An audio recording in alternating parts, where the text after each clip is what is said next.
Hello and welcome. I'm Leigh Ann Gerrans and you're watching W News, broadcasting live from the Al Arabiya studios in Riyadh. These are our top stories. The United States expands its offensive against Iran, with President Trump saying America is hitting it very hard as Tehran launches fresh attacks across the Gulf. Andy Burnham has officially become the UK's new Prime Minister after meeting King Charles at Buckingham Palace and delivering his first speech outside Number 10. And Spain are crowned FIFA World Cup champions after scoring an extra-time winner against Argentina.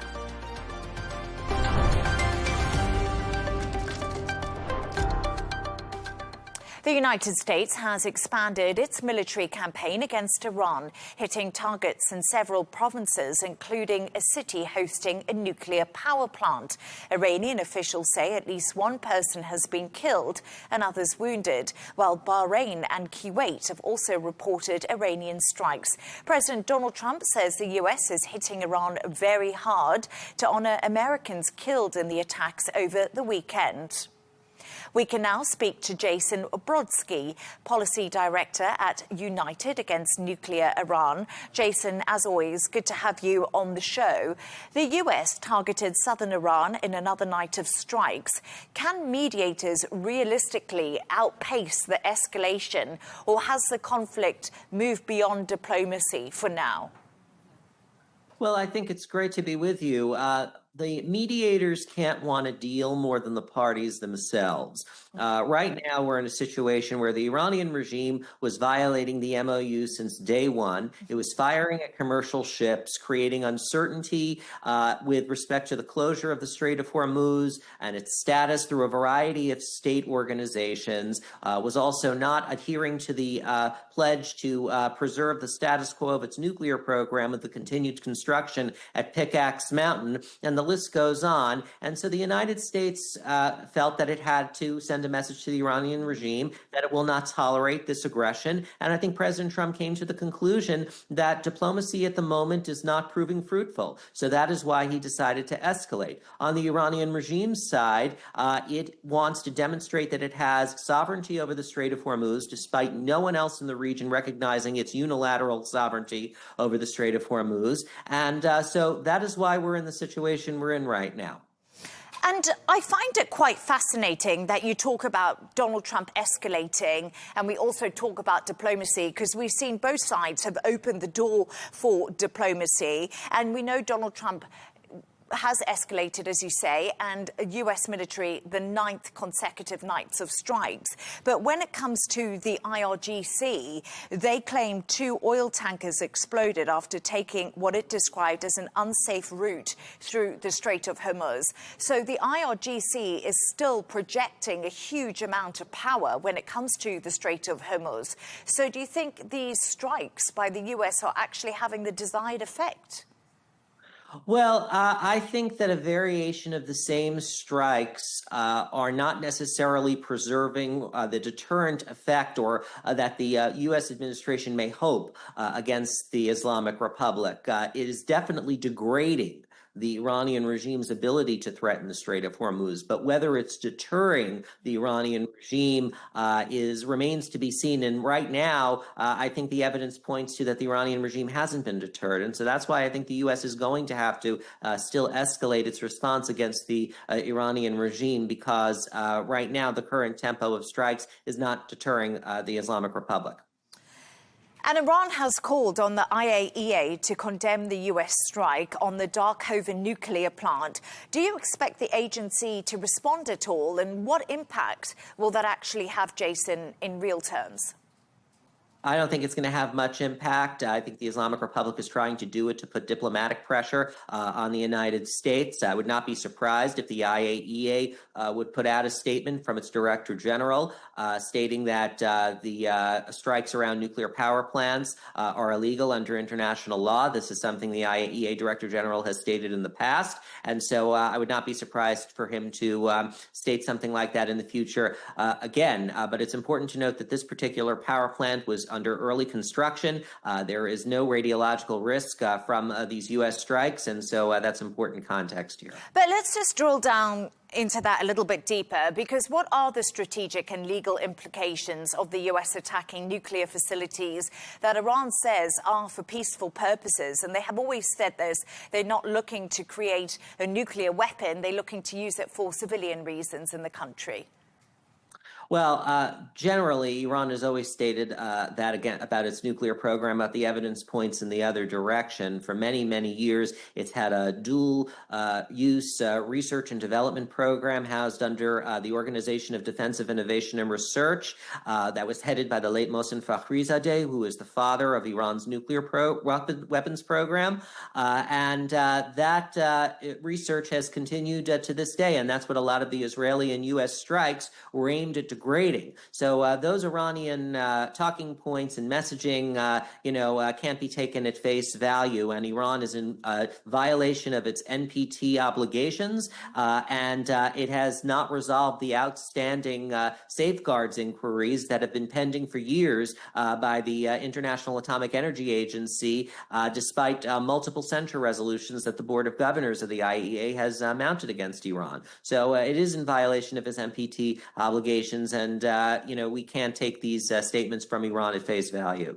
But we talk about the MOU at the moment being on life support. Both Donald Trump and the Iranians are escalating as we talk to each other. Obviously, those nuclear talks are going to happen further down the line once the MOU was more established. How far away are we from nuclear talks between Iran and the US? Because it appears we're further away than we've ever been. Yeah, I think, Leigh Ann, right now we are far away from those kinds of nuclear talks. Right now, what the priority is the Strait of Hormuz. The Iranian regime is using the Strait of Hormuz as its trump card, as its most important piece of leverage against the international community. And that has really replaced the nuclear program from the headlines as a result of the ongoing hostilities between the U.S. And Iran. So I think that the nuclear program is a much more distant matter of concern than it had been previously. And that's also because, by the way, the U.S. and Israel destroyed much of Iran's nuclear program during Operation Midnight Hammer. Iran is not enriching uranium for the first time in decades. That's not to say the regime and the nuclear program don't pose a threat still. It does. But in terms of what is the immediate priority, that's the Strait of Hormuz. And Jason, reports suggest the Pentagon withheld information about dozens of U.S. military injuries caused by Iranian strikes. If this is confirmed, could this have real political consequences for the Trump administration in the U.S.?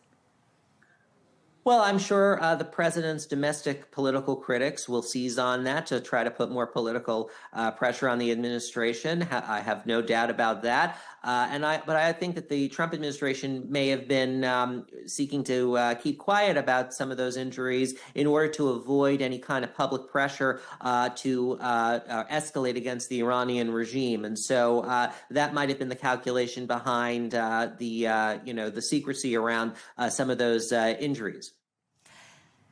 And what options do Gulf states have right now to protect their infrastructure while avoid being drawn deeper into this conflict? Because Kuwait has said a desalination plant was attacked for a second consecutive day. And there's lots of concerns around the Gulf region when it comes to Iranian retaliation.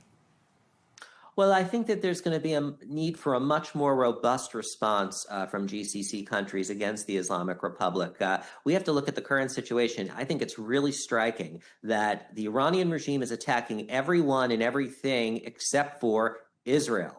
And that is because the Iranian regime fears a response from Israel, but it does not fear a response from the GCC countries, even though some have taken military action in the past. So I do think that there's going to be a need for a more robust response from the region against these Iranian attacks, which clearly cross a line. Jason, as always, great to have you on. Thank you for your analysis and time with me. Thank you.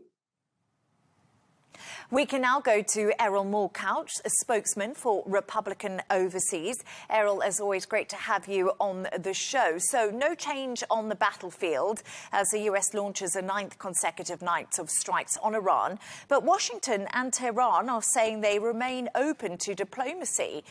Do you think there is a genuine path back to negotiations? I do believe there is a genuine path back. I think we have a situation whether or not Tehran wants to walk that path with Washington, or if there's going to be a situation where I think they can lead Washington. That probably won't work. Now, Washington is going to have to at least respect Tehran a little bit more than they have. So there's going to be a little quid pro quo there. But I think ultimately we have to look at the June agreement not really as diplomacy, but more of a strategic, stalemate, if you want. And these durable deals that we need with them are going to come from the regime in Iran not believing that they have the upper hand. And so ultimately the U.S. taxpayer also has to feel like they're not too far entrenched. So diplomacy only will work if one side believes that they're going to get ahead in this situation. So there is a path back, there is an off-ramp, but the Iranians have been very reluctant to seize anything that would have them lose face. And obviously Washington has stipulations that we all know, and that makes the fundamental action of it at this point unconscionable. And the US is hitting new targets inside of Iran.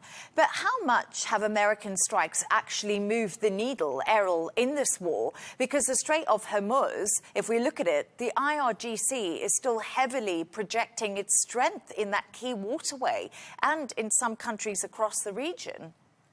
Yeah, absolutely. And that's a critical question because it separates almost two wars. You have the U.S. conducting kinetic strikes on fixed assets, whether that be defense naval bases or air towers or things that are degrading Iranians' capabilities in the long run. But the asymmetrical nature of the Strait of Hormuz, the small boats, the sort of tight closed quarters, all of those things are a separate battle completely. So the U.S. will lose the optical battle every single day that the strait is closed because everybody points out the fact it was already open beforehand. But when you talk about degrading Iranian capabilities, when you look at their ballistic missile launches or the fact that they're afraid to target Israel and certain other behaviors, we see them severely, at the end of their rope in some respects. Now, being able to lash out on the strait is something that I don't know if we can really solve technologically without going in further than we're willing to. And if the GCC nations keep getting attacked indiscriminately by this rogue force, perhaps a coalition there might be what would solve it. But right now there's two wars going on, and the optics of the Hormuz Strait is what matters. But inside of the actual force multiplier, the Americans have been just degrading Iranian assets completely, and that is worth noting. So we say they're degrading Iranian assets, but you and Jason have both said to me right now Iran is too scared to launch strikes against Israel.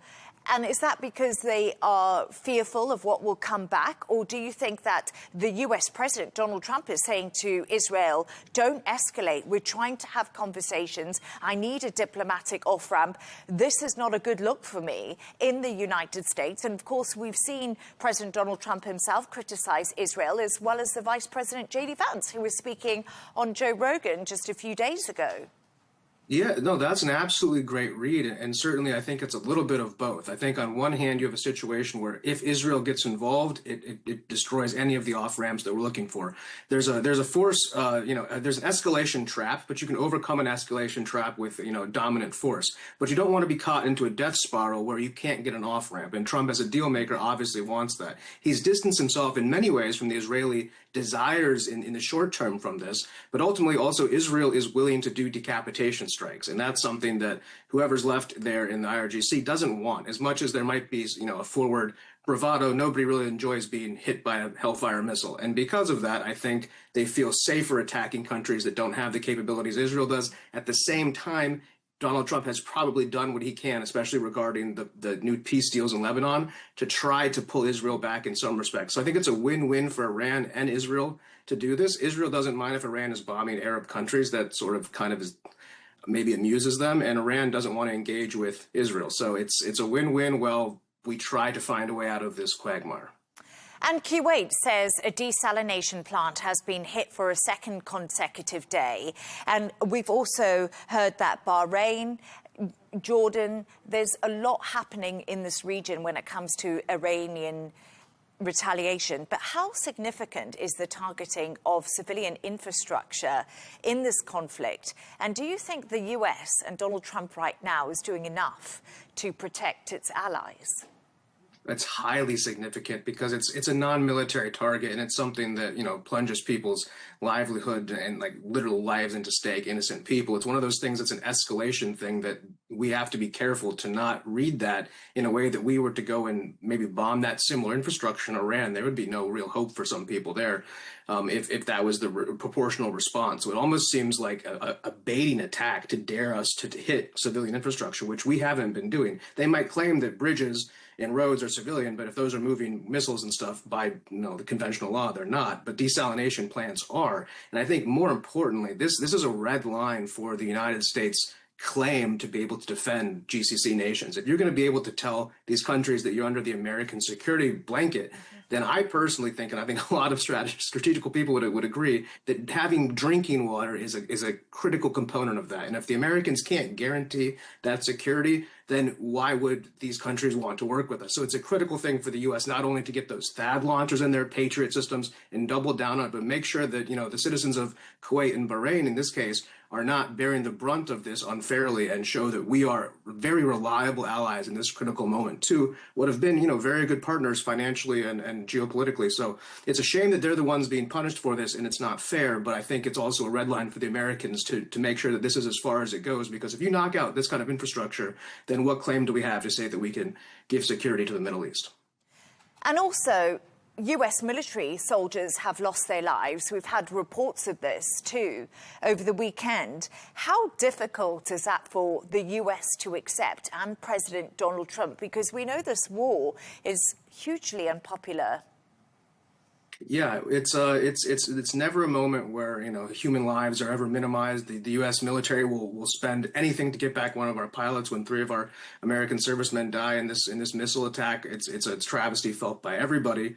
And it's not I'm not going to come here and minimize and say, yes, but look how much damage we've done in exchange for these lives. And the American people don't think that way, and President Trump doesn't think that way. So ultimately, there's a little bit of a revenge in some respect for these people that the American people expect, but that has to again be proportional to avoid a death spiral that would take away off ramps for peace. But certainly, it doesn't play well in any case if any servicemen die, and in this case, it was in a military conflict, and so this is only going to escalate things. And at home, you're right, the war isn't popular, and seeing anybody coming home with American flags on caskets brings a tear to every American's eye. So as well as the president, who is a big supporter of the military, as we all know. So no, it doesn't play well, and it's something that will have a proportional response that the Iranians are going to find out, and I think they currently are.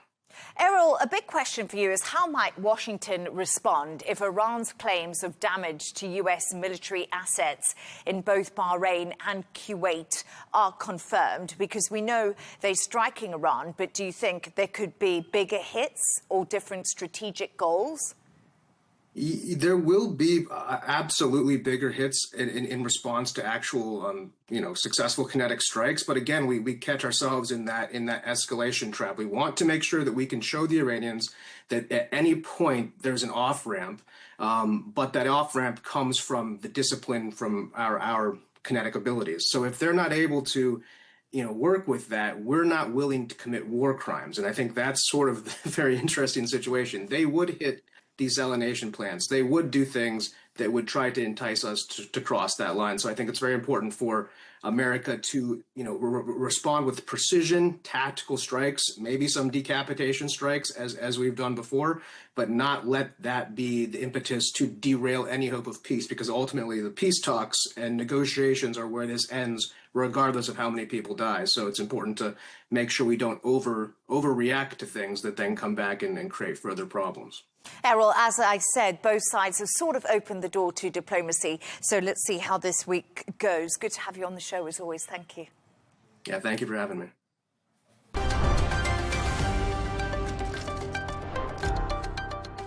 Andy Burnham has officially become the UK's new Prime Minister after meeting King Charles at Buckingham Palace and delivering his first speech outside Number 10.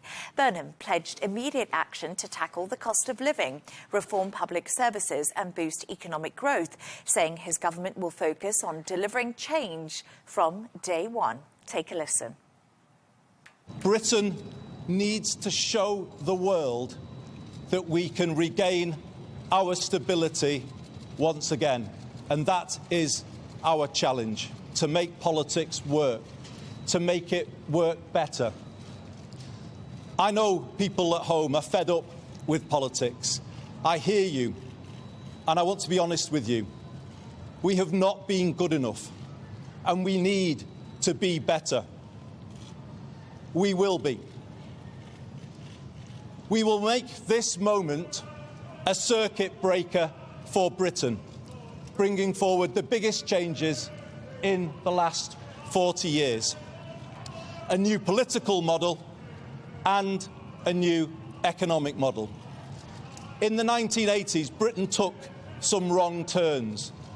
Political power was centralised, economic power privatised, large parts of the country deindustrialised, and they still haven't recovered. Many feel as though they're still in decline, and they don't have the ability to turn things around. And that's why we will change politics, to make it more collaborative, more about problem solving than point scoring. We will help people to live well, building a more preventative state, investing in people's success rather than paying for failure. And that work starts now. For more on this, I'm joined by former Labour Party official Richard Power Saeed. Richard, it's always great to have you on the show. Just before we get into the nitty-gritty of what Andy Burnham said, we're getting some breaking news lines coming through. Andy Burnham has had a conversation with the US President Donald Trump, and apparently he's told Trump he hopes he would be able to show the president what Manchester had to offer during a visit in the future. And also the new UK Prime Minister Andy Burnham told Trump outlined the UK's commitment to securing the movement of shipping in the Strait of Hormuz. What do you make of those breaking lines we're getting through from Burnham's office regarding his chat to Donald Trump? Well, it's a reminder that every British Prime Minister has a very senior friend who they have to stay on the right side of, and that's the US President.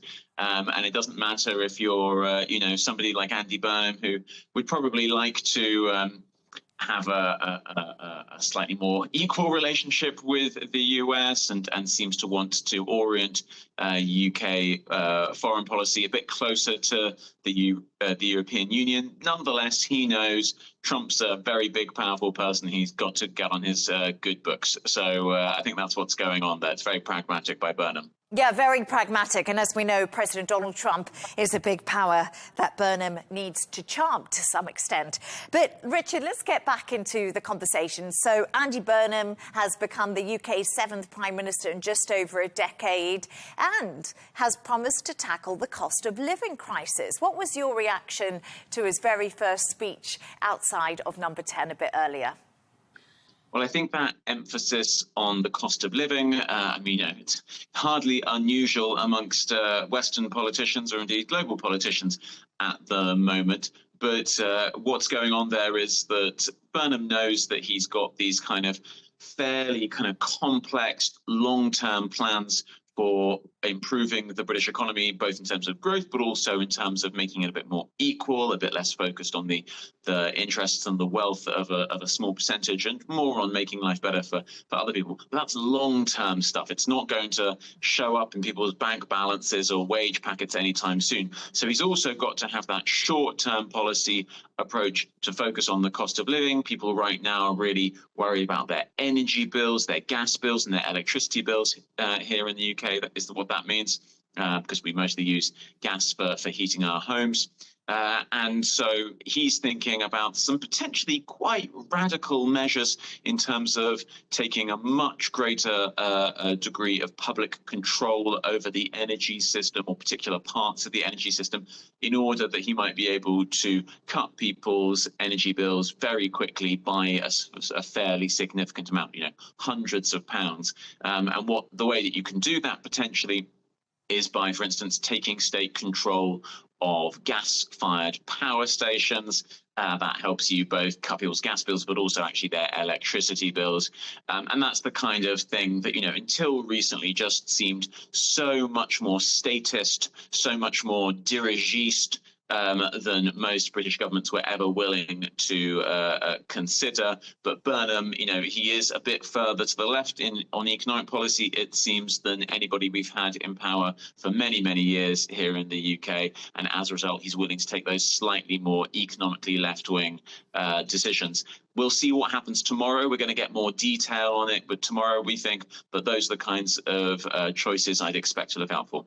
I really like that you say Burnham is a bit more to the left, because it'll be interesting to see through his premiership if he goes more centre, because a lot of the time we see that, don't they? They campaign on the left to get the left of the party, and then as their premiership goes on, they tend to become a little bit more centre in their politics.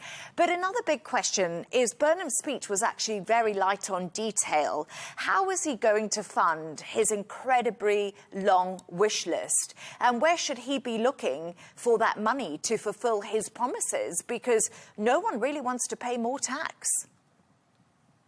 No, indeed. You know what? I think, to be fair on him, within the sort of tradition of Downing Street speeches, especially first speech of a prime minister, it's sort of considered okay by the conventions of British politics not to have said where you're going to get the money from, and not having that kind of level of detail. But you're quite right. He's going to have to produce a lot of that sort of detail soon. Indeed, we've even heard that tomorrow, when there will be some policy details in terms of cost of living measures, it's been indicated that we will get some sense of where that money is going to come from. And indeed, even today, there was one announcement that was made on ending homelessness. And after he'd announced that in his speech, immediately afterwards, his team explained to the press that the first tranche of money for doing that was going to come. It was going to be £350 million, and it was going to come out of some unspent money from the communities and local government departments. So, already giving indications of exactly where money will come from for these cost of living measures. Tomorrow, it wouldn't surprise me if we do get some sort of announcement on taxation, and it would be, I would have thought, something like a tax on particular kinds of wealth, like changing capital gains tax. That's the kind of thing we might get. But in terms of big, major fiscal changes, like reintroducing the 50p tax on income, which would be a big decision because it would seem to go against a manifesto commitment, or indeed bigger wealth taxes, or perhaps moving the amount of tax that all of us here in the UK don't pay on our income. You know what? I think we'll have to wait until a budget, and that would be a few months ahead away, I'd have thought. Richard, you laugh, but no one really wants to pay more tax. But just quickly, we've got a couple of minutes left, and I want to talk about Starmer, because his resignation today was extremely emotional. And we've also seen some of his top team, including Rachel Reeves, David Lammy, Steve Reed, Peter Kyle, Liz Kendall. They've left. So he's essentially started wielding the axe, hasn't he? Yeah, I mean, it's quite striking. All of those cabinet members who've been very loyal to Starmer and have not at all enabled the transition to a new premiership, they've all lost their jobs. I think that Burnham has, Burnham's got every right to get rid of them and to install a cabinet that's more in favour of his policy and indeed his political approach. I think that we're not going to see this sort of huge, dramatic ideological shift in the cabinet. I think we'll see a moderate shift towards the left, but we're not going to have any radical leftists in Burnham's cabinet, I would have thought. So what you're seeing is more a sort of about a change of factions and a change of who the cabinet is loyal to, rather than some big ideological shift. Richard, it was great to have you on, but we should also just say Ed Miliband, Shabana Mahmood have arrived at Downing Street, as well as John Healey. So a lot of moving pieces right now when it comes to number 10. Great to have you on, Richard Power Saeed, as always. Thank you. Lovely to be on the show.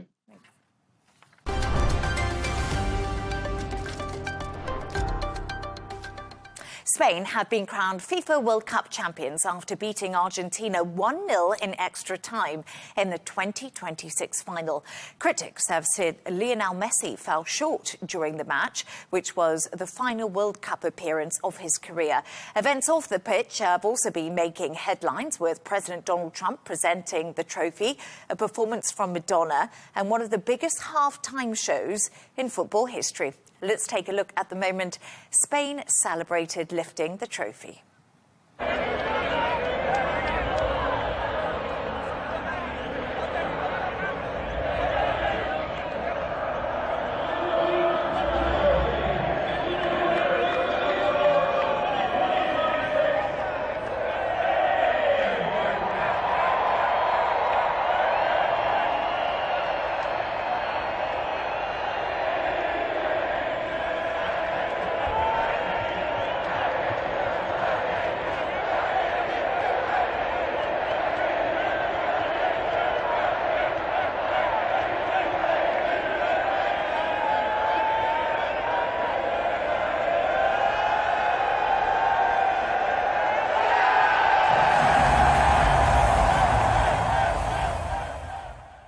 For more on this, I'm joined by World Cup reporter and sports journalist David Blackmore. David, it's great to have you on the show. You've been with us pretty much the whole way through the World Cup, and now Spain are the world champions again. But this was hardly a classic final. Will they care about the performance as long as they lifted the trophy? We just saw the celebration.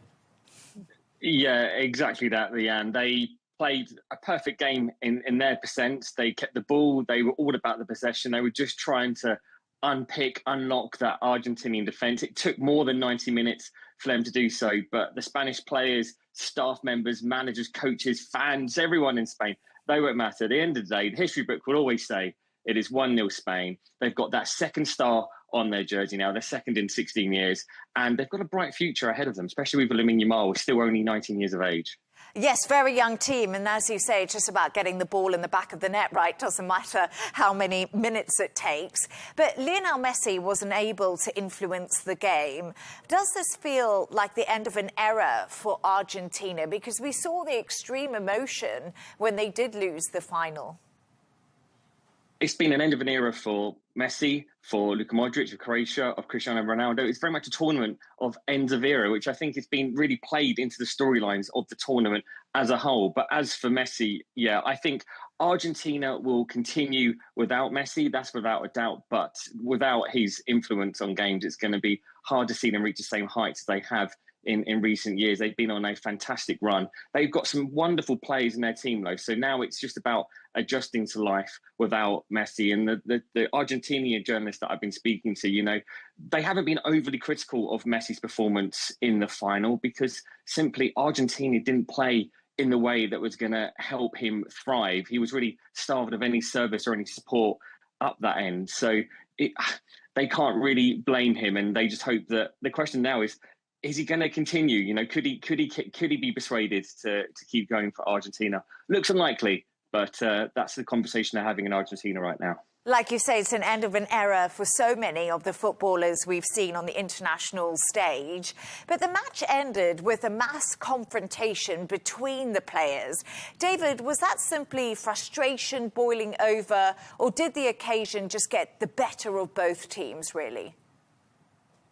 I think it's a bit of both, really. I think that the important thing for anyone looking at the clips, especially the ones on social media, is just not necessarily always knowing the context of them. I think a lot of clips that we're seeing now are Argentinian players lashing out, and we're not always seeing the build-up with it. To Spanish-speaking nations throughout the game, you could see that the frustration from Argentina's side were boiling over, and from the Spanish side as they were getting more and more frustrated by Argentina's rigid defence. But yeah, it definitely felt like one where the Argentine players were sort of lashing out a little bit towards the end, a little bit like they did in the England match as well towards the end. And we saw that obviously infamous incident with Jude Bellingham slapping one of the backs of the head of the Argentine sub. So yeah, it was a game that neither side wanted to lose, that both wanted to win.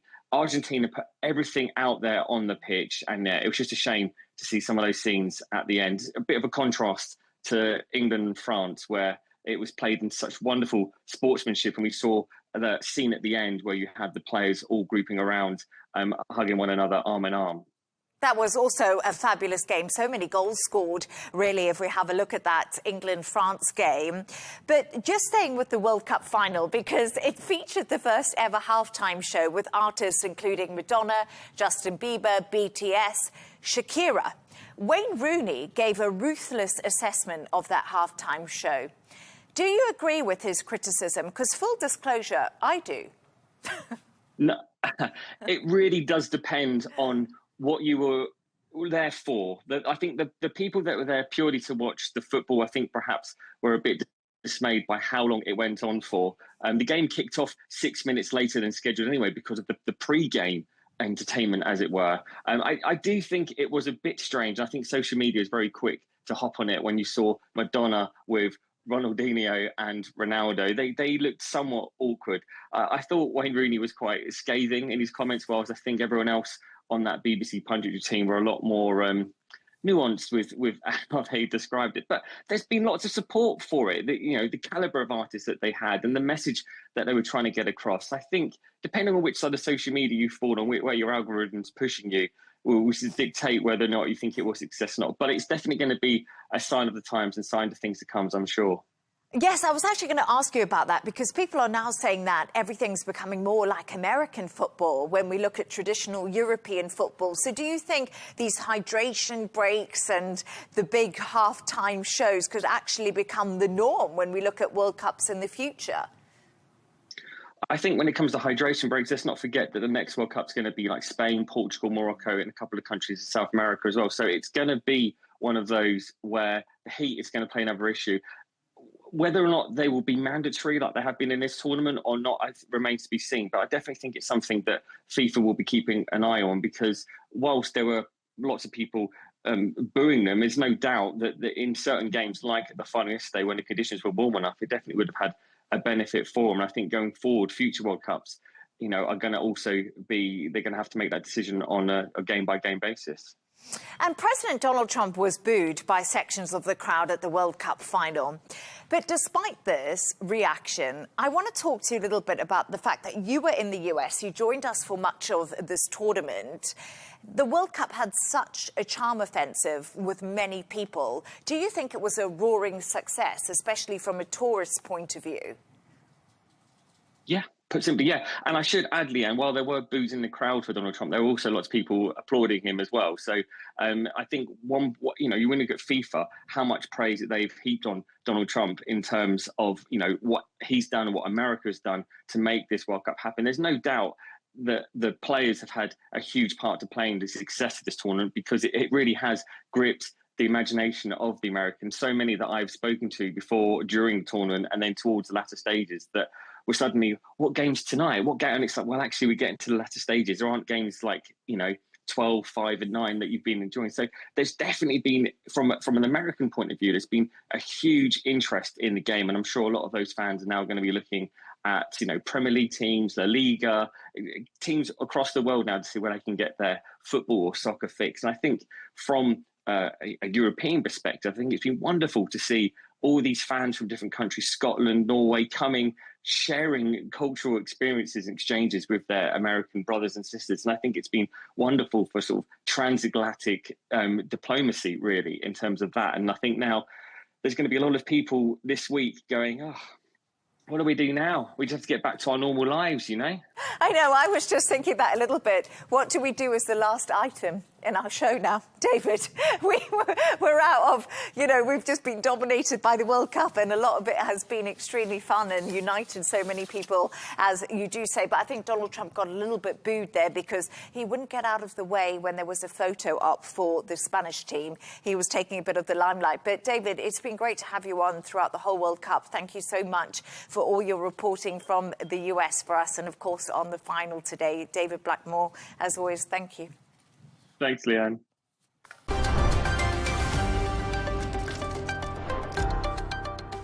A reminder of our top stories. The United States expands its offensive against Iran, with President Trump saying America is hitting it very hard as Tehran launches fresh attacks across the Gulf.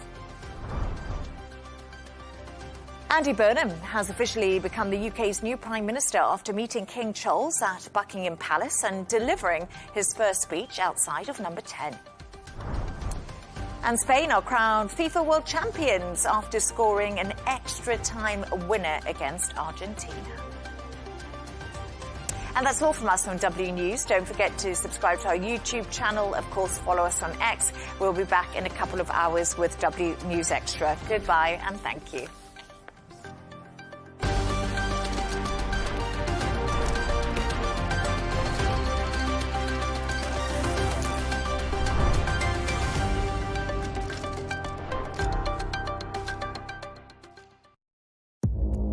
Our allies, in many cases, are worse than our enemies. Stay informed and connected with the latest international headlines. There obviously is a risk. From breaking news to in-depth analysis. It would appear that this war is coming to an end. Who buys this stuff? Investors, pension funds.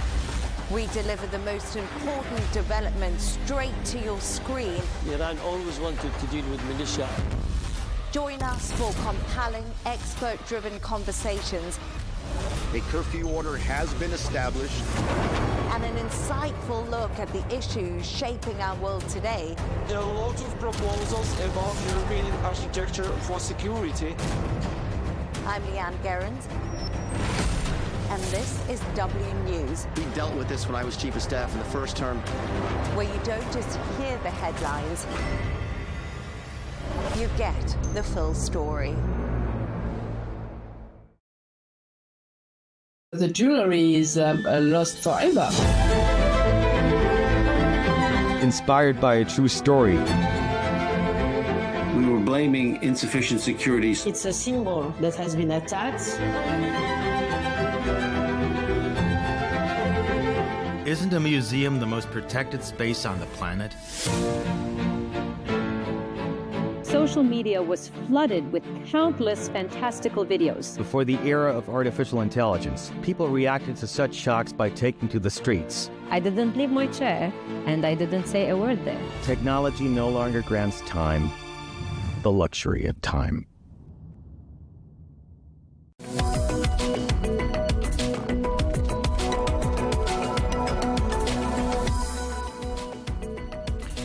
Hello and welcome to The Real Deal, coming to you from the Arabiya English headquarters in Riyadh. This is your weekly bulletin bringing you all the latest business news headlines and analysis from Saudi Arabia. Coming up, the US approves close to $2 billion in weapon sales to Saudi Arabia, which will bolster the kingdom's air defense systems.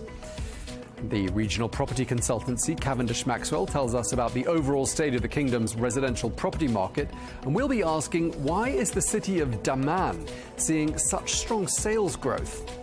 Hiring in the kingdom remains resilient, that's despite a regional slowdown. We take an in-depth look at a quarterly report on the GCC job market. Plus, we'll be telling you why astro-tourism and the kingdom's pristine night skies are such a big draw for tourists, and also why next year's total solar eclipse is expected to attract visitors from right across the globe. Diving into our top story, the US State Department has announced that it has approved the proposed sale of sophisticated weapon systems to Saudi Arabia. Well, estimated at close to $2 billion, the weaponry will bolster the kingdom's air defenses. Well, in all, the deal consists of up to 20,000 advanced precision kill weapon systems, or APKWS as they're known, split evenly between air-to-air and air-to-ground precision strike sections. Well, in a release, the State Department said that, quote, the proposed sale will improve Saudi Arabia's capability to deter current and future threats by strengthening its homeland defense and improving interoperability with US forces and other regional and NATO forces. Well, the principal contractor will be BAE Systems.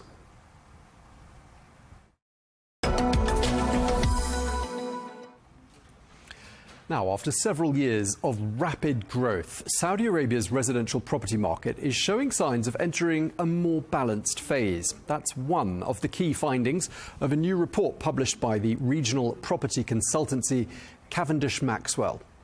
Well, that quarterly report also points to the city of Daman, which it says is leading the kingdom in residential sales growth, while activity in Riyadh and Jeddah has moderated. Well, let's find out more about these trends and what they mean for buyers, investors and developers. We're joined by Ali Siddiqui, who is the research manager at Cavendish Maxwell. Thank you so much for taking the time to speak to us. Your report covers Q1 of 2026, and I want to start by talking to you about the city of Daman, which, for the benefit of our viewers, is Saudi Arabia's fifth largest city. It's got a population of about 1.4 million. Why is that city performing so well? First of all, thank you so much for having me. So historically, Daman has always, when compared to, let's say, Riyadh or Jeddah, has performed quite well only because of the price point that you have over there. So the entry point that we have when compared to, let's say, Daman, or let's say when compared to Riyadh and Jeddah, the prices in Daman are fairly affordable. At the same time, we are seeing a lot of economic development happening over there. Recently, PepsiCo have opened up a new factory in Daman. At the same time, Costco Shipping has also opened up a factory in Daman. So you're seeing a lot of inflow of talents coming into Daman. And once, let's say, the population rises, you need housing for those people. Hence, you're seeing a lot of transactions happening within Daman. Okay, so that explains Daman. Let's talk about what I'm assuming are more expensive per square meter real estate markets, namely the markets of Riyadh and Jeddah. What can you tell us about them and how they're performing? So Riyadh is one of the most populated cities in the kingdom. It has a population of over 7 million. Now, what we had seen in late 2024 and early 2025 was that the transaction volumes had skyrocketed, partly because there were a lot of programs that were launched by the government. So you had the regional headquarters program that was launched in January 2024. At the same time, in November 2023, we had the announcement that Saudi would be hosting the Expo 2030. So a combination of those factors actually had an impact on Riyadh. Now, in Q1 specifically, what we saw was that Riyadh saw close to around 8,800 transactions. It was up by 11.6% when compared to the previous quarter, but it was still down compared to the previous year by almost 64.4%. Now, like I said, we had seen a record number of transactions in late 2024 and 2025. So the momentum was really high back then. So if you're comparing it to that same period, yeah, the transaction volumes are down, but that doesn't mean that the market has slowed down, because we are seeing prices still continue to rise. Prices have almost grown by 7% for villas and almost 3.7% for apartments in the last 12 months. Okay, so the base is obviously very high, hence, as a point of comparison, it gives us a slightly deceptive picture. But one thing that's been announced since your report was effective, i.e. looking at the Q1 period, we've got these new foreign ownership laws here in Saudi Arabia, and I'm wondering what sort of trends you've noticed emerge as a result of the fact that foreigners are now able to buy here. Now, at the moment, the recent announcement that came in was basically the kingdom designating specific zones where foreign investors can basically purchase. Now, at the moment, we haven't seen any transactions come through the system, but based on our discussion with brokers, we are seeing there's a lot of interest from international investors as well as non-Saudi residents that are living within the country. Okay, so what sort of areas do you think foreign buyers are particularly concentrated on? Where do you think they're going to be most interested? So you have your giga and mega projects, so those are completely separate, but then you have your specific zones within Riyadh, within Jeddah as well. Now, within these specific cities, you have your projects such as New Murabba, you have Diriyah, and so on and so forth. Now, these are newer concepts to Saudi Arabia. So these are gated communities, and the developers that have brought these projects are bringing something new to the market.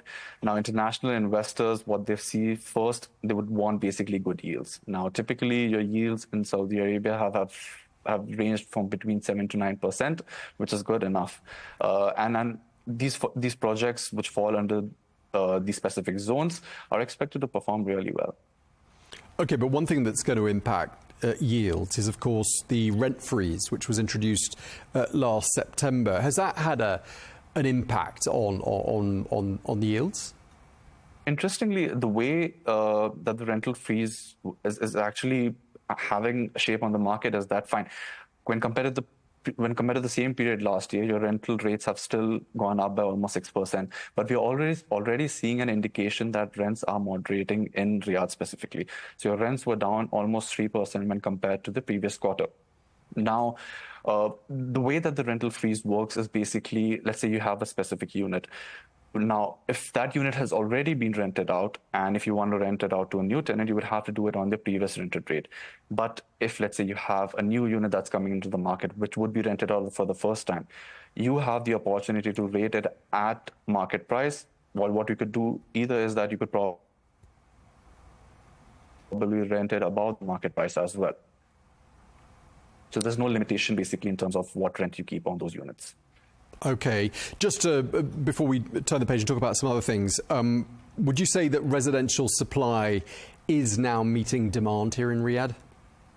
Not at the moment. It would take some time. Now, the Saudi government has set a target of 70% home ownership by 2030. You're still seeing prices rise.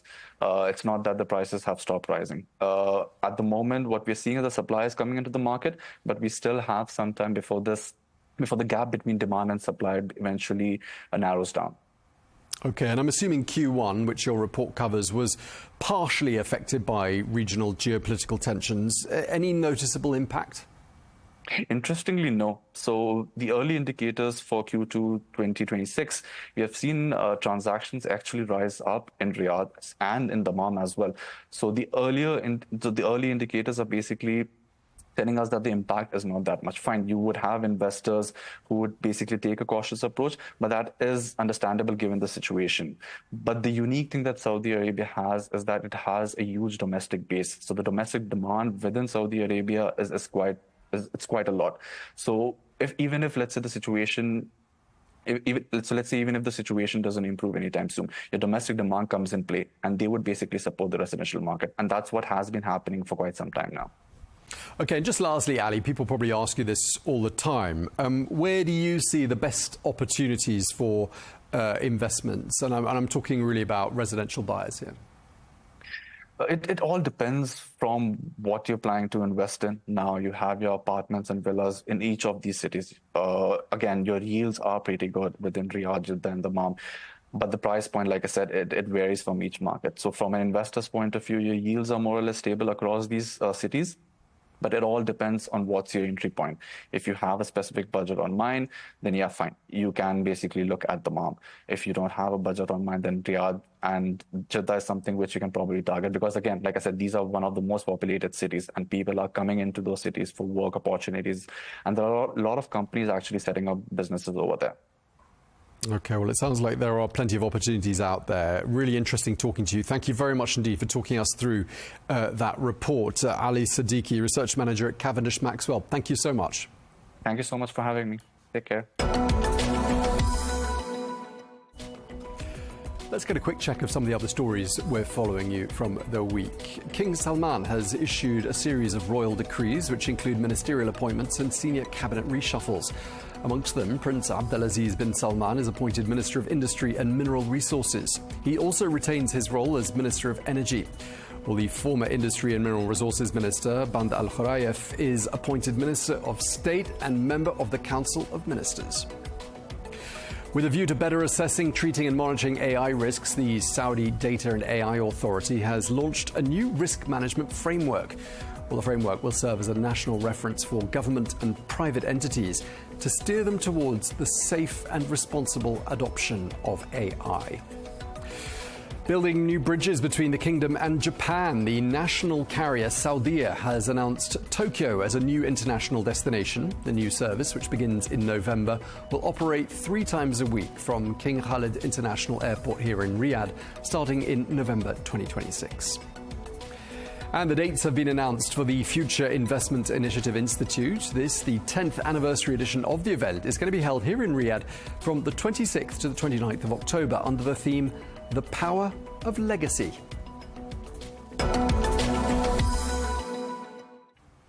Now, the recruitment, executive search and HR advisory firm Cooper Fitch has just published its Q2 Gulf Employment Index, which reviews new employment activity right across the GCC. So, what does that report tell us about hiring trends in Saudi Arabia? Well, to tell us more, we can speak to Dr. Trevor Murphy, who is the founder and CEO of Cooper Fitch, which authored that report. Trevor, great to have you back with us on The Real Deal. Seems hiring is down right across the Gulf during this quarter compared to Q4 of last year. I wonder how much of that is due to geopolitical tensions and how much of it was an expected correction. So just before the conflict began, we were showing growth to about 5.5%, tracking for the first 2 months of this year. We're now, as we come through the end of Q2, we're seeing a 3% drop in the GCC, across the GCC. Equally, we're seeing up to a 6% contraction in Qatar, a 4% in UAE and Bahrain, and a small growth in Oman, and equally a 1% growth in Saudi Arabia. So we would say that probably quite a bit of this contraction is down specifically to the regional conflict. I think in Saudi particularly, we probably saw that the correction probably happened across Q2, Q3 and Q4 of last year, and we were starting to come out of that, particularly in Saudi. So it's been a challenging quarter, I think, across the job creation market for Q2. But Saudi Arabia does stand out in your report as maintaining growth compared to its Gulf neighbours. Is that the driving factor, what you were just saying there about how perhaps the base is on the low side and that last year it was undergoing something of a correction? I think that's a very fair point. I think we were starting from a slightly lower base than, say, where we would have been if it was Q1 of last year. So Q1 of 2025, we probably saw that represented higher numbers.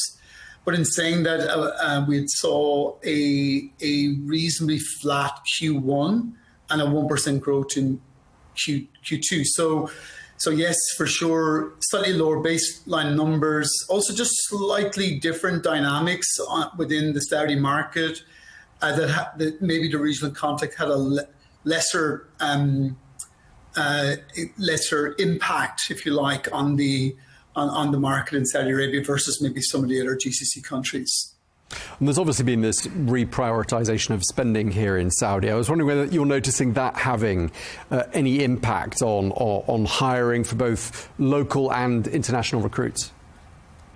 So where we saw the growth in the last 2 quarters, and specifically in Q2, was in the private sector in Saudi Arabia. So we genuinely saw that there was quite a robust recruitment activity in Q2, particularly within the financial services, even in real estate, and maybe across some of the technologies. We saw some very decent new activities and new batches of specific type roles coming out. So yeah, I think that the private sector did well. And again, I think some of that correction really happened towards the end of last year. Now the public sector was quiet for Q2 and remains quiet into the first couple of weeks of Q3. So that's definitely had an impact there. but private sector doing very well in the grand scheme of things. Right. I mean, just reading through that report, mining seemed like one of the standout sectors where there did seem to be some jobs growth. I mean, just sort of building on the point you were making there, I mean, it sounds like specialist jobs and sort of really niche specialist know-how, that's where perhaps there's the strongest demand. Agreed. Look, I mean, since the regional conflict across the GCC, only critical roles have really gone to market to be hired. So whether that's replacement or new positions, it really has just been the critical hires that have been made. But for sure, mining was one of the big highlights, particularly in Saudi, with a huge raft of in-country and investment outside of country within the mining space. So quite a bit of growth there. And I think, and that looks very much like one of the big trends as part of one of the pillars of Vision 2030, that mining is a real growth opportunity in Saudi Arabia. But for sure, specialist role, whether that's across technology, again, within the AI space or machine learning space, etc., or into areas, specific areas like mining, etc., where we've seen most of the growth in not just this quarter, but the previous quarter also.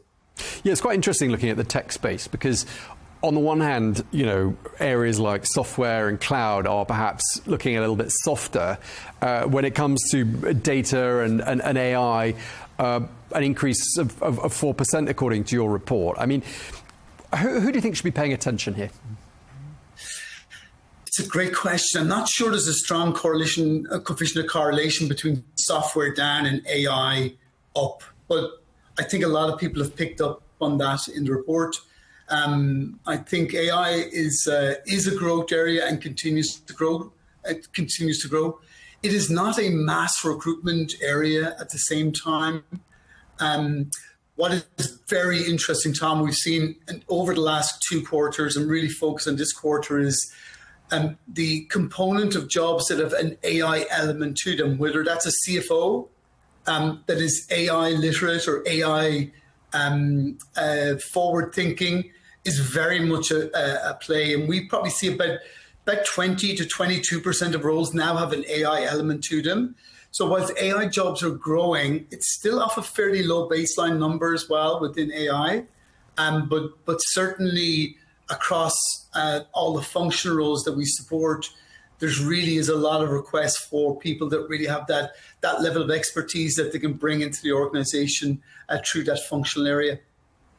We hear a lot about Saudiization. It's a buzzword on this program, in fact. Does anything about Saudiization jump out of you when you look at the numbers with regards to jobs? Look, I think a couple of things have happened in the last 4 or 5 months since the conflict began. And one of them has been very much a preference to hire in country, whether that's for direct Saudi talent or talent within the kingdom. They're in country. There's no issue with getting people in, even though that's predominantly been moved away from as an issue now. But there's still a focus on that in-country preference, which is very good to see. Saudi talent is still at a premium, particularly in leadership roles, where we've seen at N-1 and N-2 that there's a growing demand to really recruit talent, Saudi talent, that really understand the complexities of the kingdom, understand the market very well, understand the people and the culture very well. And it's a more foolproof way of ensuring that there is success and quick success when people are onboarded into different positions. Okay, we're going to have to leave it there because I'm being told we are out of time. Dr. Trevor Murphy, founder and CEO of Cooper Fitch, thank you very much indeed for taking the time to join us today. Thank you, Tom.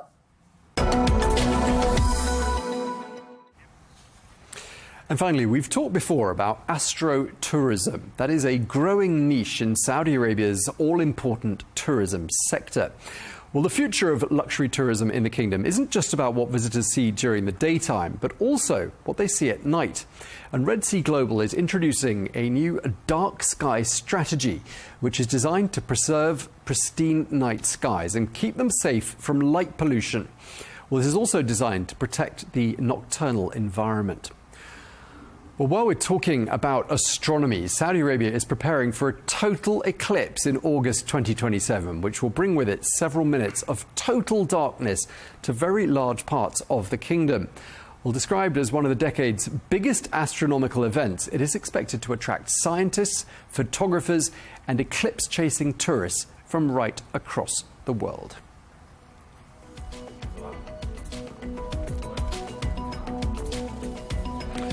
Well, that's all we've got time for on this edition of The Real Deal here on Al Arabiya English. Thank you very much indeed for watching, and do stay tuned if you can.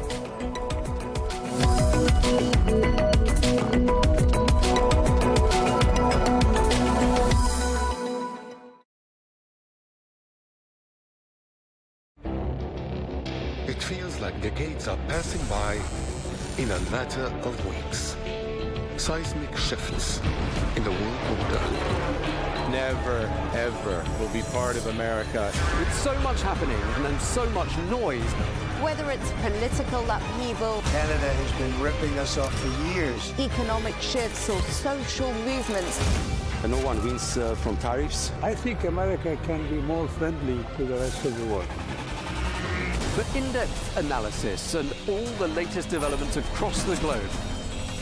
To have an inclusive policy together. The meetings with Hamas gave me some hope. We're in another nuclear arms race. The most important development straight to your screen. Welcome to the dressing room. I'm on my own. I need backup. And an insightful look at the issues shaping our world today. It was not going to happen, that war, and it happened. Join us on Al Arabiya News, where the world talks.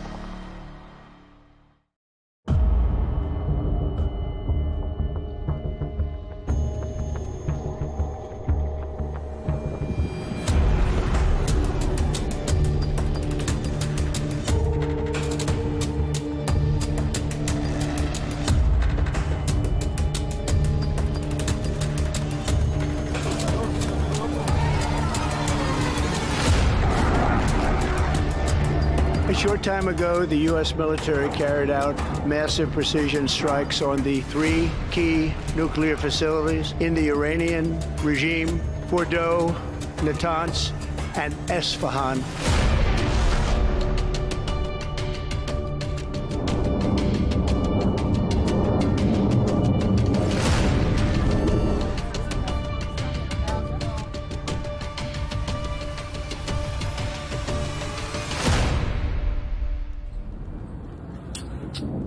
What is happening today in the Middle East is not a fleeting moment. It is a new chapter in a long conflict between the United States and Iran, a conflict whose chapters have extended for more than 4 decades, transcending traditional borders and fronts. A struggle for influence, fought through sanctions, covert operations, and proxy wars. An American-Iranian conflict that has redrawn the balances of the Middle East. Its repercussions are still being written to this day. To understand what is happening today and how we reached this escalation, we must go back to the history of the conflict between the two sides since the Khomeini revolution in 1979 until today. Following the fall of the Shah's regime, students loyal to Khomeini stormed the American embassy in Tehran and held 52 American diplomats for 444 days in a crisis that shook relations between the two countries. When negotiations failed, Washington tried to end the crisis militarily through a secret operation known as Operation Eagle Claw in April 1980. But a sandstorm in the Tabbas Desert led to the failure of the operation and the death of 8 American soldiers, turning it into one of the most embarrassing American military operations in the 20th century.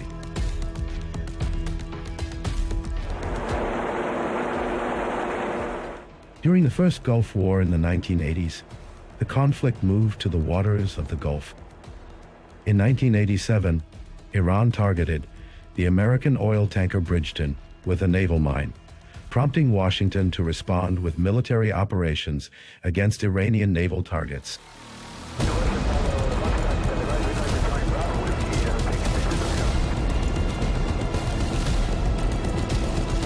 In April 1988, the United States launched Operation Praying Mantis, a direct naval confrontation between the two sides, after the American destroyer USS Samuel B. Roberts was hit by an Iranian mine in the Gulf. After receiving further data and evaluating information available from the Persian Gulf, we believe that the cruiser USS Vincennes, while actively engaged with threatening Iranian surface units,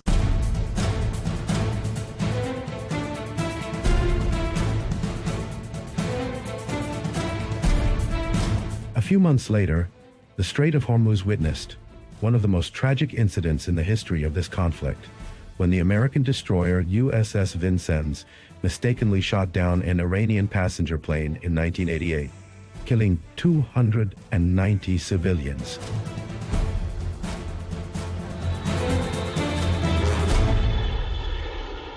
With the advent of the new millennium, the confrontation moved to new arenas of intelligence and technology. In 2011, Iran shot down an American reconnaissance drone near the Fordo nuclear facility, then announced in December of the same year that it had seized control of the advanced RQ-170 Sentinel spy drone after hacking its systems. In 2016, tension escalated again when Iran detained 10 American sailors after they entered its territorial waters in an incident that turned into a media crisis between the two countries. However, the confrontation reached an unprecedented level in June 2019, when Iran shot down the latest American reconnaissance drone over the Gulf in an incident that almost pushed Washington to launch a direct military strike before it was canceled at the last moment.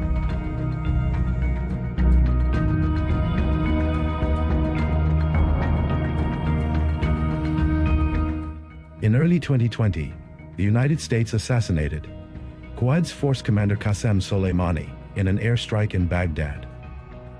Iran responded by launching ballistic missiles at American bases in Iraq, in the most dangerous direct confrontation between the two sides in decades.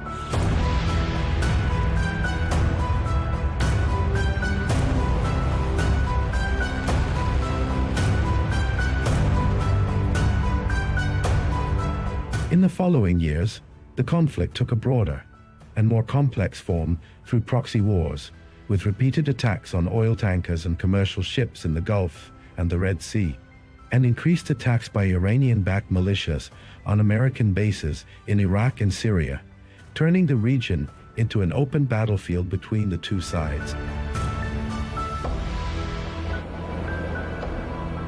With the outbreak of the Gaza War in 2023, the region entered a new phase of escalation. The scope of tension expanded to include Iraq, Syria, Lebanon, and the Red Sea, with mutual attacks and scattered military operations, turning the conflict into a wider confrontation in the region. In 2024, the region entered an unprecedented phase of escalation. Iran launched a direct missile attack on Israel. It moved the confrontation from shadow wars to direct strikes launched by Iran on Israel in response to the bombing of its consulate in Damascus and the assassination of leaders from the Revolutionary Guard, Hezbollah and Hamas. Meanwhile, after years of conflict, Iran was managing the confrontation with Israel and the United States through its widespread proxies in the region, until the biggest shift came in 2025, when the conflict entered a new phase. In that year, the confrontation known later as the 12-Day War broke out, with Israel launching Operation Rising Lion on June 13th to strike Iranian targets, followed by American strikes in the middle of the night on June 22nd on nuclear facilities in response to Iran's nuclear progress.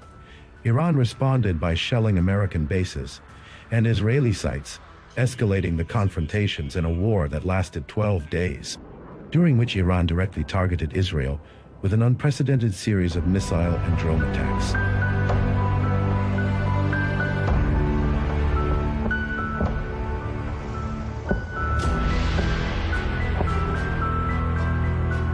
During those 12 days, the Middle East seemed to stand on the brink of a full-scale regional war, with unprecedented activation of air defense systems and exchanges of strikes at unfamiliar depths between the two sides. Although the open confrontation stopped afterward, the old balance had been broken. As for 2026, the last lines of containment collapsed, and at dawn on February 28, the region began a new phase of direct confrontation, in which events accelerated dramatically, with wide-scale airstrikes launched by the United States and Israel on military and nuclear targets inside Iran as part of two military operations named Fierce Anger and Lion's Roar. This escalation came after the collapse of nuclear negotiations between both countries, while Iran continued enriching uranium and refused to halt its nuclear program.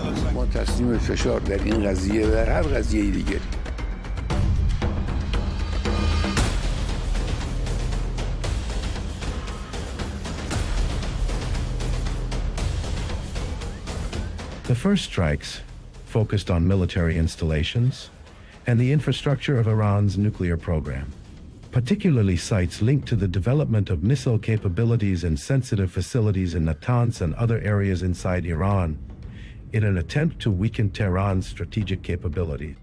During the first hours of the attack, pivotal events shook the structure of Iranian leadership, as the strikes resulted in the killing of Iran's supreme leader, Ellie Cohanim, along with a number of senior military commanders linked to the Revolutionary Guard, dealing a severe blow to Iran's political and military leadership.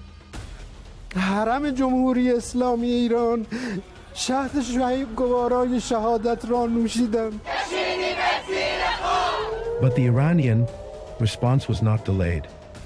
Tehran announced the launch of Operation True Promise 3, beginning a wide wave of missile and drone attacks targeting Israel, in addition to civilian sites and oil facilities in the Arabian Gulf, Jordan, and Iraq. With the expansion of the strikes and counterstrikes, the confrontation quickly turned into an unprecedented direct war between Iran on one side and the United States and Israel on the other, with continuous Iranian targeting of Arabian Gulf countries and Erbil, pushing the Iranian regime to also deploy one of its most prominent arms in the region, Hezbollah, in Lebanon, to expand the scope of the confrontation and open a new front on the border with Israel, where it fired 6 rockets toward sites inside Israeli territory, a move considered a clear message that the war is no longer confined to one front. British bases in Cyprus were also attacked by drones. However, the Israeli response was not delayed.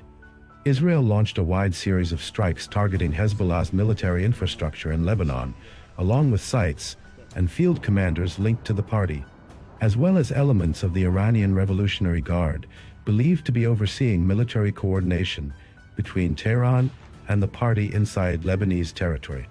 Tehran also used its allied militias in Iraq to target American bases and interests in an attempt to open an additional front in the confrontation.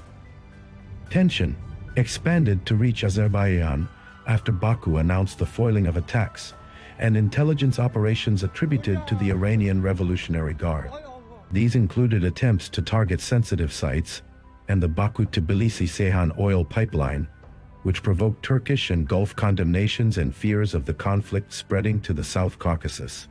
In conclusion, this conflict has been described by many concerned parties as an attempt to bring about structural change in the Iranian regime and to redraw the balance of power in the Middle East.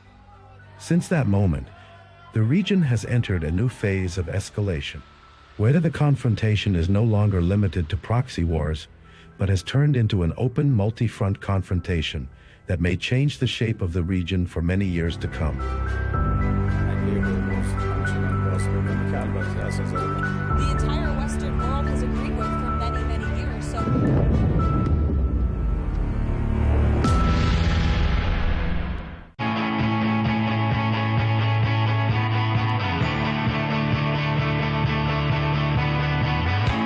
Welcome to the metropolis, the big city. This is where tech, trends, and culture meet. Meet the people. See the sights. Walk the city streets. And experience the lifestyle.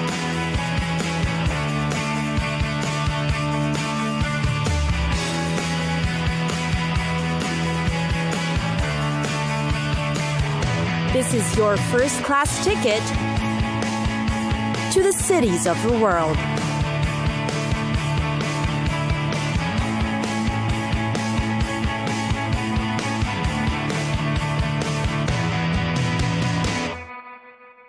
Cairo, one of the world's greatest megacities, Cairo.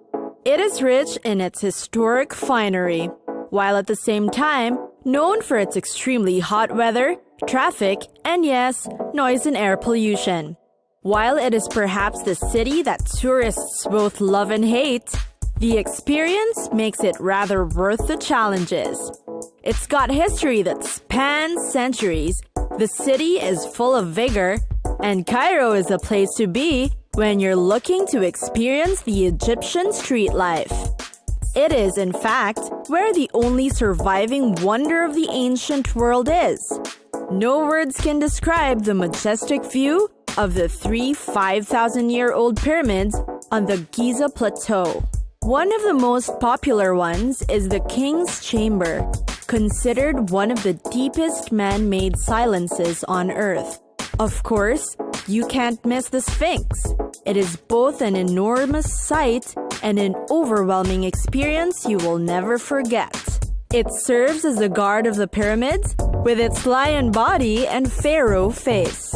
It is certainly an iconic monument of the ancient world. You can take hours-long camel rides to get through the pyramids. Despite the heat, dust, and other hurdles while traveling, it is definitely worth it. The Pyramids of Cheops, also called the Great Pyramid or the Pyramid of Khufu, is the largest pyramid of the Giza group.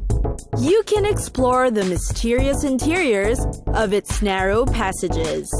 There's also the Solar Boat Museum behind it, where you will see the ceremonial solar barks that's amazingly been restored to its original glory. On the south, there's a Pyramid of Khafre, which is also known as the Pyramid of Khafre. It also has an internal tunnel that invites you to explore it. Finally, there's the smaller Pyramid of Mycerinus, or the Pyramid of Menkaure. When it comes to shopping, you must visit Khan el-Khalili, which is considered to have one of the world's greatest shopping experiences. Its narrow alleyways have been established since 1400 AD, and up to now is still up and about with all sorts of trade, from tiny stores to cluttered workshops.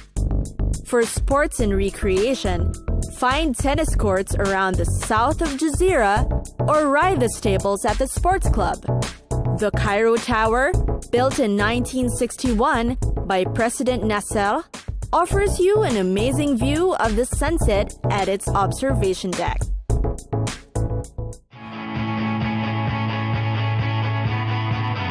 It's time for us to go! Pack your bags and get your tickets ready.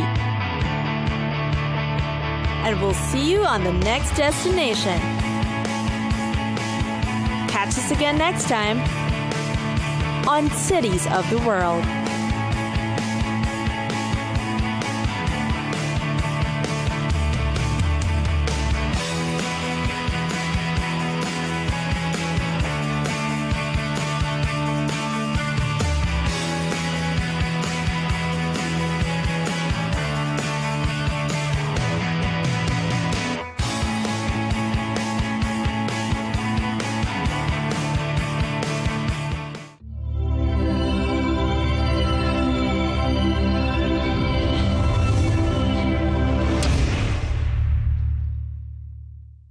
Hatan, your first professional debut fight after being an undefeated amateur, how are you feeling ahead of this big fight that you have coming up, and what challenges do you expect to face?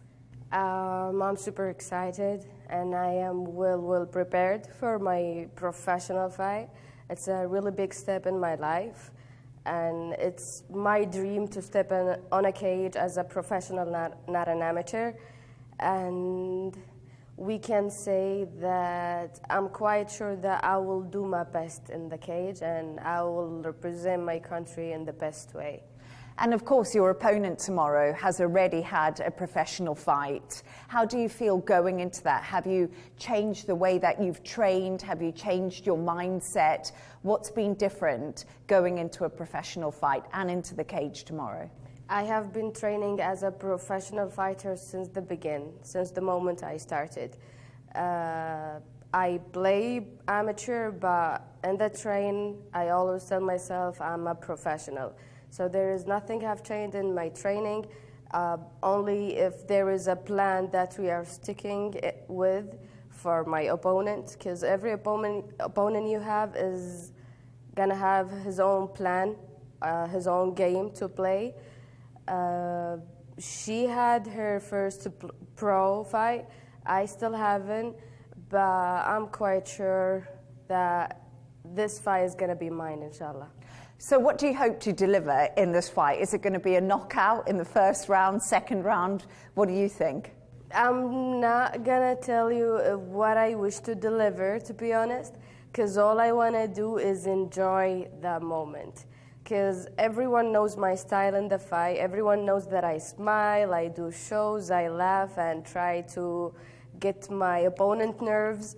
It's my style because I love what I'm doing, and I'm enjoying what I'm doing.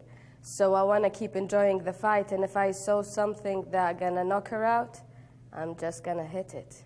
You're just going to hit it, so you're there, you're ready. Your unique style, of course, that you were just talking about. And you are the first Saudi woman to be signed to PFL MENA. And this is a massive moment for you and a massive moment for Saudi Arabia, for the country, for female sport. Is that a heavy weight for you to carry, that so many young girls are looking up to you? It's a bit heavy because I'm representing a lot of women and a lot of people in my country, and I always wish to represent them good, but it's also so lovely, and I'm so proud. I always have so much love, and a lot of kids, a lot of girls started showing in gyms, and they started taking my name as an idol, even in the jokes, when someone say I'm strong, they be like, oh, like Hatan al-Saif.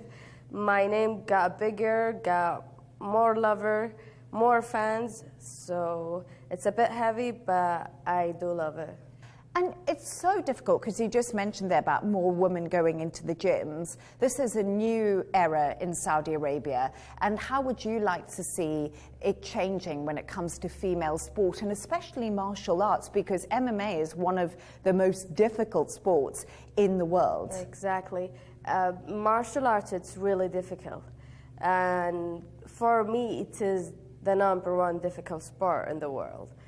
Because you're gonna try to be complete in all the situations, in every way. You're gonna try to be complete in your conditioning, in your strength, in your striking, in your ground game. You're gonna try to be complete in everywhere, everything.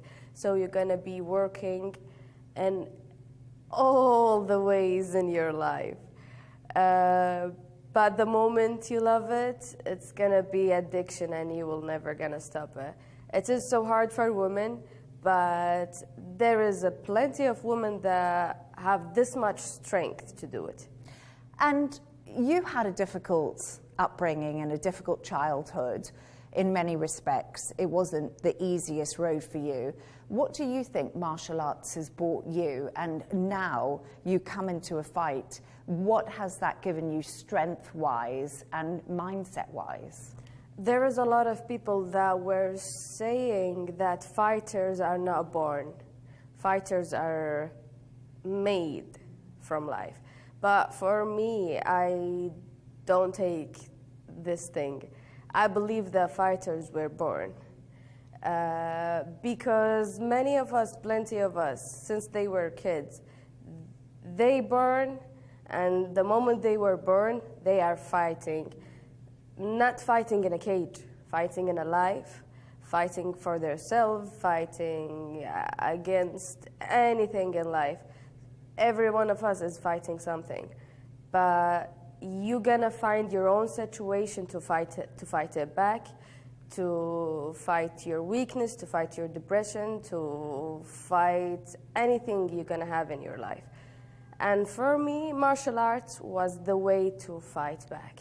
And you talk about the way to fight back, but when you were younger, were there the facilities for you? Because you've spoken about having to go and fight men in the gyms, and this has been an incredible journey. Just what was those moments like going up against men? There is no facilities, to be honest. And there is no facilities. It's just started to open up maybe the past 2 years. Most of the facilities are for men or mixed. I've been fighting men since the day I started this career. It's not an easy. It's not easy. You know, God made us woman and a man, and men have way stronger bodies than a woman, just like how God created us. But it's just how it is. I'm trying to survive it, to be honest, and it made me super strong. Of course, and obviously, if you take a hit from a woman, it will probably feel very different to what you had to do taking one from a guy. Sure. I'm sure that's a very different ball game. But when you look at things in perspective, and what do you hope? Because right now you've signed up to PFL MENA. What do you hope this first year delivers for you? Where do you see your future? I don't really love this question because it's okay. Many of people tell me, where do you see yourself 5 years ago or 10 or whatever? I always don't like to see far away. I always love to see tomorrow. Okay, I win this fight. Okay, I'm gonna talk to PFL. What do we have next matchup? What do we have next event? What do we have? What do we have? I don't want to focus, I want to be who 5 years ago or whatever it is. I just want to focus tomorrow, after tomorrow, tomorrow, after tomorrow, and focusing on tomorrow is going to give me to reach where I deserve. I just believe in God's destiny. And what has given you so much drive? Because you talk about, I'll just call PFL, see what's next. Where does that fight come from? That's why I told you most of the people were born fighters. I don't enjoy being quiet or chill most of the time. I get crazy. It drives me crazy. Like I can chill and I can have a vacation for a week, 2 weeks, and after 2 weeks I will start to make problems with everyone. I will try to break things. I will start to be crazy. So I try to put myself back in the gym so I don't get in any trouble. It's where all your energy goes. Yeah, so I was born this way and I need to dedicate it in the good and right place. You're going to be fighting in the cage and it's a home crowd in Riyadh. What does that mean to you? It means a lot.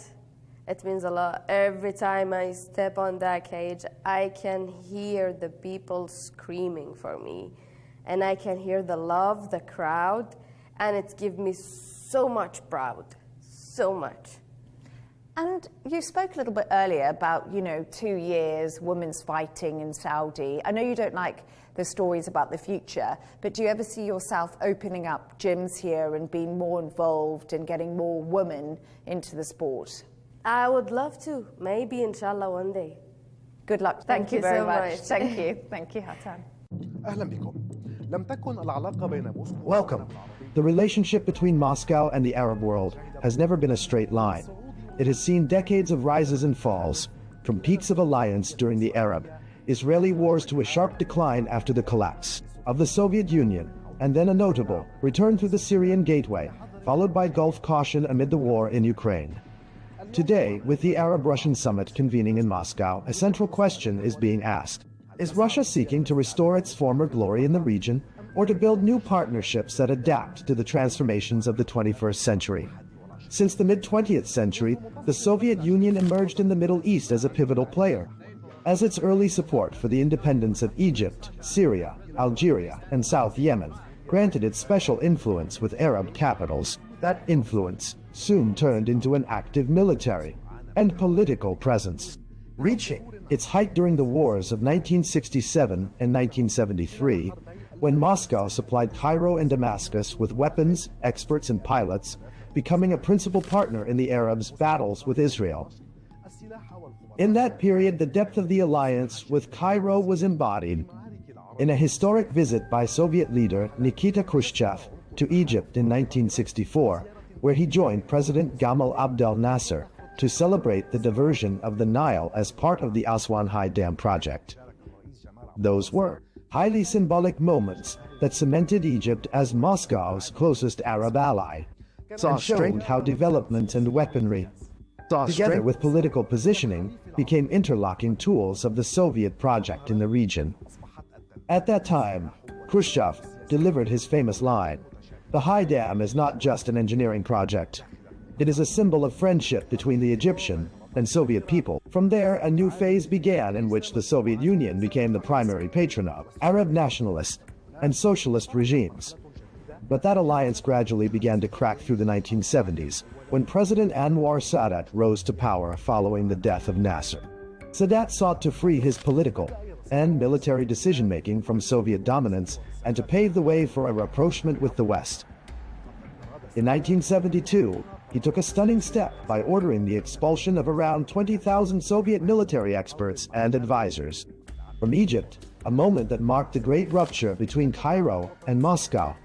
And although cooperation in arming the Egyptian military continued up to the October War, what followed, the signing of the Camp David Accords and Cairo's opening to Washington, effectively ended the Soviet presence in Egypt and pushed Moscow to seek alternatives in Syria, Algeria, and Libya to compensate for the loss of its largest Arab ally.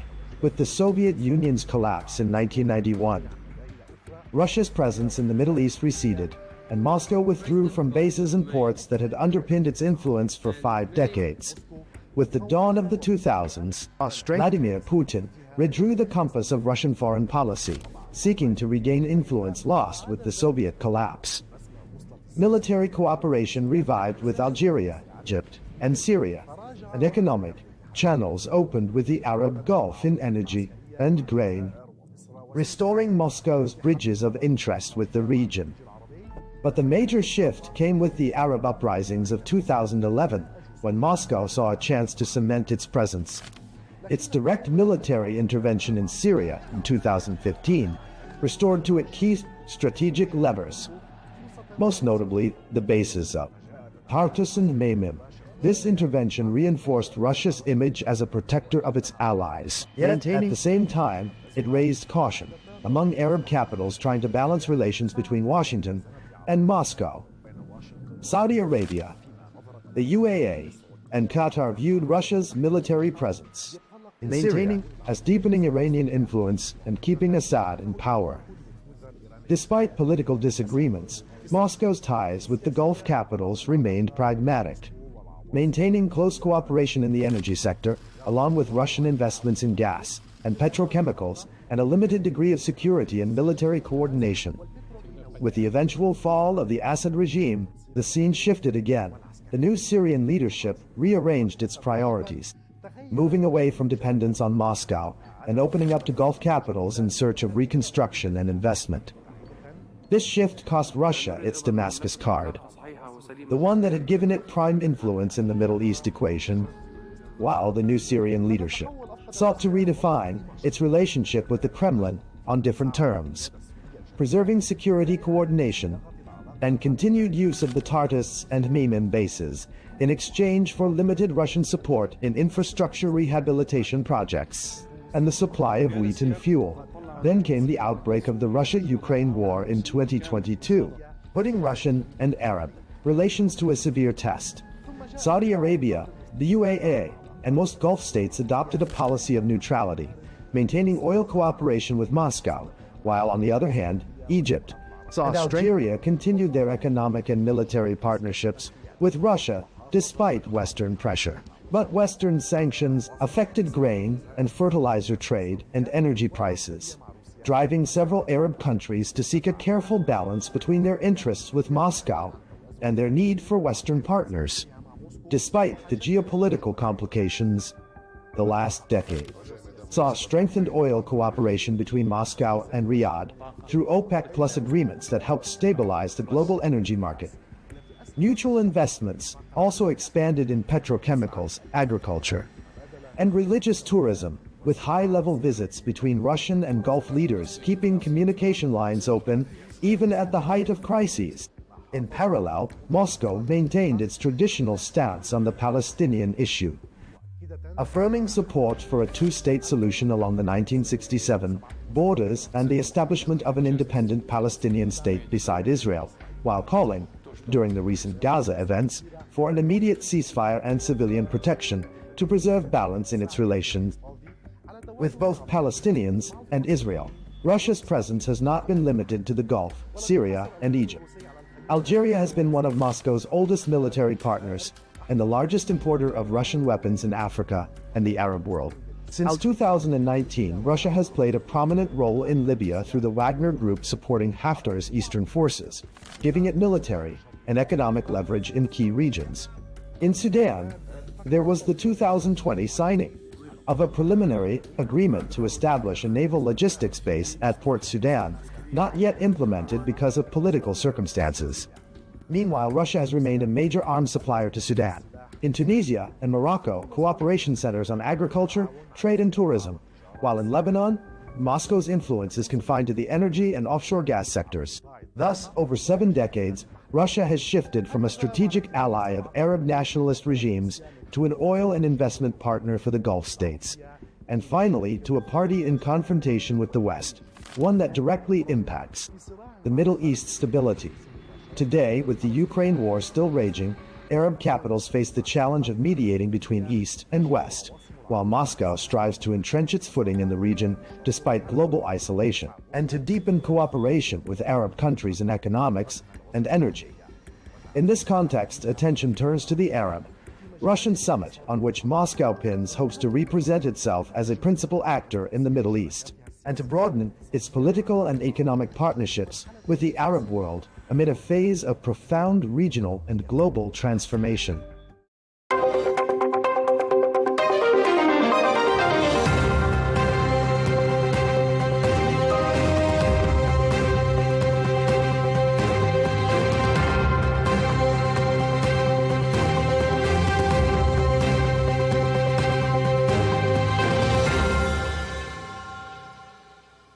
You're watching Counterpoints on Al Arabiya English. I'm Melinda Nucifora, coming to you from Jerusalem for this special interview with the Israeli President Isaac Herzog. President Herzog, thank you so much for your time on Al Arabiya English. Thank you very much. It's a great honor to appear for Al Arabiya.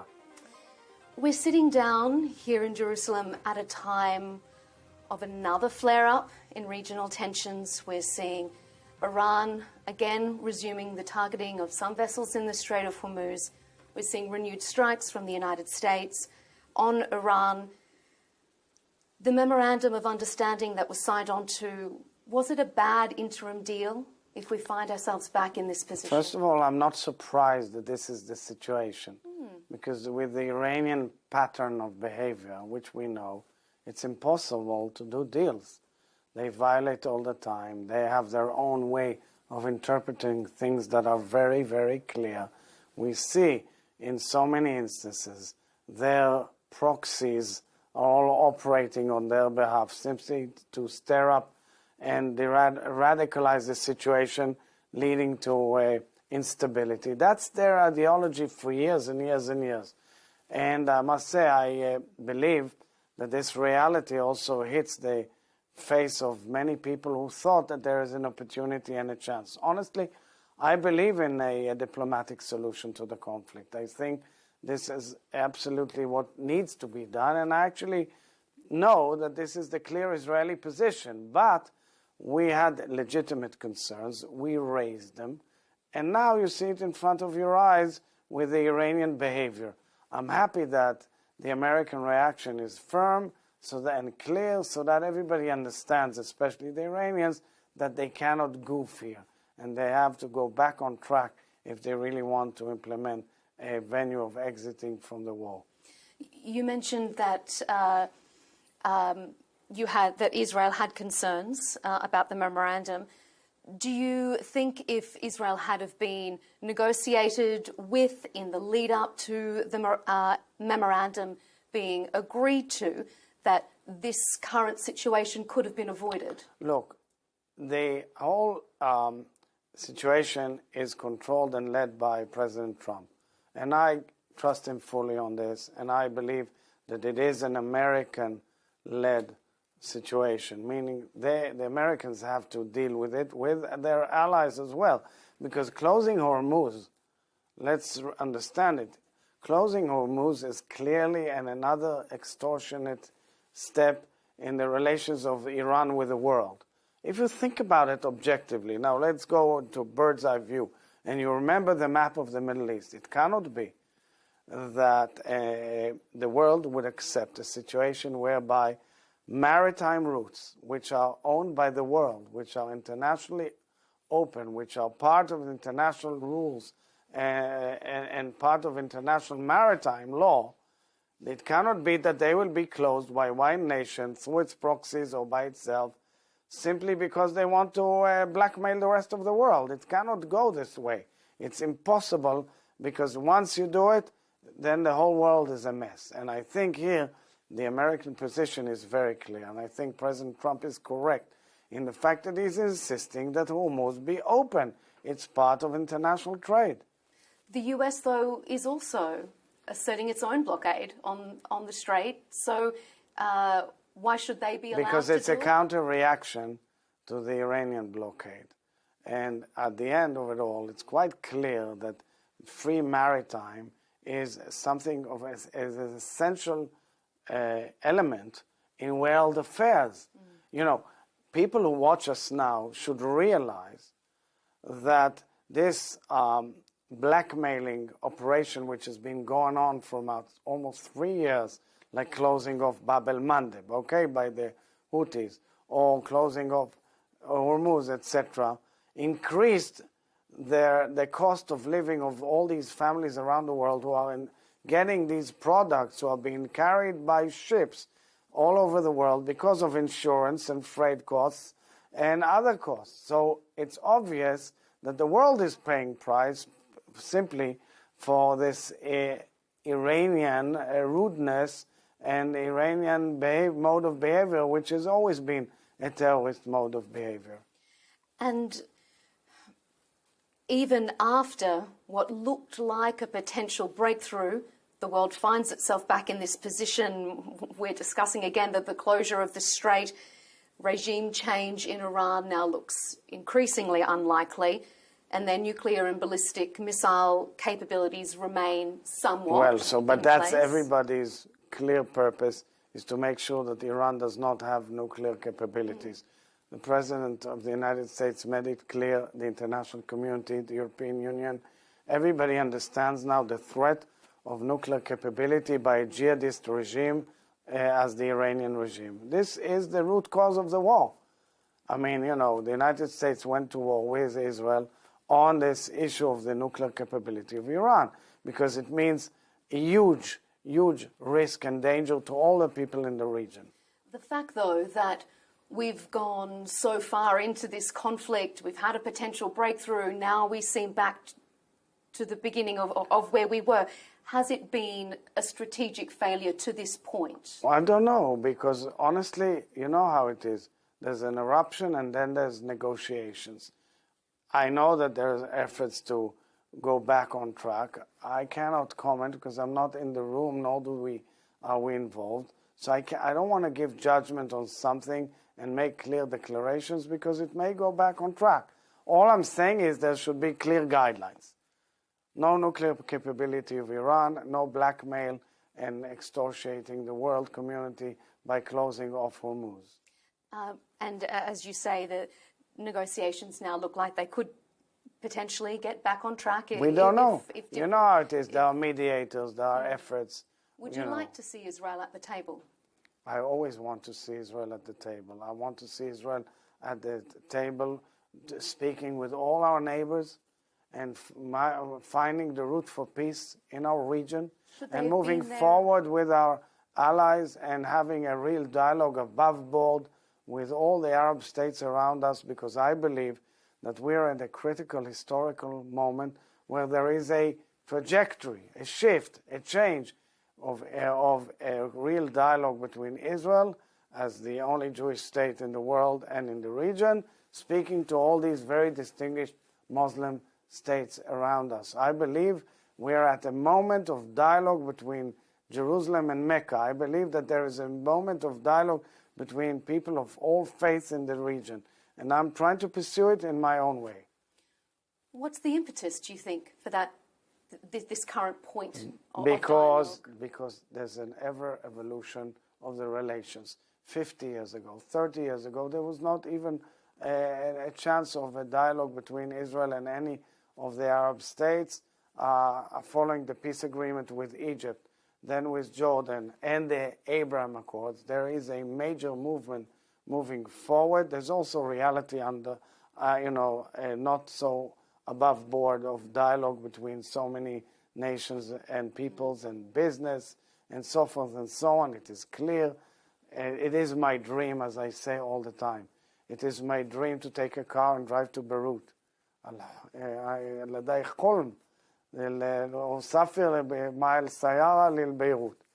It is my dream to go to Damascus, and it is my dream, really, to see peace between Israel and Saudi Arabia, definitely normalization, moving forward. And I believe it's part of history. And I believe we are all the children of Abraham, are destined to live together and must move forward together, including with our Palestinian neighbors. Okay, well, let's go back to the Kingdom of Saudi Arabia first of all and discuss what that could look like, because some Gulf states have reaffirmed their position that normalization with Israel needs to be reliant on an irreversible, time-bound pathway to Palestinian statehood. So would Israel be open to agreements with Gulf states outside of the scope of the Abraham Accords?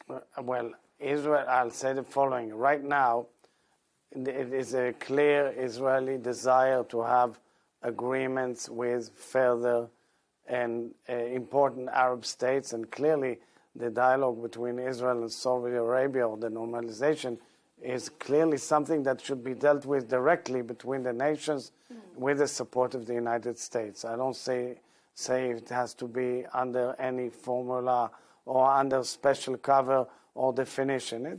You're dealing with very serious leaders, and I have great respect to Crown Prince Mohammed bin Salman. I've heard and read and known so much about him from friends who I know, and he's a very admirable leader. And the things that we want most in Israel is to see rapprochement between the nations. As for the way we move forward, of course there are many issues, but right now it's important for me to tell you viewers that as of today, Israel is on the route, on the path for elections. And the elections will take place on October 27th. I, as the head of state, non-executive, I have also the constitutional power to delegate to a member of Knesset to form a government, and that's out of the results of the elections. So clearly I would not say things now that are part of the agenda of any of the political sides, because there's a big debate on how we move forward with the Palestinians, for example. But I'm leaving it for the Israeli people to decide. All I can say clearly that I believe that the Israeli nation is eager to move to further peace agreements and eager definitely to have a real dialogue and normalization with our Saudi neighbors. So just my final question on that. So then to confirm, Israel would be interested in, open to constructive creative frameworks catered to individual Gulf countries. Right, so I'm not going into the exact formula because, again, out of my position, I don't craft the exact outcome of how to build it. But I do know, and I've said it many times, discussion that as opposed to a group. I agree, it's not part of a group. We are very happy about the Abraham Accords, I must say, and we're very proud of our relations with the Kingdom of Morocco, the Kingdom of Bahrain, and with the United Arab Emirates, which is just an example of how successful it can be and moving forward. But clearly we understand that the Kingdom of Saudi Arabia is a very important country. It's definitely a country on its own right, a major leader in the Muslim world. And for me, I think it's the dialogue between Jerusalem and Mecca, which should be the real gist of it, because I believe Jew and Muslim need to dwell together in this region in peace. It's it would be a wonderful, great dream. Absolutely. A dream indeed. And I have many friends who visit Saudi Arabia, and they enjoy Riyadh tremendously and keep on telling me I should come. I said, fine, but I guess I can't come just as an ordinary citizen. I hope to be able to realize and meet the Saudi Arabian leadership officially in due course. If we turn to other diplomatic relationships, the relationship between the US and Israel, we have seen comments from US and Israeli officials that appear to have different focuses at the moment. We see a US administration very focused on reopening the Strait of Hormuz. We see the the Israeli focus being very firmly on Iran's nuclear and missile capabilities and stability in your region. Do you feel that there is a divergence in focus or priorities between Israel and the United States? Right now, I think there is a close and good dialogue, especially in closed rooms. We could have our differences. It's only natural. We have different viewpoints on things. We live here. They are there. They have the grand picture on things that are matter to the United States. Hormuz is clearly something of vital importance to the world and world economy. We are the ones who bear the brunt, like our neighbors as well, and the neighbors of Iran, from Iranian missiles and their aggression. So we can have our differences, but at the end they're tactical. We all understand that we are faced with an empire of evil in Tehran, with its proxies, with its belief, with their call that the United States is the big Satan and Israel is the small Satan, or with their call of annihilating Israel, or the fact that they press buttons and fire at nations all around the Gulf simply because they feel like it and they think they can threaten or harass. They are surprised to find out that dignified Arab states stand up to them. That's like terrorizing them, and it's about time the world tells them, you know what, we're not afraid of you guys. We are going to make sure that you won't be able to do that anymore. You say that it is normal, obviously, for two allies to have their differences, but is it disappointing to see those differences being aired so publicly when we hear comments from the US Vice President J.D. Vance speaking on his current podcast tour saying things like, we know that there is, without a shadow of a doubt, people within the Israeli government trying to shift us away from negotiations. When you hear the US Vice President say those sorts of things. But we live in a world of politics. And we live in a world where a lot of stuff is open and transparent. I can tell you, because my family relationship with U.S. administrations goes back 15 presidents, since Franklin Delano Roosevelt, but clear, close relations, that the more things change, the more they stay the same. There's always differences, there's always arguments, there's always tension. I respect President Trump, and I respect Vice President J.D. Vance, and I respect Secretary of State Marco Rubio and the entire administration. We work closely with them on many issues. And I believe the grand picture, which the United States should push with Europe and others, is, of course, the connectivity between the what you'd go through the Eastern Hemisphere, meaning through us Israel, all the way to Saudi Arabia, through the Gulf, all the way to India, the major connectivity on transportation, on communications, on energy, which could change the entire world. And I believe that with the incredible Israeli advantages in so many spheres, together with the incredible advantages and qualities of the Arab nations and definitely Saudi Arabia, we can get very far. If we turn away from the US and back to more of your regional neighbourhood, there have been several high-profile Israeli officials who have expressed concerns recently that some countries within your region are trying to change or even destroy the balance of power in the region. Do you think that that's a very real and present First of all, threat? it's a very important comment that was stated by Prime Minister Netanyahu. We're very much aware of it. We believe this region should move to peace, not to an arms race of swords and threats and so forth. I mean, the next big objective should be peace with Syria, peace with Lebanon, between Israel and Syria, Israel and Lebanon, and not tilting the balance towards all sorts of elements that may divert and kind of change the equation in this region and the equilibrium, which is quite sensitive. Because Israel obviously has its own very legitimate security concerns. Absolutely.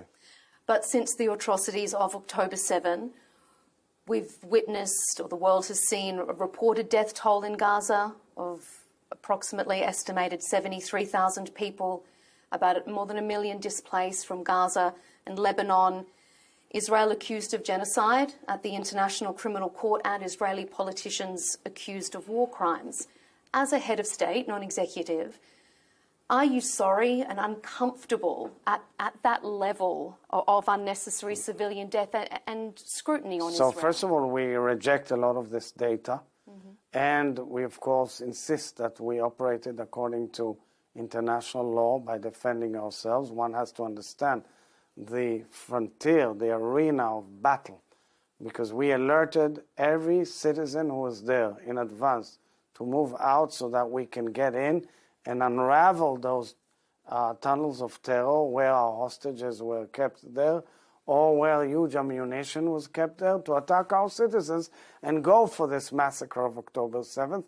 People had missiles, long-range missiles, in their living rooms, in their bedrooms, in their kitchens, in their mosques, and in their shops, and what's not, in their schools. So at the end, what do? You send your soldiers to get them out. And unfortunately, there were tragedies, although we've done our best to maintain international law. And by the way, many of those killed were Hamas operatives, and we have all the names and numbers and all. Now I must say, fast forward where we are now. Clearly there's a hope, and clearly there's a venue. There's a venue because of the 20-point plan of President Trump, adopted as a Security Council resolution on Gaza. Phase 1 was done. Israel and all sides, they had a marcation of where we are. In order for Israel to withdraw, first of all, there has to be, according to the 20-point plan, the clear disarming of Hamas.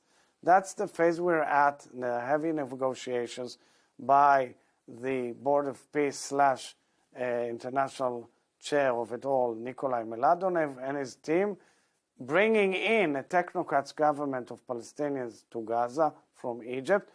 The precondition of all of it is to move on all the issues, including the disarming of Hamas. That's where we're at. So I'm saying to the world, guys, you can keep on going on the blame game. We defended ourselves and actually protected the free world by the way we fought this empire of evil. Same in Lebanon, same in here. If you get the terrorists out, you will have real hope for peace and real hope for the people living in Gaza. These people in Gaza, they deserve good life. We want good life for them. They were there when Hamas took them over. Even now, Hamas is money laundering some of the incoming food supplies in order to maintain their regime. But if they'll go out and a technocrats government takes over, there's huge hope. Same goes for Lebanon. We can have peace with Lebanon. The one who are stopping it is Hezbollah. and they're a proxy of Iran, just like Hamas is a proxy of Iran. So that's the strategic situation we're looking at. And believe me, my heart aches for every innocent civilian in the Palestinian side, because this is not our aim or desire in any way. And just finally, the tide of public opinion after a lot of these situations in Gaza, in Lebanon, has in some quarters globally turned against Israel as the Israeli government, I should say, and perhaps their actions. As the head of state, how do you grapple with the public opinion problem that First of Israel all, suffers? we have to differentiate. I'm answering and replying to all these allegations all the time. There's an international campaign and onslaught against Israel as part of trying to weaken Israel in its battle against the Iranian empire of evil.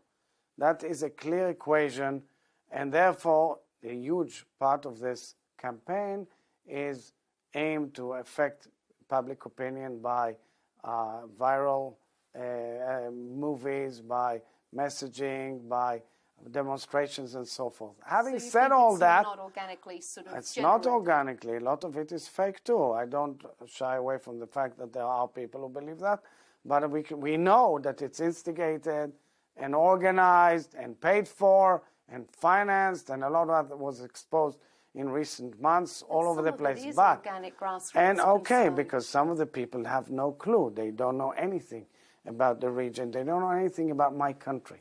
They don't know that 20% of Israel is Muslim. They have no clue. You know, recently I posted a beautiful picture of the way I swore 5 new judges, Qadis, for the Sharia court in Israel, including one woman, which is a great story. The amount of response I got from the Arab world and the international community was great. What, you have Muslims in Israel? What, you mean they're equal citizens? People don't know that they have parties and they are very important in our politics, and they are now in the political picture in Israel counts them as very interesting in the political game, and they have no clue about their TV, radio, and the fact that they're part and parcel of all our lives. But that's the greatness of this nation. We're a very moderate nation. We want peace. We were attacked, butchered, slaughtered, raped. Our sisters and daughters and husbands and brothers. That's what happened to us. And we went to fight simply to defend ourselves. But now, after showing resilience and leading to a major change which occurred in Syria and Lebanon and in Gaza, now is the opportunity for the international community to stop this blame game and move to peace. And we can move to peace if we really want to. But for this, Iran has to pull out its proxies, its war machine, and enable people to live. There's no difference between us. I mean, there's no real arguments between us and Lebanon on the solution for peace. The border is clear. We don't have disputes. We simply want to live in peace in our northern border without being attacked by Hezbollah. And I'm telling you, I spoke in Arabic to the people of Lebanon saying we just want to be there as real good neighbors to you guys. Because I guess the counter-argument to that is those who would say that the Israeli government doesn't show that they want to live in peace. So the issue is that I'm not dealing with what people say here on expressing our democracy. The variety of views is unimaginable. So people can say whatever they want. At the end, Israel made clear, we just signed an MOU with Lebanon with clear guidelines for peace. It's a major, major step. And we heard what President Aoun said and Prime Minister Salam. We know it's not easy for any one of them. We are clear. And also for Israelis. Our people in the north want to make sure that they can live in peace, not go to school being bombarded by Hezbollah attacks all day long. So that's why we took over this strip of 10 kilometers or so until the Litani River, simply as a buffer to protect our citizens. But it's not that we can't have an arrangement. The previous UN security resolutions and ceasefire agreements were violated by Hezbollah. So that's why, and I know it's also a very big interest of the region to have peace on that side of the Middle East, and we are eager to it. But guys, the world has to understand, we are not willing to be attacked again. And Israelis have lost their trust in the ability of trusting their neighbors. That's the result of October 7th. But that doesn't mean it's over. It means that the Israeli public, at least as I speak for the Israeli nation, wants to see peace and wants to make sure that it will be safe under that agreement. Mm-hmm.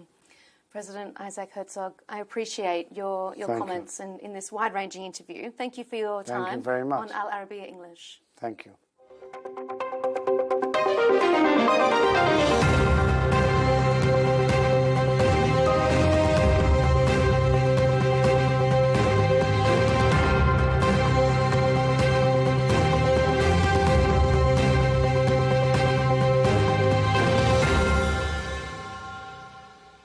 The jewelry is lost forever. Inspired by a true story. We were blaming insufficient security. It's a symbol that has been attacked.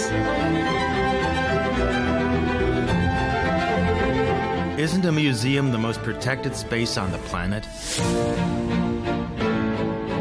Social media was flooded with countless fantastical videos. Before the era of artificial intelligence, people reacted to such shocks by taking to the streets. I didn't leave my chair, and I didn't say a word there. Technology no longer grants time, the luxury of time.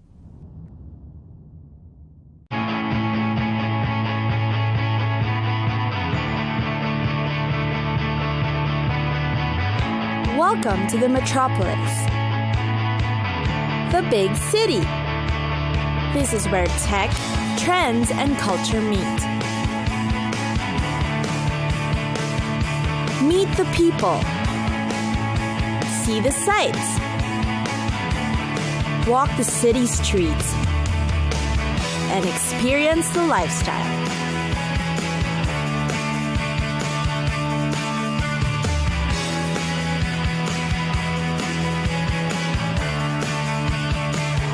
This is your first-class ticket to the cities of the world.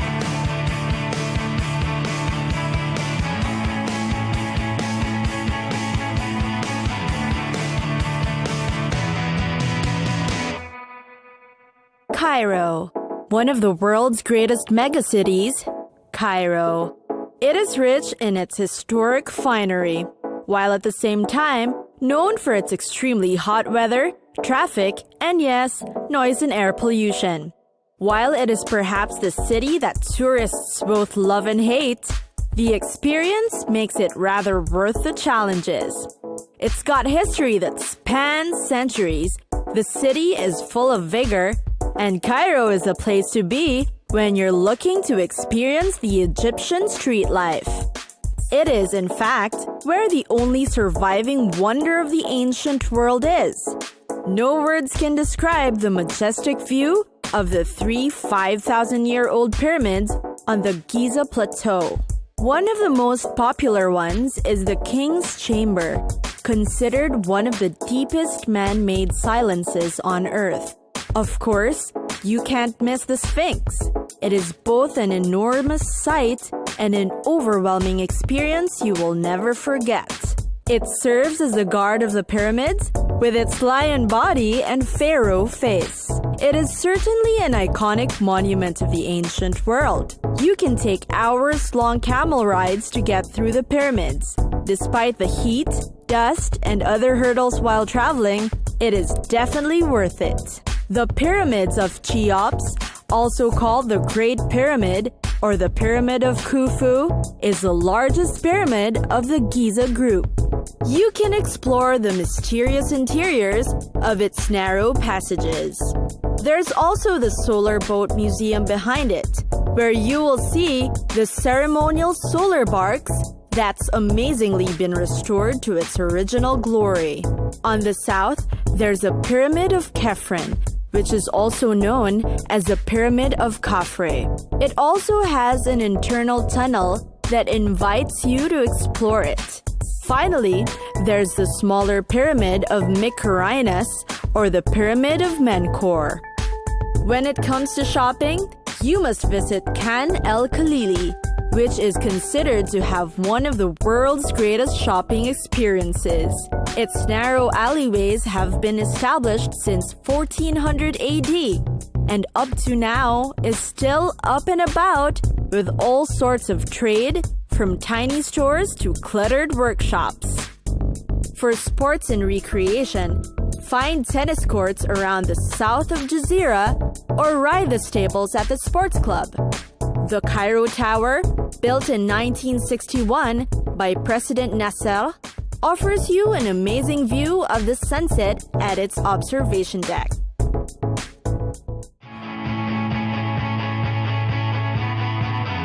It's time for us to go.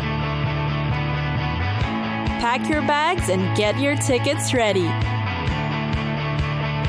And we'll see you on the next destination. Catch us again next time on Cities of the World.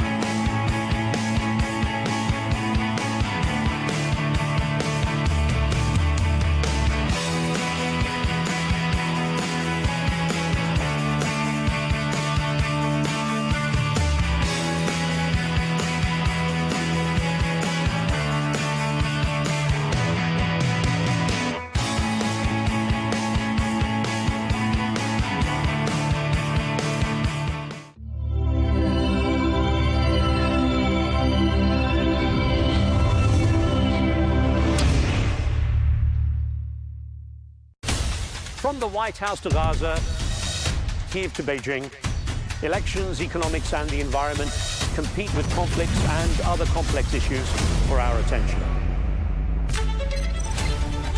In an age of fake news, deepfake and artificial intelligence, they've got to have a vote and a say. It's important to look beyond the loudest voice to understand the truth.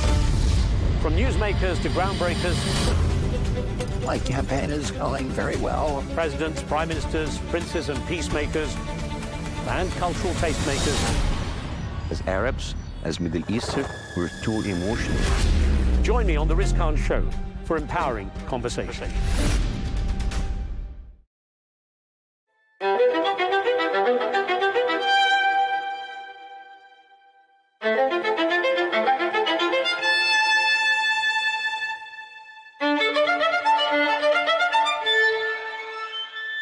Because humans are naturally nostalgic, they search for their beginnings and the first moments of everything around them.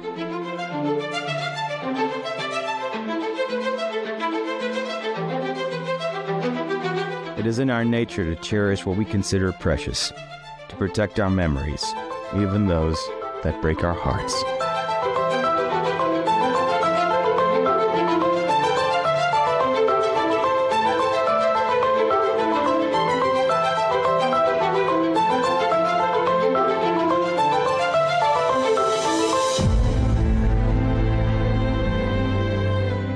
Who among us has not kept the letter yellow with time? A lover's perfume in a glass bottle. A grandmother's earrings passed through gentle hands. A photograph. A record. A book that carries the warmth of a heartbeat.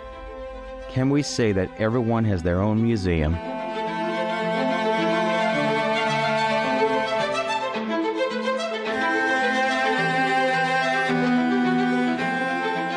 Why do we chase the warmth of faces long gone, the echo of feelings that once lived within us?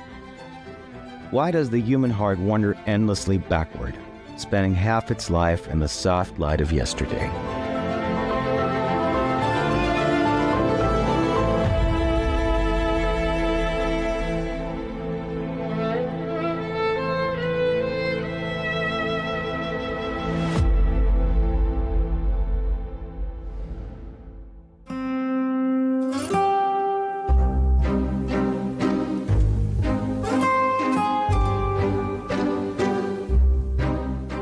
What are the origins of the museum? When did humanity decide that its treasures should belong to everyone? The story of museums, those guardians of culture and memory, begins much earlier than most imagine. From a princess's private trove to vast institutions welcoming millions, the museum has evolved into a space where the boundaries between the private and the public dissolve. transforming personal passion into a shared heritage.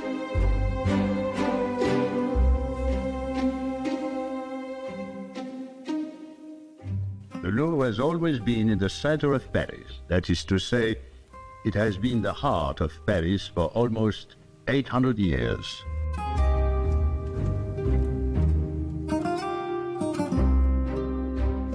And Paris, in the year 1190. It is necessary to go back that far to find a Paris without its Louvre. It was in that year that King Philip Augustus built himself a fortress, a place to keep his jewels, his dogs, and his prisoners of war. As everyone knows, the Louvre Museum is not just a museum. For decades, it has been one of the tools of soft power, and the actual decision regarding its management and security rests with the Élysée Palace. Around the world, there have been nearly hundreds of famous museum thefts. This isn't the first time the Louvre has been targeted, but the October 2025 heist, which unfolded in plain sight of guards and visitors, may be among the boldest in its history. The heist of the Louvre was a tremendous shock on October 19th. We had several small burglaries in museums right before. The Museum of Natural History, golden pellets were stolen. So this was like a series. We were like a nation in shock. Why can't we protect anything of value? And secondly, there was a sort of shock about the fact that there was insufficient security. So we were blaming insufficient security, so laxness and indifference, and at the same time, some sort of national curse. From the Apollo Gallery 50 years ago, the sword of King Charles, made around 6 kilograms of gold, studded with precious stones, vanished from its display and has never been recovered. But the real story here isn't the theft itself, but what it says between the lines. Why are museums robbed more easily than jewelry stores? Why do surveillance systems, guards, reinforced glass, and alarms so often fail to do their jobs? Let's say that a jewelry store has a limited perimeter, it's a small area, and they have strict access control, and they have standardized procedures. But for a museum, it's by nature an open venue. They welcome people, so you have a lot of flows, and it's always a compromise between access, conservation, and visitor experience. So of course it's a whole chain of security that has to be set up, and that is a very complex way how to set up. And also, if one aspect is not well secured, is the whole chain which is deficient. Well, jewelry stores expect to be robbed. The National Museums, any museum, knows it's a possibility, but too many armed guards inside the museum would give a bad feeling, and plus they really don't want a guard to pull out a gun and shoot. In most museums, the artwork is not insured, and jewelers are insured.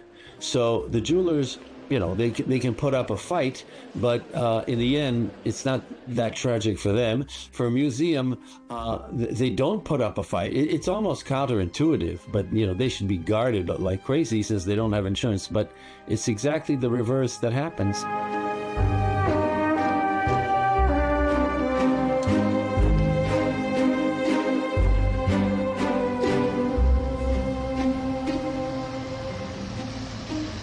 On a bright morning on the 19th of October 2025, a theft unfolded in the heart of Paris that stunned the world. Not for its scale alone, but for its symbolism. In broad daylight, priceless artifacts vanished from the Louvre, the world's most visited museum and one of France's proudest institutions.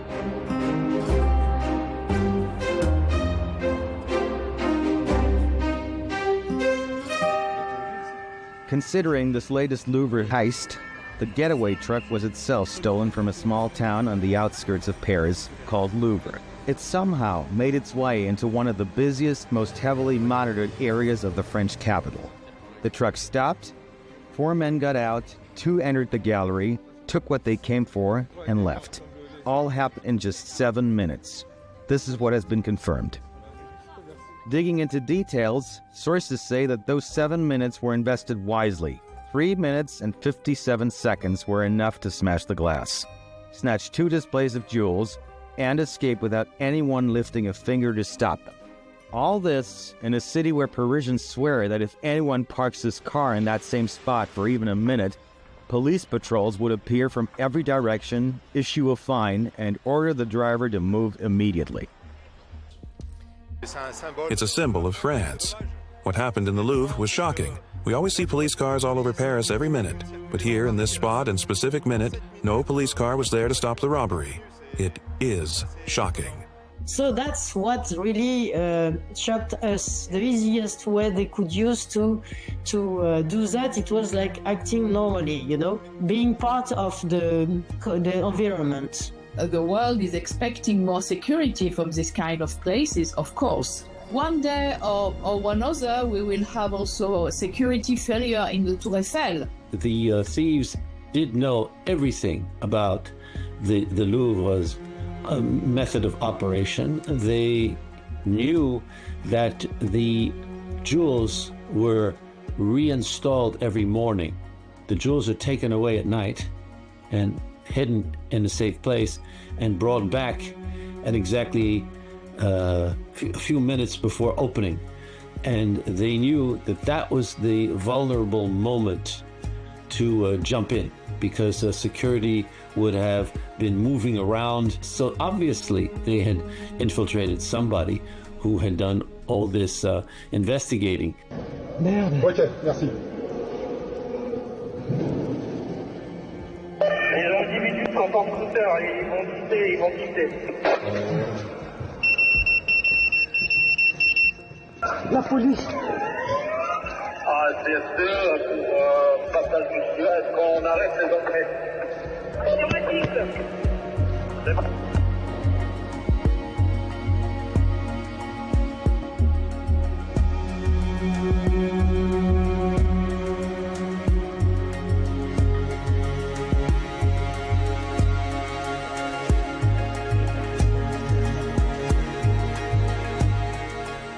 Experts say museum officials long believed that a daylight robbery of a major museum was virtually impossible. Yet growing evidence suggests the Louvre thieves may have received assistance from inside the institution itself.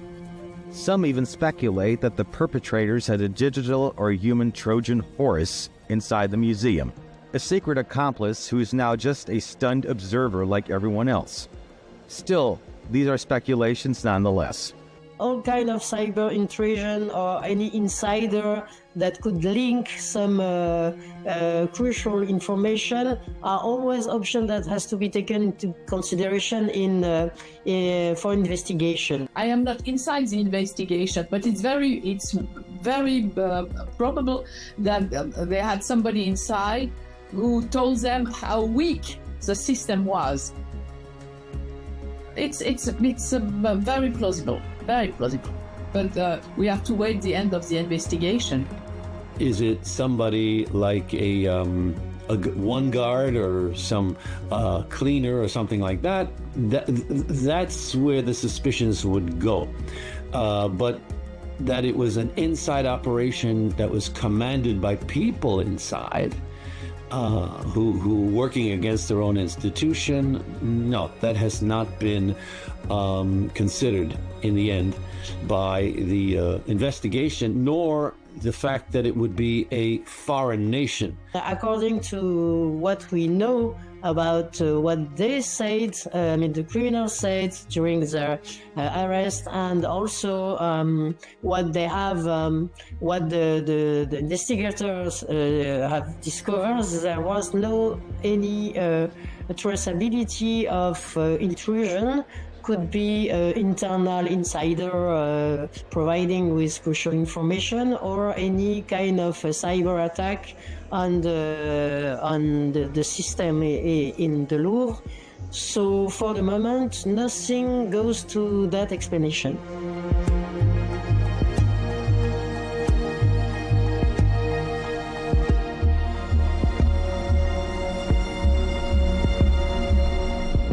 Hours after what many are calling the heist of the century, Hichem Daoud, a political anthropology researcher at France's National Center for Scientific Research, reflected on the deeper implications of the theft.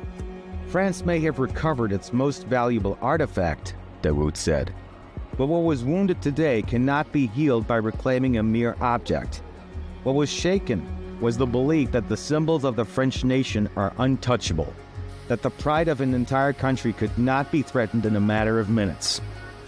He continued, "The crown has returned to the Louvre and may soon shine again, and perhaps the remaining stolen pieces will be recovered. But the image of that crown lying abandoned on the roadside will haunt the national memory. Deep down, the French fear that one day their country could resemble that crown, stripped of pride, of grandeur, and of protection."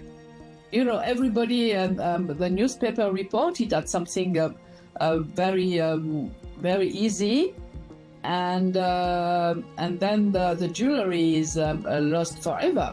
It's part of organized crime, and we will never find them. Those jewels are considered to be national treasures, and who would dare do this in front of everybody and steal them?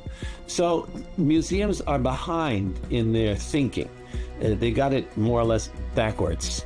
And there is another problem, that when you steal from a museum, you have to dispose of the artwork on the black market. So these jewels will have to be cut and transformed in order to be sold. And there is another problem, since it's a national affront. They have 100 police working on this. I mean, for a jewelry store, you wouldn't necessarily have that many police. So it's really very counterintuitive, and it's just this illusion of ease that the criminals saw, which made them try such a thing after a whole series. But after this, I think the French museum world will change completely. I was at another museum when it happened, and I saw the guards got nervous and started walking around Napoleon's sword. So there's going to be a reaction.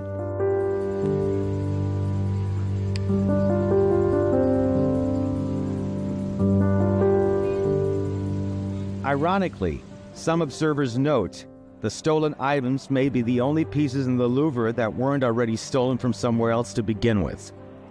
Historians estimate that nearly 80% of the museum's collection originated from colonial conquests and imperial expeditions.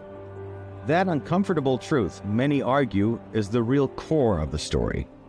European analysts see the heist as a mirror held up to France itself, a nation strained by political instability, economic fatigue, and growing social unrest. I guess you are not expecting the President of the Republic to be in front of the museum and be like that and prevent robbery. I mean, it's not his role, okay? I think that somebody has to be blamed is the lady in charge, the director of the Louvre. She has to be blamed because she receives the report and the warning. She is the one who should dismiss. She's the one who has to resign, not the president. I mean, the president, you cannot expect your president to be in front of each of your museum, I guess.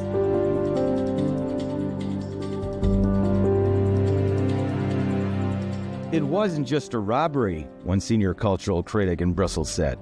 It was a symbolic message reclaiming that what France once took can also be taken from France. Investigators remain tight-lipped about how the thieves managed to infiltrate one of the most secure museums in the world in broad daylight. Yet the brazenness of the act and its timing between a collapsing government and another trembling under pressure has deepened public unease. To many, it feels as though the country's sense of pride and protection has been breached. It's a symbol that has been attacked, and for France, it's really a very critical and even political issue, let's say. And also the amount of the law, which is the value of the jewelries are around 88 million euros. With considerable intelligence, because really the timing was incredible. And they got lucky because the police went to the wrong place when they finally got the alarm. And they were also lucky, these burglars, because the casing of the jewels was not as, it wasn't impenetrable. Okay, this was not Fort Knox. So they did have some time to drill a hole in the glass, and the Louvre doesn't have armed police inside. You have to go get them. You just have security, and they came in, and the burglars threatened them with these drills, and so really nobody wanted to be attacked. And in the past, there have been guards who were overpowered and gagged and tied up a few decades ago. So nobody wants to go through that.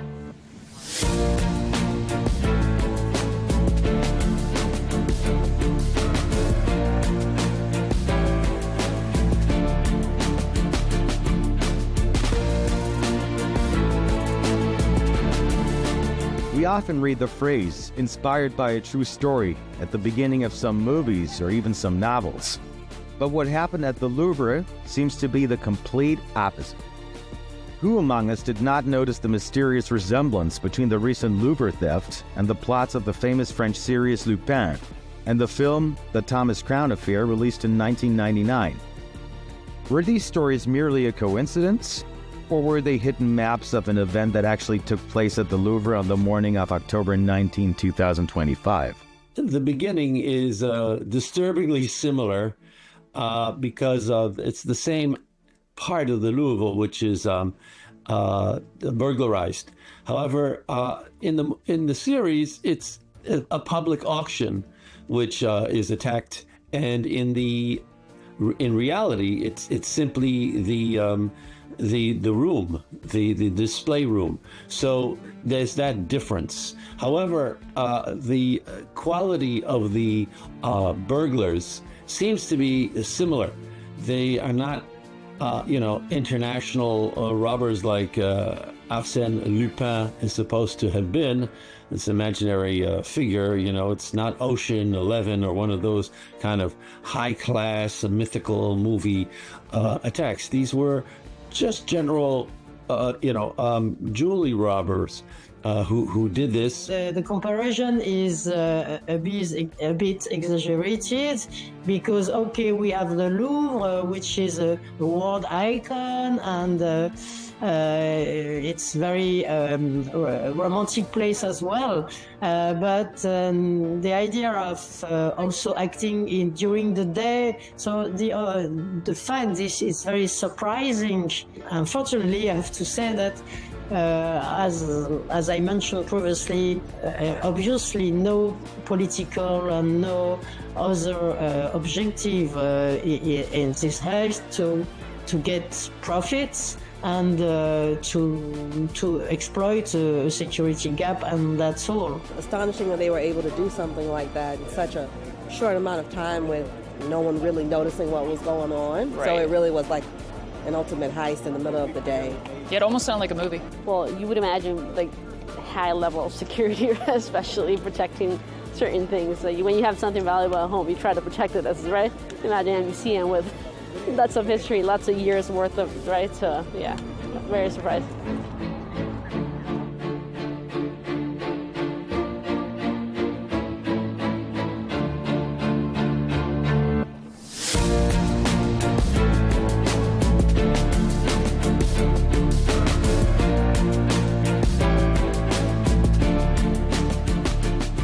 Here, the sequence of events can be laid out chronologically as follows. First came the theft itself. Then the wave of astonishment, not only in France but globally. Third, the rapid spread of the news, thanks to social media networks. The fourth was the collapse of any sense of time as the public demanded quick answers before shock could turn into yet another crisis for Macron's government, which was already navigating intense political pressure at the time. In such a situation, it was only natural to resort to artificial intelligence to understand what had happened.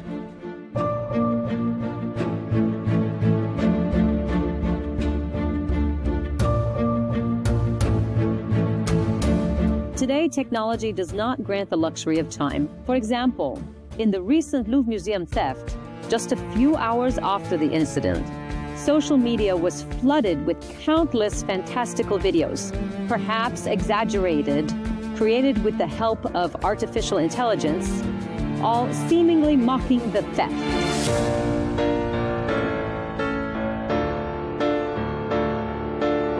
This allowed those behind technology screens to be journalists, analysts, and even investigators. For example, I didn't fly to Paris or enter the Louvre.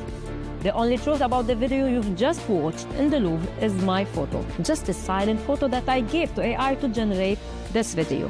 I didn't leave my chair, and I didn't say a word there. Only AI did. This was nothing but an experiment to understand today's powerful technology.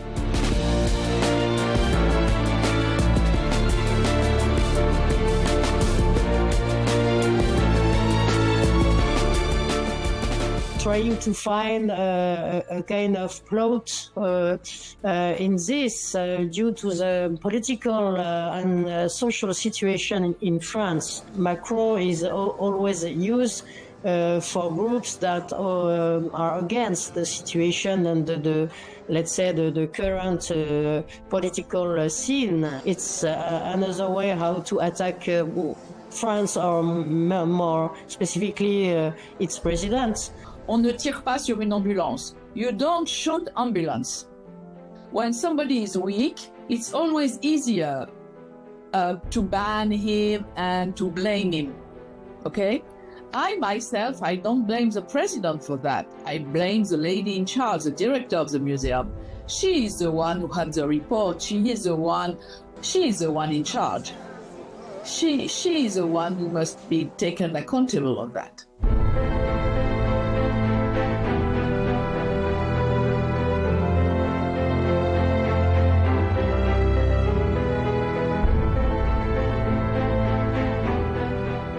History never knew the dragon we speak of today, the artificial intelligence. Yet history tells us that the Babylonians and the civilizations that followed them in Mesopotamia, along with the ancient Egyptians, Persians, Romans, Greeks, and others, were the ones who first conceived and developed the idea of a museum through centuries of accumulated experience. But today, things have changed. In recent years, virtual museums have emerged, presenting their collections in an intangible digital space, one no thief or vandal can ever touch. And now, artificial intelligence enters this vast landscape once again. Perhaps we are on the brink of transformation that will redefine museums and their security altogether. Whether physical or virtual, the museum remains a place where history completes its cycle, where history became full circle, returning us to the same human impulse to collect, preserve, and display. It was the French and the British. The French Revolution, they took the royal collections and they said, okay, this is not just for the nobility who are coming once in a while, and not just for art students, it can be opened up to everyone. So it was made accessible, especially to art students and on certain days to the public. And it became popular. And the British did the same thing with the British Museum. Now, in the 19th century, museums were also research centers. You know, they do a lot of archaeology in the Middle East. They did a whole lot of Egyptology. That's really what got them off the ground.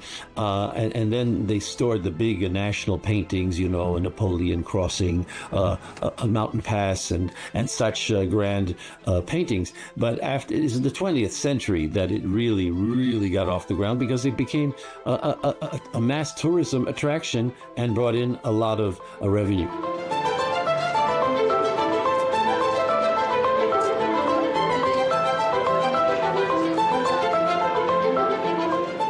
Museums, despite their symbolic and cultural weight, are not all fortified like high-end jewelry stores. They rarely anticipate the possibility of a bold daylight robbery.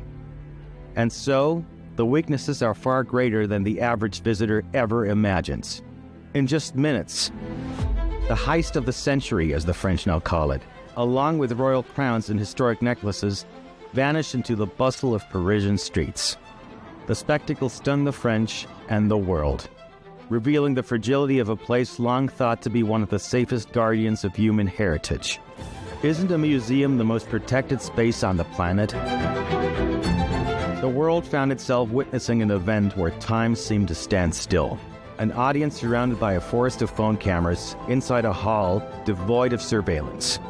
In the past, before the era of artificial intelligence, people reacted to such shocks by taking to the streets, joining strikes, waving flags, writing songs, demanding justice.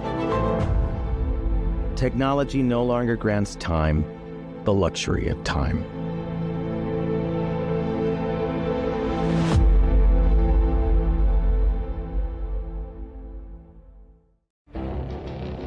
It feels like decades are passing by in a matter of weeks. Seismic shifts in the world order. Never, ever will be part of America. With so much happening and then so much noise. Whether it's political upheaval, Canada has been ripping us off for years. Economic shifts or social movements. And no one wins from tariffs. I think America can be more friendly to the rest of the world. The in-depth analysis and all the latest developments across the globe. To have an inclusive policy together. The meetings with Hamas gave me some hope. We're in another nuclear arms race. The most important development straight to your screen. Welcome to the dressing room. I'm on my own. I need backup. And an insightful look at the issues shaping our world today. It was not going to happen, that war, and it happened. Join us on Arabiya News, where the world talks.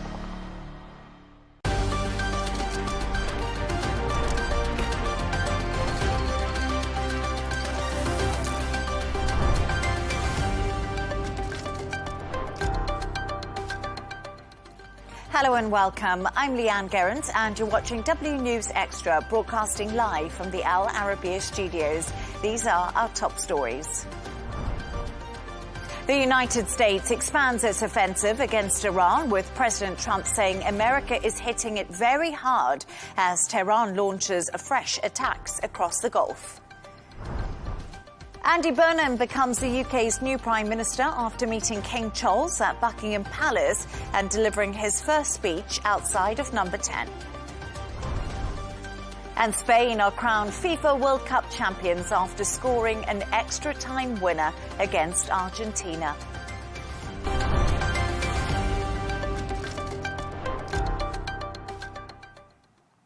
The United States has once again expanded its military campaign against Iran, hitting targets in several provinces, including a city hosting a nuclear power plant. Iranian officials say at least one person has been killed and others wounded, while Bahrain and Kuwait have also reported Iranian strikes. President Donald Trump says the U.S. is hitting Iran very hard to honour Americans killed in attacks over the weekend. To discuss this and all of today's stories, I'm joined by broadcaster and columnist Gemma White, who's in Dubai and deputy editor of The Spectator and host of the Americana podcast, Freddie Gray, who is in London. Gemma and Freddie, great to have you on the show with me. Gemma, let's start with you because this is the 9th consecutive night of strikes. Is a solution to peace even possible at the moment? Because lots of people are saying this war and the escalation is outpacing any form of diplomacy. Yeah, I think first we need to define what we think of when we hear the word peace when it comes to this situation. You know, if by peace we infer, complete normalization of relations, such as the US has with Europe, then the chances are sort of low to non-existent right now. But if we lower the stakes around the word to mean avoiding war, reducing tensions, and reaching perhaps initial agreements on specific issues, then it's still achievable. And actually both Trump and US Secretary of State Marco Rubio have said as much. And we've also heard from Iran today, who confirmed that diplomacy with the US was ongoing despite the fighting. They didn't divulge, neither side has divulged any details on the content of any of these discussions. But the Iranian Foreign Ministry spokesman said diplomatic apparatus has been active in recent days. And Rubio said that the US was still open to negotiations with Iran, but that it, quote, has to be real. So if we're being optimistic, it's worth noting that, recent diplomacy has produced some interim understandings and continued indirect talks. But on the other hand, the US is increasing their aircraft numbers in the Middle East. Trump said to be reconsidering plans to capture Karg Island or to bomb Iranian nuclear facilities at Pickaxe Mountain. Now, the reasons and impetus for them to reach a solution, they remain the same. You know, neither side wants an open-ended war. The cost is too high financially, and also for the US reputationally. There are strong incentives to keep the shipping lanes open, to keep global energy markets moving. And also regional mediators haven't walked away. You know, they've remained active. So you still have Qatar, Oman, and to a much lesser extent now, Pakistan facilitating when direct diplomacy is difficult. The signs are there, however, that Tehran is willing and perhaps able to wait out Trump, or that they envisage that they are. You know, the messaging coming from the collective leadership appears to be that resistance is the only option for now. But with the economy in dire straits and, you know, the West unsure as to who's actually in charge there, this is going to be an interesting time. And it's also the Interior Minister of Iran is currently in Pakistan. So we do know that there is talks happening, that door to diplomacy is slightly open. But Freddie, President Donald Trump said US strikes were to honour US service members who were killed. And also again today, Donald Trump's reiterated that. And he's saying Iran would pay for the killing of US soldiers. I think the big question a lot of people are asking for now is how prepared is the US for a ground operation inside of Iran? And I guess, is Iran preparing for this too? I'm sure Iran is preparing for it. And I think there is a significant chance, a growing chance, of a US ground operation in Iran. And a lot of people thought that would be after the midterm elections that were coming up, because it's politically difficult for Donald Trump, because a ground operation carries a strong likelihood of more body bags coming home of US soldiers, which hurts Donald Trump domestically and politically.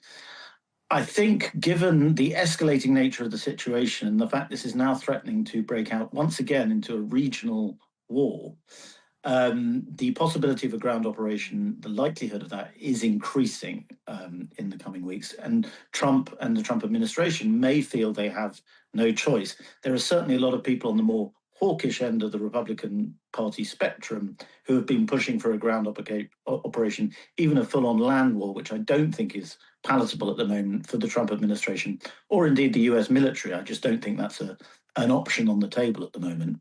But certainly some kind of ground operation, a targeting of Karg Island, that is possible, and the likelihood is growing. I think it's not what Donald Trump wanted. He clearly wanted this off-ramp. He clearly wanted the memorandum of understanding to work ahead of the midterms so that he could bring down energy prices, get away from this, what he called a detour, but everyone else called a war. Unfortunately, that's not working out for America, and unfortunately for the rest of the world too. And also, Gemma, I just want to talk a little bit about the attacks that we've seen on the Gulf countries. It's definitely become an asymmetric war from Iran's point of view. Kuwait said a desalination plant was attacked for a second consecutive day. We've also been hearing reports that alerts have been sounding inside of Bahrain.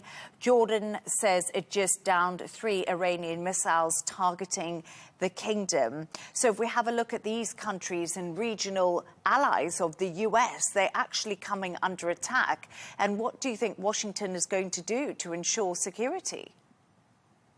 Interestingly, we don't know what's kind of on the Pentagon's mind right now, because there hasn't been a press briefing in 2.5 months. So the last press briefing was on May the 5th. So there's been radio silence as far as, you know, the public and the knowledge that we have is concerned. But I think behind closed doors, you know, one has to wonder how much longer the Gulf states can avoid being pulled into this war inadvertently. certainly, you know, we know from their actions to date that this is not something that they want. It's not something they asked for, perhaps not even something they anticipated. But it's becoming, as Iran continues these strikes and continues to show its military capability, one has to wonder how much longer the Gulf states can sit on the sidelines, and whether that means uniting militarily or even uniting to, you know, offer condemnation of the Iranian strikes. Well, that remains to be seen. And Freddie, just to get some final thoughts from you, we actually also heard from Donald Trump a little bit earlier dismissing the fact that Benjamin Netanyahu could possibly be arrested when he goes to the United States. That's something he said. And I also wanted to just get your thoughts on what the Pentagon's plans are for Gulf states going forward. Well, I think it's very interesting, the situation with Trump and Netanyahu. Their relationship is fascinating. It goes back a very, very long way.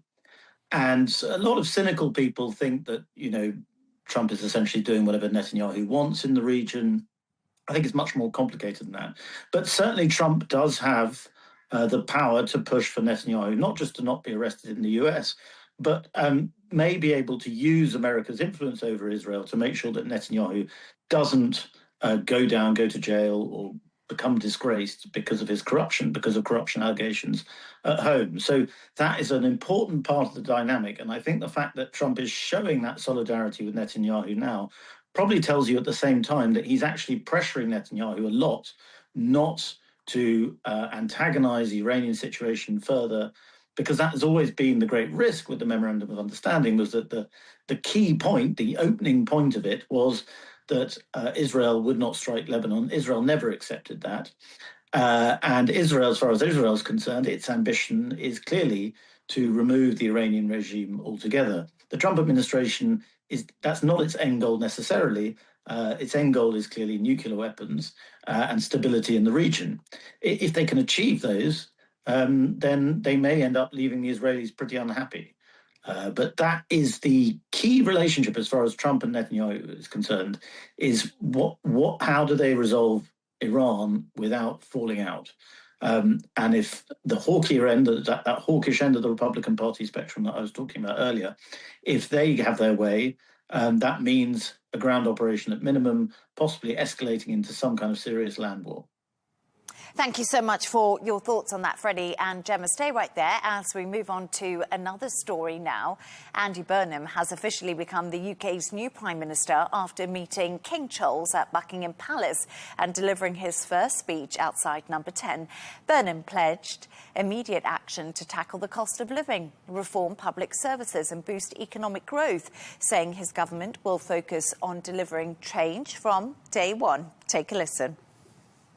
Britain needs to show the world that we can regain our stability once again. And that is our challenge, to make politics work, to make it work better. I know people at home are fed up with politics. I hear you, and I want to be honest with you. We have not been good enough, and we need to be better. We will be. We will make this moment a circuit breaker for Britain, bringing forward the biggest changes in the last 40 years. A new political model and a new economic model. In the 1980s, Britain took some wrong turns. Political power was centralised. Economic power privatised. Large parts of the country deindustrialised, and they still haven't recovered. Many feel as though they're still in decline, and they don't have the ability to turn things around. And that's why we will change politics, to make it more collaborative, more about problem solving than point scoring. We will help people to live well, building a more preventative state, investing in people's success rather than paying for failure. And that work starts now. Freddie, you work in Westminster. How has Burnham's first day as the new Prime Minister gone down? And in the last hour or so, we've seen some real axe wielding when it comes to Starmer loyalists in number 10. Yes, well, there's been this amazing contrast today between that speech, which, as I'm sure your viewers will agree, was pretty waffly, really. I mean, British politicians are supposed to pride themselves on being able to give good speeches off the cuff. Andy Burnham certainly was presented as somebody who could talk better from the heart, was a much more natural politician than Keir Starmer. But actually, he sounded quite robotic there. And the reason he sounded robotic was because what he was saying was essentially empty. There were a lot of platitudes about people and about how they're going to fix politics and so on. There was very little substance, very little serious talk about policy, which is what everybody wants to hear. Everybody wants to know how Burnham's going to fix the country. It's all very well to say, we are going to fix the country. We need to know how you're going to do it.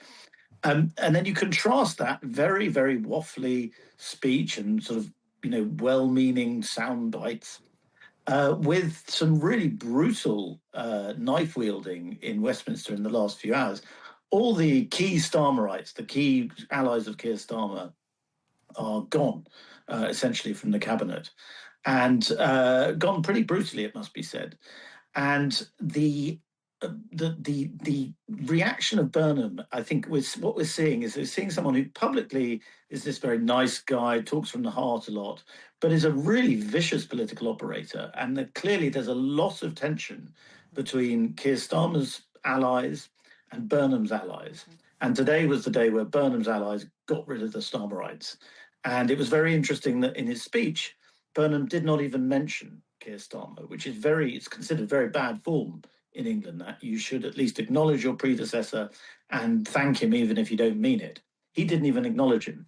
So clearly relations are very, very fraught inside the Labour Party.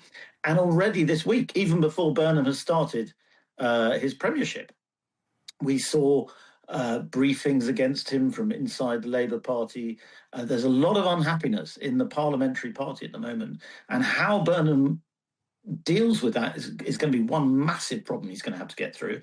And that's on top of having to actually change the country, get economic growth going, do all these things that everybody knows Britain desperately needs. And he doesn't seem to have a clear plan for. Yes, Freddie, indeed, because lots of people have been saying that. How is Burnham going to bring the factions of the Labour Party together? And as you say, lots of analysts have said really today his speech was very light on where he's going to get all the money from for the wish list that he's outlined to everyone. But Gemma, critics also believe Andy Burnham is just not going to last long in the job. Do you think he's likely to call a general election anytime soon? Because we see the leader of the Reform Party, Nigel Farage, really pushing this agenda.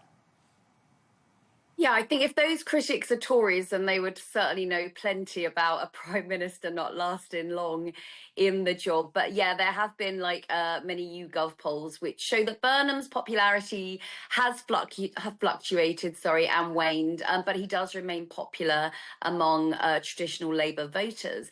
Now, with regards to a general election, Burnham has said earlier this month that he would not call one. He said he's going to stick to the 2024 manifesto, which is interesting in itself because, as Freddie pointed out, he didn't acknowledge Starmer whatsoever in his speech, and he's going to continue with the manifesto. So he's very much pursuing continuity as opposed to coming in, as putting his own stamp on things and tearing up the rule book. So it's an interesting approach, and I'm quite torn on it because on the one hand, it's clear that the usual approach hasn't been working, but also with so much global uncertainty and obviously uncertainty in the UK going on, he's kind of being quite savvy in knowing that voters don't necessarily want to feel upended at this time. I do think Burnham is banking on that. Now, he has till August 2029 before he has to call a general election. So it makes sense that right now he'll want to focus on establishing himself in the role, establishing his leadership and his personality before going on the campaign trail. Now, additionally, Labour still has a Commons majority. Early elections can be risky. especially if opinion polls are uncertain or the economy is challenging, which it is in the UK. Now, he signalled that his priority is to begin implementing programmes rather than seeking a public vote. Now, all of that is kind of the personality aspect of politics, whereas the political question is a little different. So if his government does start struggling in the polls, and if their majority does become unstable or he struggles to pass legislation, then you might see more talk about calls for a general election. And Freddie, actually, Andy Burnham had a conversation today with the US President Donald Trump, of course. And in some of that conversation, the UK Prime Minister told Trump he outlined the UK's commitment to securing the movement of shipping in the Strait of Hormuz. He also told Trump he hoped he would be able to show the president what Manchester had to offer him during a future visit. He also said that he was committed to defence spending, which is quite interesting because he is, of course, named John Healey, the former Defence Secretary, now the Chancellor. What does that tell us about the future of defence spending in the UK? Well, I think it is very clear that, John Healey was the straw that broke the camel's back as far as Keir Starmer's premiership was concerned. He resigned because he didn't feel he had got enough on defence spending, and that really plunged Starmer into a crisis from which he couldn't escape. And he ended up resigning, making Healey not just reappointing him, but making him Chancellor, a much more significant job, suggests that defence spending is going to be protected, and maybe even they will go bigger than previously thought. So that is a clear signal to America, because the Americans are very concerned about it. And worth noting today that the ambassador here, Warren Stevens, the American ambassador to London, he made an unusual intervention, public intervention, calling for the next Prime Minister to honour commitments to defence spending and to spend properly on defence. And the fact that Healey's there is a clear sign, I think, that Burnham is going to do that. Whether it will be enough, whether it will satisfy the Americans, is a whole other question. And as for Donald Trump being in Manchester, I think that'll be very, very interesting to see. I don't imagine he's terribly popular with Mancunians. That's what people from Manchester are called. But I think it will be interesting to see him in that particular city. Yeah, it's going to be really interesting to see if anyone gets out there, Make America Great hats again in Manchester, if President Donald Trump goes there. But, Gemma, the reality of it all is Larry the Cat has actually outlasted all the prime ministers in the last decade or so. He actually belonged to David Cameron, and Larry is still there. It's been a pretty embarrassing time in politics for the UK. Do you think Burnham is now going to try and steady the ship to a degree? I would hope so, because as you said, this many prime ministers, it's really not a good look, not just domestically, but on the world stage. It makes the parties look weak. It makes the systems look weak. And so, yeah, one would hope that, he's going to produce this 10-year plan, which he alluded to in his speech. So that's apparently going to be, discussed tomorrow. So I'm sure that will be picked apart. And maybe he'll bring in a new pet into Downing Street as well. So we'll get a little bit of joy there. Maybe he'll get a dog. I think Rishi Sunak had a dog, didn't he, Freddie? Rishi Sunak did have a dog, yes, but rather an unpopular dog. And I think Carrie Johnson, Boris Johnson's wife, had a dog that was also very disliked.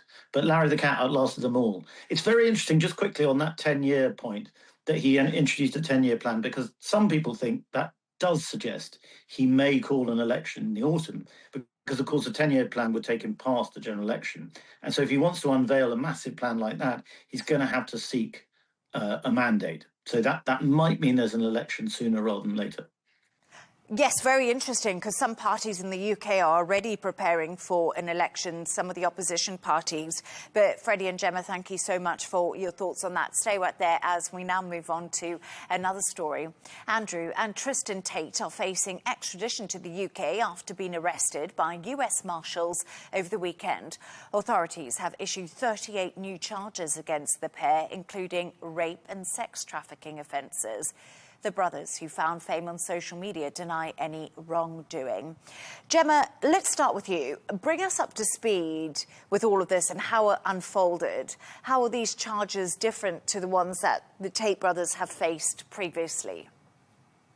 Yeah, so these UK charges were announced by the Crown Prosecution Service, and it expands the number of allegations and also the types of offences that are alleged here. So last year there were 25 charges, and these were allegations mainly related to offences between the years 2012 and 2016. And this year we've seen an additional 38 charges spanning a wider period, this time from July 2010 to August 2017. So the previous charges include rape, human trafficking and actual bodily harm, and the additional charges add further rape, trafficking and assault allegations, as well as offences pertaining to indecent images of a child, and that relates to Andrew Tate only. So the main difference here as well is that the number of alleged victims, which was previously 3, has been increased to 7, and the categories of alleged offences has been expanded. So now, according to the CPS, Andrew Tate faces 32 new charges and Tristan Tate faces 6 new charges. Now, these are, of course, separate to the Romanian proceedings, which are still, they have stalled, but they are still ongoing. And that focuses on human trafficking, rape, forming of an organised criminal group, and then it later expanded into other offences as well. So the brothers were arrested in Miami, and the next step in the process, as the UK seeks an extradition order, is, you know, the extradition hearings and whether the US will send the brothers back to the UK. And I think it's just important to highlight that Andrew and Tristan Tate made their first public appearance before a federal magistrate in Miami. That was today, after being arrested to face extradition to the UK. Also, Andrew and Tristan do deny all wrongdoing against them. Freddie, you've actually interviewed Andrew and Tristan Tate. What do you make of the brothers? I think they're a very strange pair. I wrote this piece that got me in a lot of trouble because I didn't say that they are, you know, the worst people ever. I pointed out that they have not been found guilty of anything, which they haven't. And I kind of, you know, as a journalist, I don't feel it's my duty to kind of morally condemn people, even though I disagree with a lot of what they say online.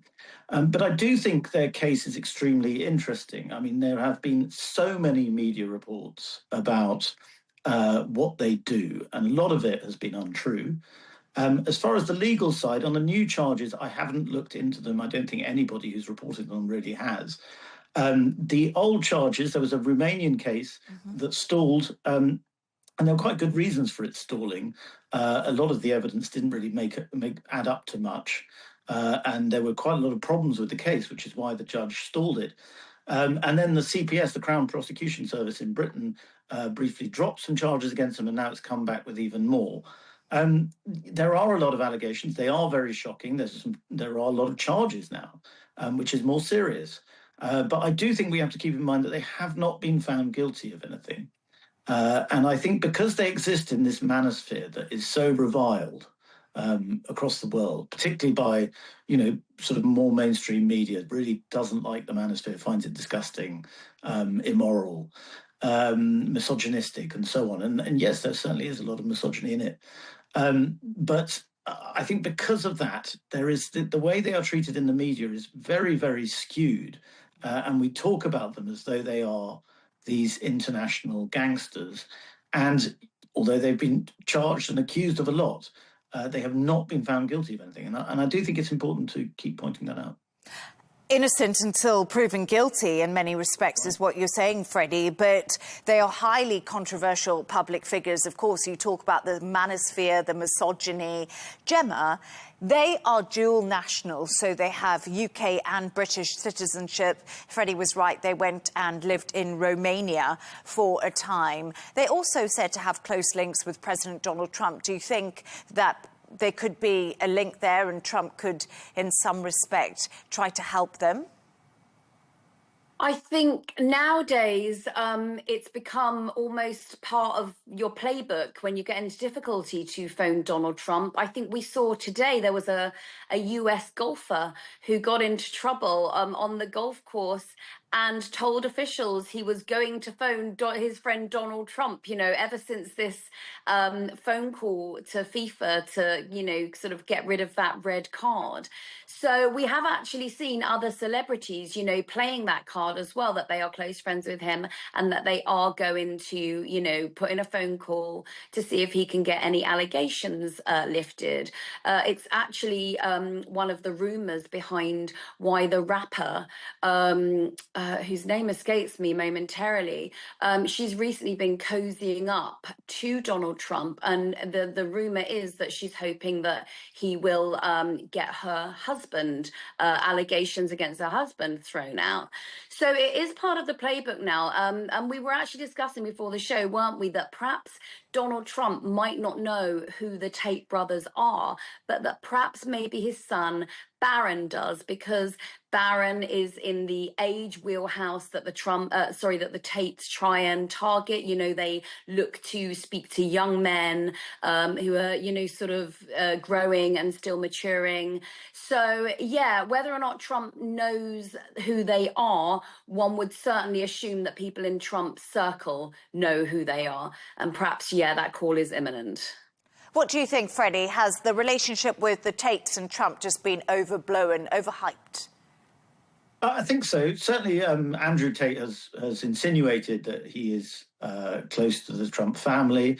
And there's absolutely no doubt Barron Trump is aware of them. Any young man under the age of 30 who's spent any time on the internet is aware of who the Tate brothers are. They are extremely famous on the internet to an extent that I found quite extraordinary when I was in Romania. I couldn't believe how many young men came up to them when we were just, you know, I was in a restaurant with Tristan Tate. It was really quite striking.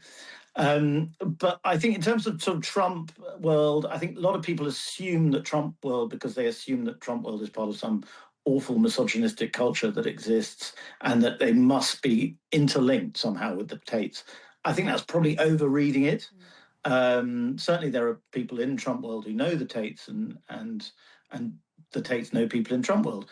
But I don't think that necessarily is going to get them any kind of pardon. If anything, I'd say the political bias against them, you know, we've seen political figures in Florida, the state where they got into trouble. We've seen them sort of, you know, boasting about their arrest. So I think there's a political bias against them as well as perhaps for them. And Gemma, before I let you go, just quickly, because all the buzz on social media hasn't been about them being arrested. It's been about Tristan Tate's outfit. And it's been... Andrew Tate's outfit. Give us a little recap on what that was all about. Yeah, not to obviously make light of the situation, but, you know, Instagram and social media is going to do what social media is going to do. And, you know, why not? Let's kind of take the mickey out of these chaps who I find, you know, kind of morally reprehensible. So Andrew Tate here in this outfit has been accused of ruining capri pants for everyone just in time for summer when we're most in need of a good, you know, cut-off trouser. His style has been described as elder millennial lady who's, you know, gone from boardroom to bar, so has left the office and gone out for, you know, a drink with her friends. And it was also suggested that, you know, the shoe was all wrong for this outfit and perhaps a nice kitten heel would have worked better than a flat loafer. Freddie, any thoughts on the style there? I should never criticise anyone's dress sense because mine's very, very bad. So I of all the things to criticise people about, I don't think dress sense is one of them. But just one final word. A lawyer has said that the social media influencers, Andrew and Tristan Tate, will fight extradition to the United Kingdom. Thank you so much for your thoughts on that. Stay right there as we move on to another story now. Spain have been crowned FIFA World Cup champions after beating Argentina 1-0 in extra time in the 2026 final. Events off the pitch have also been making headlines, with President Donald Trump presenting the trophy. Performances from Madonna and one of the biggest halftime shows in football history. Freddie, did the right team win? Yes, I think Spain were the right team. They deserved to win the final, definitely. I actually don't love watching Spain, even though I can see it's very technically impressive. The way they keep the ball, the way they occupy space, the way they press teams is incredible. It's a wonderful. It's an amazing feat. But I actually find them slightly dull to watch. But I think that's just me. Quite a lot of people like watching them a lot. But they were trying to play football. Argentina, meanwhile, were doing a lot of fouling, which they had done throughout the tournament. And I have to say, obviously, I'm bitter because they knocked out England. But I have to say, Argentina are quite a dirty team and have been for quite some time. They're very good at fouling. They're very good at harassing the referee and getting the referee to do what they want. A lot of people thought the referee had a bad game last night. I thought he handled it quite well, actually. And then he ended up sending off an Argentinian player who deserved to be sent off, particularly the second tackle, the second yellow card was a pretty appalling tackle, actually. And so the Spanish deserved to win. I was a bit sorry for Messi because he's obviously a great player, the greatest player of all time, I might say. And I'm a bit sorry for him, but not sorry enough to wish that Argentina had won because, as I said, they were pretty bordering on cheating, I'd say. Bordering on cheating. Gemma, what's your thoughts on it? Because a lot of people were actually saying it was quite boring. Yeah, I've read that someone said it was the worst World Cup final since 1994. Now, I can't attest to that. I can't cast my mind back that far, to be honest with you. But as far as World Cup finals go, yeah, it's not been considered, one for the ages whatsoever.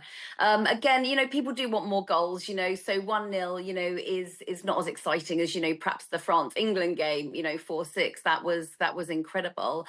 But as Freddie said, Spain brought the football. I think they had 11 shots on goal, where Argentina only had 2. So yeah, it wasn't as far as as an exciting game. It wasn't, but the right score in the end. Right score in the end, and of course we're going to have to talk about this, Gemma and Freddie, because there's also been a lot of criticism, not just when it comes to the football, but regarding the halftime show. Gemma, let's start with you. Did it fail to live up to Super Bowl standards? And then, Freddie, let's see what you think. Yes, please start with me because I have so many thoughts. I'm still processing this halftime show, to be honest. Maybe I'm processing the fact that we are talking about a halftime show at the World Cup and not relegating this nonsense to the Super Bowl where it belongs. So firstly, I'm wondering how a show that boasted performers that I absolutely love, by the way, Madonna, Shakira, BTS and Justin Bieber, could look so budget. In my head, I was calling it Temu Super Bowl. And the whole thing felt like it lacked cohesion. There was no flow between artists. There was just, these kind of staccato performances, which actually felt very last minute. I think we have Chris Martin of Coldplay fame to blame for that, as he was one of the creative minds behind it.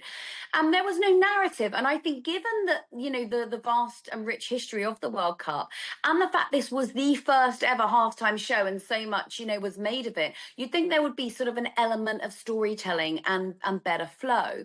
But I think ultimately they tried to pack far too much into the show, and it kind of was left looking like a bit of a patchy medley as opposed to a coherent performance. You had BTS performing Dynamite. Now, that's a hit from 2020. And Madonna performing her track as part of her medley music, and that's from 2000. I think Ronaldo and Ronaldinho had no idea what they'd signed themselves up for. They were just kind of like standing around looking a bit awkward. Then we have the Ted Lasso skit. I love Ted Lasso, but Justin Bieber came on and then really kind of brought down the energy with a very kind of a slow melodic song, Everything Hallelujah, from his 2025 album. We had daytime fireworks, a waste of money, daytime fireworks. And for me, it felt very much that the US was imposing their American traditions, halftime shows onto the World Cup, as opposed to, paying homage to the World Cup. Also, Tom Cruise. We had Tom Cruise do an opening speech, which for me felt more suited to the Olympics. So you've got Tom Cruise thinking he's at the Olympics. You've got Madonna thinking she's at the Super Bowl. It was the World Cup. You know, what is happening? I know that this is now going to become the norm, but it doesn't mean I have to like it. So, Freddie, Gemma really enjoyed it. What were your thoughts on it? I'm with Gemma. I couldn't stand it. I mean, I think it's not only, I mean, it's American to impose a kind of Super Bowl style thing, but I'd much rather they'd done a very sort of American musical performance, you know, like a country performance or something like that. At least that would have been more suitable to the occasion in a way. But instead it was this sort of awful medley of global glam, and then bringing out the Muppets and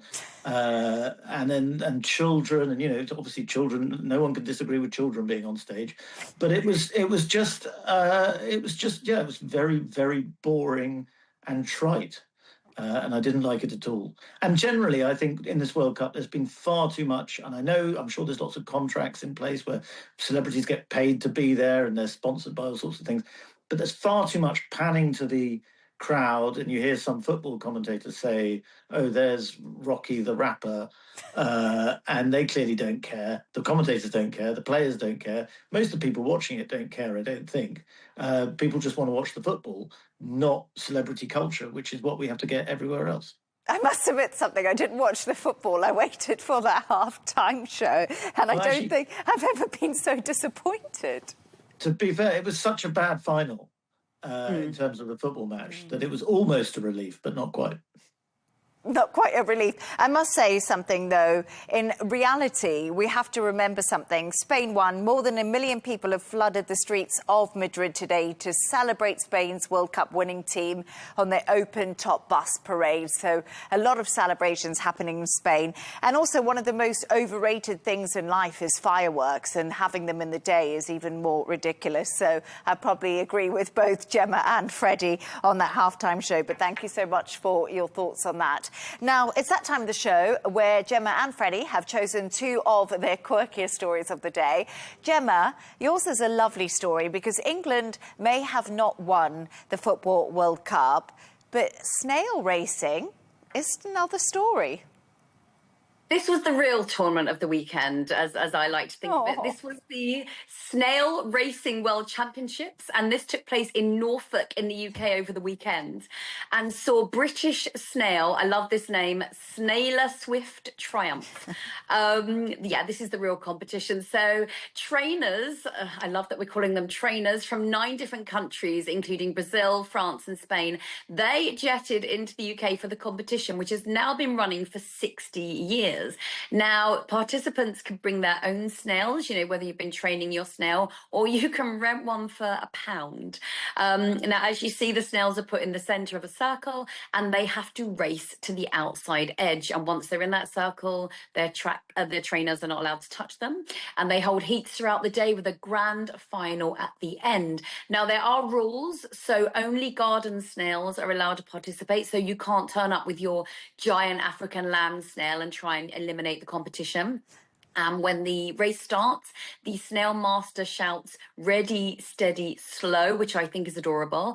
And it was Snailer Swift, who was trained by Sam Purberton from East Anglia, who came in first with a race time of 3 minutes and 13 seconds. And that's way off the world record. So the world record was set in 1995 by a snail called Archie, who did it in 2 minutes. But Snailer Swift won a silver tankard filled with lettuce. And I just had a quick thought about what I would call my snail if I was going to become a racing snail trainer. I came up with a few.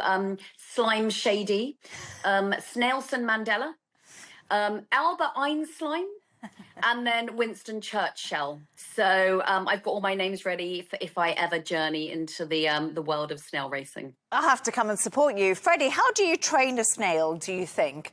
Do you have a little lead, maybe, possibly? I think you'd use letters, wouldn't you, to motivate them? Mm-hmm.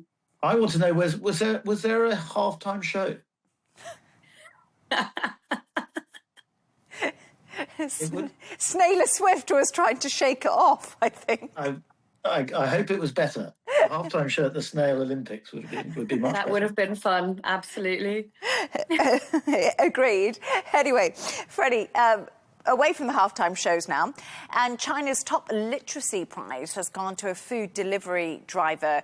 Who is he, and also what has he written? Yes, well, I find this a very heartwarming story. It touched my cynical journalistic heart. Someone called Wang Jibing, who is a food delivery driver, part of China's massive gig economy. And really, the gig economy is the people in the world who are most overlooked and forgotten about, the people who bring us our food and our shopping and so on. And he, in between food deliveries, he was writing poems on little scraps of paper. And he picked up a bit of a social media following because these poems are rather good. And he has now won this very prestigious Chinese prize, which I think the award is $14,000. And I hope now he goes on to be a great literary star because it's a very heartwarming story. And I just love the idea that literature can kind of bring us into these worlds that people don't normally think about. We don't think enough about the people who do these jobs. Yes, no, it's a lovely story. Gemma, you know, to write poems is something very difficult. And when someone writes you a poem, or I remember in London there was a craze in COVID when people posted these little poems all over the city to make you feel better. It does make such a big difference to the people receiving it. So in a lot of ways, he deserves to be honoured for making other people happy. No, it's lovely. Anything that kind of draws in the community or society, like in unexpected ways, you know, like on things like World Book Day, when people leave books, you know, like on the tube or on the bus with like little notes tucked inside. I think it's a lovely story. And especially, you know, sort of, as Freddie said, you know, there's so many people in the world doing these kind of creative things which we don't know about. And so it's really lovely to shine the spotlight on them. No, definitely. Lovely stories. Thank you so much. And that's all from us on W News Extra. Thanks to our guest, broadcaster and columnist Gemma White, who joined us from Dubai, and deputy editor of The Spectator and host of the Americana podcast, Freddie Gray, who's in London. And that's all from us on W News Extra. Don't forget to subscribe to our YouTube channel. Of course, follow us on X, GNT. That's coming up next. Goodbye and thank you.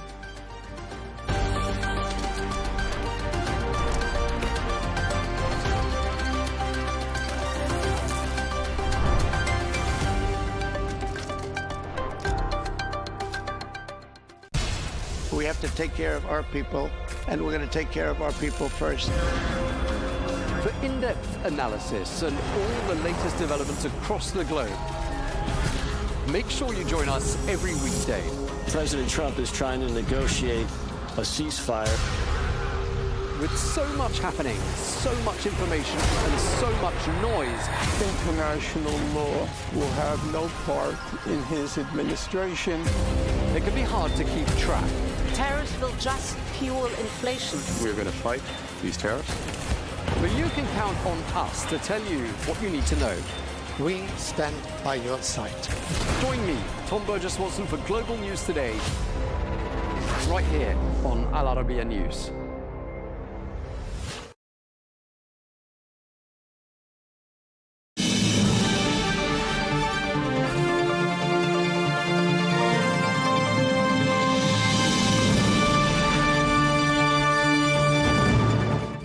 Hello and welcome to Global News Today, bringing you exclusive interviews with leading experts every weekday here on Al Arabiya English from our headquarters in Riyadh. I'm Tom Burges Watson, coming up today with the Iran conflict continuing to widen. And as the US military death toll continues to rise, we ask, as we enter the 21st week of this war, have we entered a new escalatory phase? And my work is done. Those were the parting words of Sir Keir Starmer as he hands over the premiership of the UK to Andy Burnham. We ask, what will the seventh Prime Minister in the space of a decade bring to the job? All of that to come in this edition of GNT.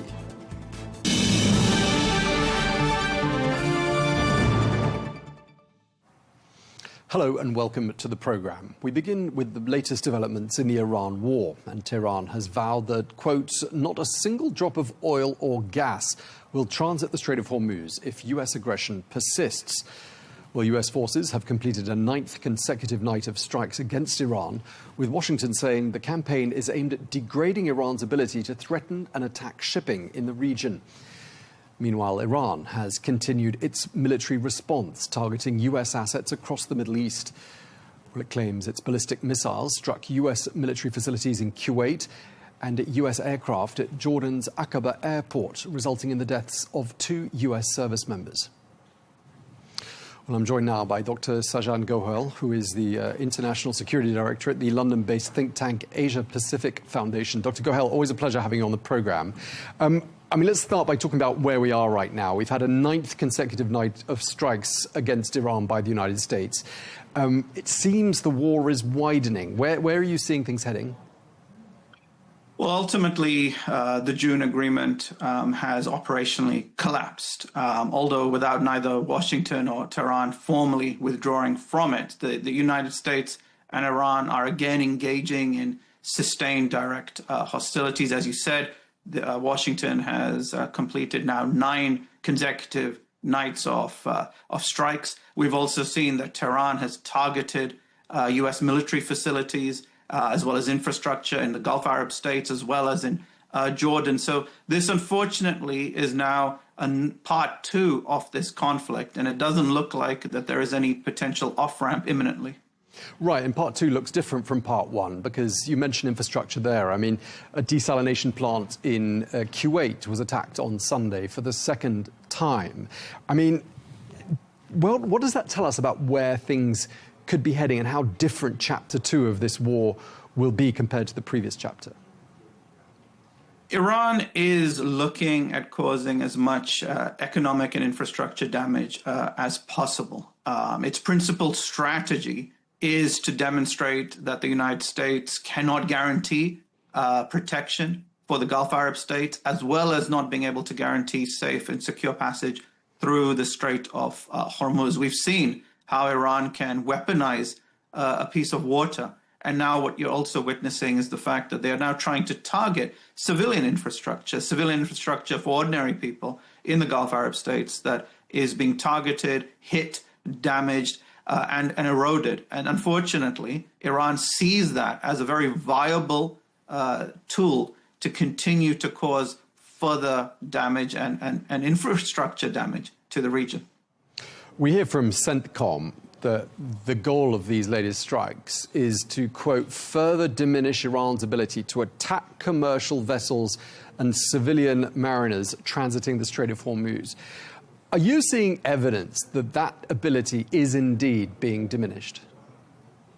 So the American campaign is combining military pressure alongside maritime enforcement and economic coercion. The U.S. strikes have targeted Iranian coastal surveillance facilities, air defenses, missiles and drone storage, as well as the IRGC's maritime infrastructure. And they've also targeted ports such as Bandar Abbas and Chabahar. But what we're also seeing is that Iran's ability to replenish, reconstitute, and reassert is quite strong and clearly very potent. So the American objectives are trying to reduce Iran's ability to identify and attack vessels in the Strait of Hormuz, as well as prevent Iran from escalating. But unfortunately, what we're seeing is Iran is actually able to amplify both. And therein lies that dynamic, is that whatever happened in the first part of this conflict, it may have hurt Iran to some extent, but they're not down for the count. They were maybe on the ropes, but they've now picked themselves up and they're demonstrating their ability to wreak havoc. And some might say that the US objectives weren't all that clear and they weren't all that consistent from the start. And perhaps that's why we're in a situation now where it's quite difficult to tell whether the objectives have been achieved or not, because we didn't really know for sure what they were. Would you agree with that? Well, we have to go back to the June agreement that was meant to bring peace, that was supposed to be a de-escalation off-ramp. Some call it the Islamabad Memorandum of Understanding. The problem with that is it was always tenuous. It was very fragile. None of it was necessarily clear or concrete. The goal of that was to allow shipping to restart in the Strait of Hormuz, the free movement of cargo, trade, energy supplies. The issue about Iran's alleged nuclear weapons program was put aside, and that was, if you recall, the very primary reason why the conflict began in the first place. There was meant to be a 60-day period of further negotiations. That clearly hasn't developed. Both sides accused each other of not necessarily abiding by that agreement. And I think it just demonstrates that whatever role countries like Pakistan had played in trying to bring both sides together, it wasn't very effective. It wasn't actually achieving anything. All it did was it put plasters on giant cracks. And what we're seeing is those giant cracks are now getting bigger and wider. Okay, we'll come back to diplomacy in a minute if we have time. But I'd like to just get your sense of who's involved and who's not involved at this particular stage, because clearly Kuwait, Bahrain, Jordan, and now, strangely enough, Syria, and that I'll ask you about in a moment, are all being targeted by Iran. What do you read into the fact that Israel has decided to sort of sit out this chapter? Well, Israel, I think, was under some pressure from the United States not to get directly involved, because Iran was using that as an excuse often for why they were carrying out their strikes. And keep in mind that a lot of the countries that are being targeted were also concerned that if Israel was to get involved, it would escalate those tensions and it would be exploited by Iran itself. So we are seeing, though, that Iran doesn't need Israel as the excuse for it to carry out and escalate and spread its attacks. As you mentioned, even Syria, which was once an ally of Iran under the Bashar al-Assad regime, is now coming under the focus of Tehran's military machinations. And therein lies just how widespread it's actually becoming, even wider than the first part of the conflict. Yeah, I didn't understand why the Iranians had decided to target this area of Al-Tanf in Syria. I mean, the US said at one point it did have military personnel there, but they don't any longer. I mean, why do you think the Iranians targeted that area? Keep in mind that at one time the U.S. did have a presence in Al-Tanf. And if the U.S. is saying it's not there anymore for Iran, the point, I guess, in their minds is that they can demonstrate their ability to target any part of the Middle East, and especially where there may have been a U.S. footprint in the past. So it is kind of illustrating, sending out a message from Tehran that they have the ability to target not just U.S. military infrastructure, but allies, assets that may still be in place. Okay. I want to ask you who you think is going to get involved at this stage, parties that we haven't seen involved up until this point. Obviously, lots of calls from the US for NATO and European allies to step up and get involved. At the weekend, we sort of heard a repeat of that from Secretary of State Marco Rubio, calling on countries to step up in the form of and provide hardware or financing for this. I mean, do you see other countries heeding that call? It's a very good question. In the first part of the conflict, what we saw were many countries in Europe somewhat hesitant to get involved directly in the conflict because they were concerned about their own domestic audiences as well as the political and legal ramifications of it.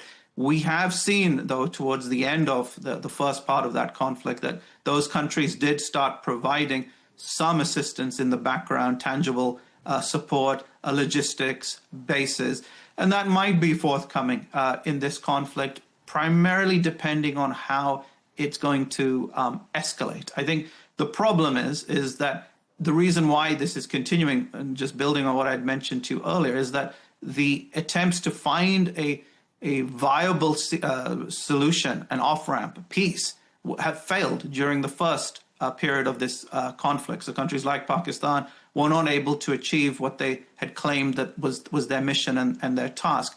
We could also see more engagement from countries like Oman, who actually were principally involved in the negotiations between Iran and the United States prior to the conflict beginning in the first place several months ago.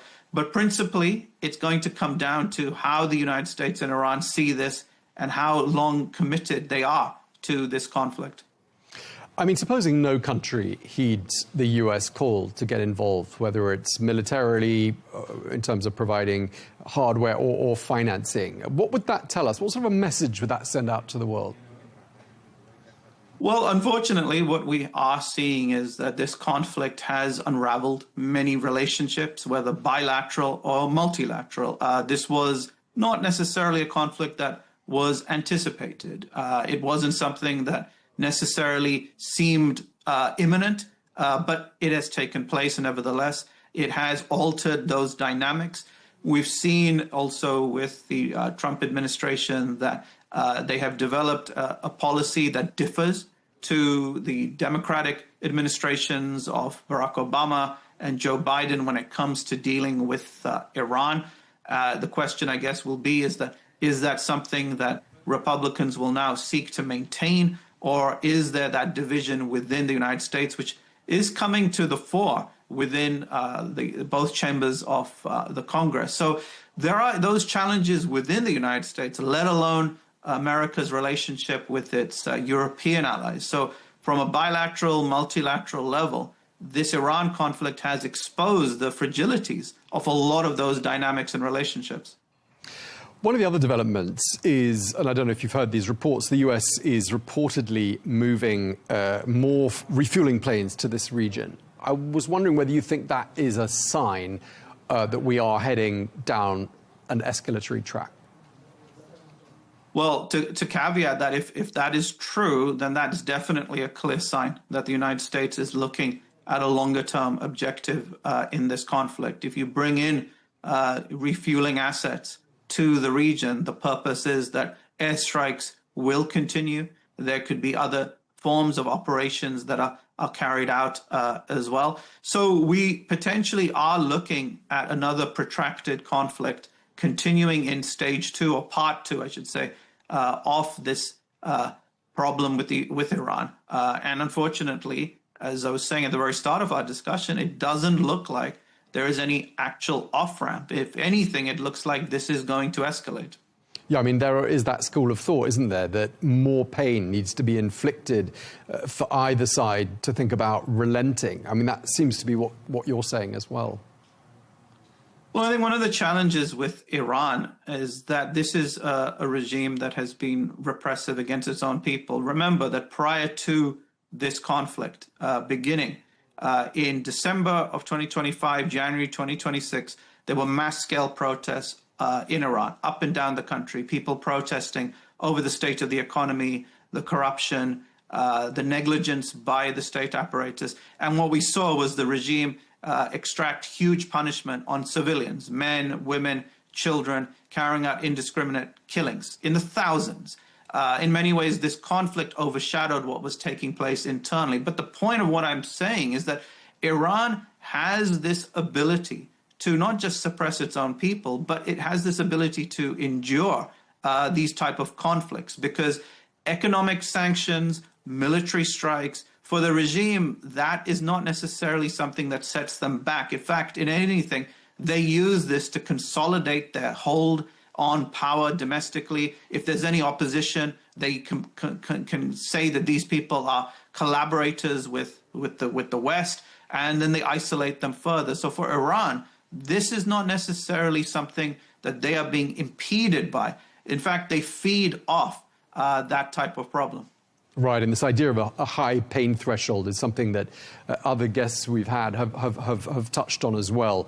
Let's try to wrap up on an optimistic note. Probably not easily done, but we have touched on diplomacy, and I said we'd come back to it. Secretary of State Marco Rubio said at the weekend he's going to try and continue dialogue and try to continue to reach a diplomatic solution. And Iran's Interior Minister said he's going to be holding talks in Pakistan today as well. Can we expect any progress? I am cautious and skeptical about this. We've seen this so-called shuttle diplomacy from Pakistan, whether it's the civilian government or the more powerful military in Pakistan, meeting Iran's leaders either in Tehran or them coming to Pakistan. And yet, despite talks of progress, you don't actually see anything substantive emerging out of this. What I would say is that one of the key countries in all of this that hasn't necessarily got directly involved is China. China is probably one of the few countries that can get Iran to somehow come to a more effective negotiating platform. Keep in mind, it was China that brought Iran and Saudi Arabia together some years ago to try and diffuse tensions that had been simmering for a very long time. China's preferred to not get involved directly, and in fact, China's in many ways focused on Pakistan taking the lead, but that simply has not worked. So it's going to require someone else, another big country, another country that has the diplomatic ability to try and find a way to diffuse tensions, because I don't see it happening anytime soon otherwise. I mean, will China take that initiative on its own, or do you see them being invited to get involved, perhaps by the United States? Well, I think it also will require other countries to try and ask China to get involved. The United States may not necessarily be opposed to it, but then it would also need some of the Gulf Arab states as well, countries like Saudi Arabia, to see if China can and be willing to take part. We've seen China get involved before, and I think it is not inconceivable that they would want to perhaps get involved, because they too are being impacted by this conflict. This conflict isn't just an issue between the United States and Iran. It's not just a problem for the Gulf Arab states. It's a global problem. It's having massive ramifications for the world economy, for global resources, for farming, for agriculture, you name it. Every industry is being impacted by it, including for China itself. So it's in China's interest to see a way to end this conflict and not just paper it over, as has happened with the first stage, but actually a more meaningful resolution to it. Okay, Dr. Sajan Gohel, we're going to have to leave it there. We really appreciate you taking the time to speak to us. Dr. Gohel, International Security Director at the London-based think tank, the Asia Pacific Foundation. Thank you for your time, sir. Thank you.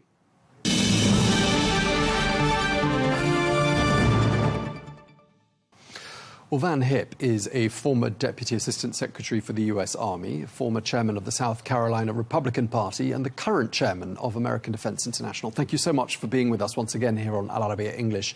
I'd just like to start by asking you where you see things as we stand with Iran, a 9th consecutive night of strikes by the United States. The war appears to be widening. Where are you seeing things heading to?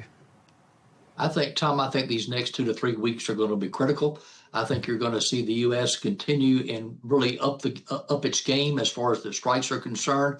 We know that the U.S. has a number of F-16s, F-35s, additional ones heading to the region right now, as well as an increased fueling capability. So I think, I think we've destroyed roughly 90% of Iran's, certainly their missile capability, but I think the president now is looking to finish the job. The time for negotiations is over.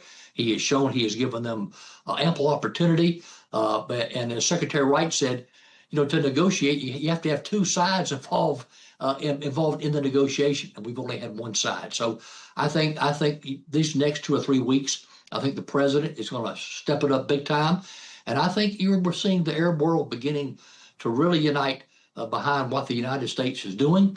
I was very pleased to see the Gulf Regional Commission this weekend accuse Iran of war crimes. So, and tomorrow, I think it's a big deal, Tom. Tomorrow, the president of Lebanon visits the White House. The first president or the head of state of Lebanon in 20 years to visit the White House. Why? Because he believes President Trump and this administration can work with Israel and Lebanon to disarm Hezbollah and return sovereignty of Lebanon to the people of Lebanon. I'd like to pick up on something you just said there. You mentioned you see the president taking this up a gear and finishing the job. What concretely does that mean? What are the tasks in hand that you see the president completing?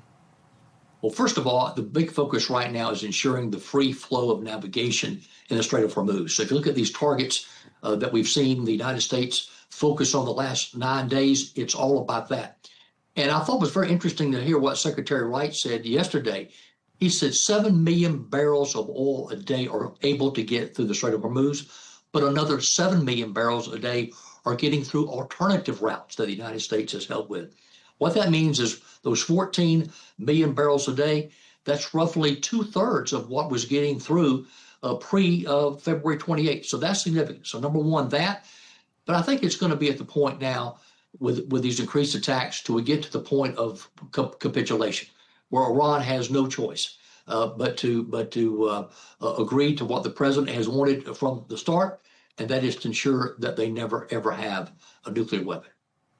Indeed, I was listening as well to what Secretary Wright was saying. You're talking, of course, about Chris Wright, the U.S. Energy Secretary, who said on ABC on Sunday, I believe it was, he said, President Trump's focus, quote, is on degrading the Iranian ability to terrorize the world, to hold world commerce hostage, and to prevent Iran from getting nuclear weapons. That is unchanged, he said. We've spoken to quite a lot of people on this channel who've told us that they've heard an unclear and inconsistent set of objectives laid out for them by the United States. What do you say to that? I think the president has been very clear, and he's the first president in my lifetime that has actually acted on and taking necessary steps to ensure that Iran never has a nuclear weapon. Other presidents have said Iran shouldn't have it, but he's the first president to actually deal with it. And it's a very complicated process, but I think where we're at now, and I believe that the United States is going to finish the job now. But where we're at is long-term. I think the president has laid the groundwork for a lasting peace in the Middle East. And let me tell you what I'm talking about. I'm talking about, number one, ensuring that Iran never has a nuclear weapon. Number two, the Board of Peace, which got going early this year, a lot more work to be done, but at least the framework is there. And number three, the Abraham Accords. I think when this is over, you're going to see more and more countries in the region join. And those three things, I think, will give us the framework for real peace. And again, I'm very pleased with President Aoun of Lebanon. He's a former commander of the Lebanese Armed Forces. He gets it. He wants Hezbollah out of his country. He wants them disarmed. And he's going straight to President Trump to get President Trump to intervene with Israel and work to Israel to do exactly that. That's a good thing. Indeed, and it's very clear from listening to you that there are many parts to this jigsaw, and you've mentioned a couple of them there. Listening to what CENTCOM has said, they say we're seeking to further diminish Iran's ability to attack commercial vessels and civilian mariners transiting the Strait of Hormuz. How much evidence are you seeing of the US indeed managing to tackle that ability and diminish that ability of Iran? Well, first of all, if you look at the strikes that Iran is undertaking now, they're about 10% of what they were at the height of this, just maybe 6-7 weeks ago. So they have less capability. Otherwise, they would only be. They wouldn't be firing about 10% at current levels. And also, we took out, I think it was last week, 64 small boats that are IRGC boats there in the Strait of Hormuz. Those things no longer exist. So it's a process, but I think we're getting there. Clearly, lots of countries have been targeted. Interestingly, Israel is not one of them, at least not in this chapter of the conflict. Why do you think Israel is uninvolved, seemingly, at this stage? Well, I think they want to get involved more so, and that would be a good thing. Just like, rather than taking about 3 weeks, if Israel's back involved with us, maybe this thing's over within about a week. But I think but this has been a strategic miscalculation by Iran going after the Arab countries. President Pezeshkian, their own president, referred to this, the IRGC's actions of attacking their neighbors in the region. He has called it madness. The president of Iran has called it madness. So I think they've made a strategic miscalculation. Sounds like you detect some major splits in Iran. Is that something the US can exploit? Big time. And I have advocated for a long time the fact that we need to engage more in what I call psychological warfare. Let's do things, Tom, to drive that wedge between the IRGC and the current civilian leadership there in Iran. I have long advocated for the United States, saying that there are going to be Nuremberg-style war crimes trials when this is over with, and let the regime know you're going to be held accountable for your terrorist activities over the last 47 years, and you're going to be held accountable for the atrocities you've committed on your own people. Let them know the Nuremberg-style trials are coming when this is over with. You're making it sound like you think there are elements within the current leadership in Iran that the US can and would work with. Well, there's certainly, I don't know, there are degrees of lunacy over there, okay? But some of these folks realize they want to save their own hides, and they're at that point. When I see the foreign minister of Iran saying that the Strait of Hormuz is open, and 2 hours later the IRGC is saying it's closed, there's definitely a disconnect there between them.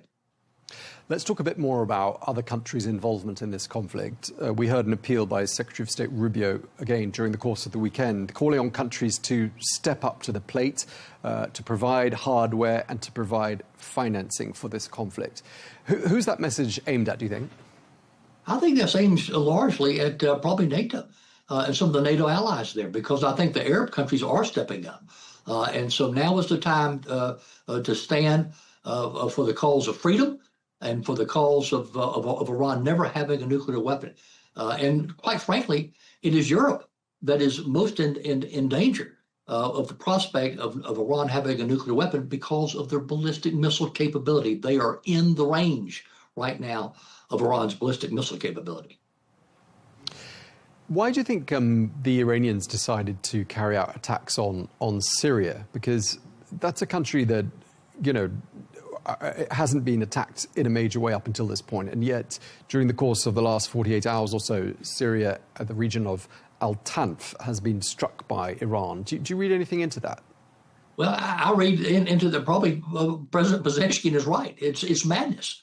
They have the RGC who is calling these shots. They're not. They're lunatics. They're not thinking clearly, and by their actions, they're driving more and more countries in the Arab world to the United States' position in ensuring that Iran never has a nuclear weapon. One of the other things that Secretary of State Rubio said is that he will continue to try and pursue diplomacy. We've also heard the same thing from Iran's interior minister, who said he'll be attending talks, or he is attending talks in Pakistan today. Do you think anything can be achieved diplomatically at this stage?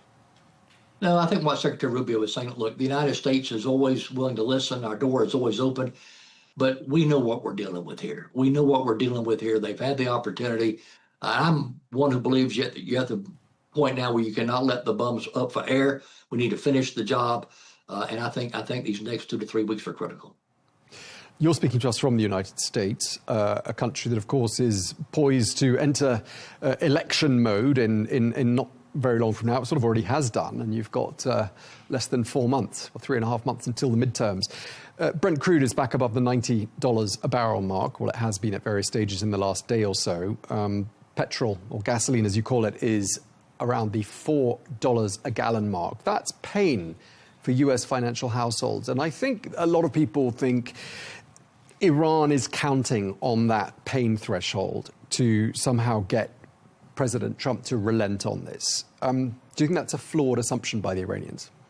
Yeah, I think President Trump, more than anything else, is wearing his commander-in-chief hat right now. It's all about keeping the American people safe. He's not wearing his political hat, so that's what he's focused on. But the president is a realist. He knows that the midterm elections are coming up, and that's another reason why I believe we're seeing the U.S. step up its game to finish this job. I think the president wants to get this done in the next 3 weeks or so.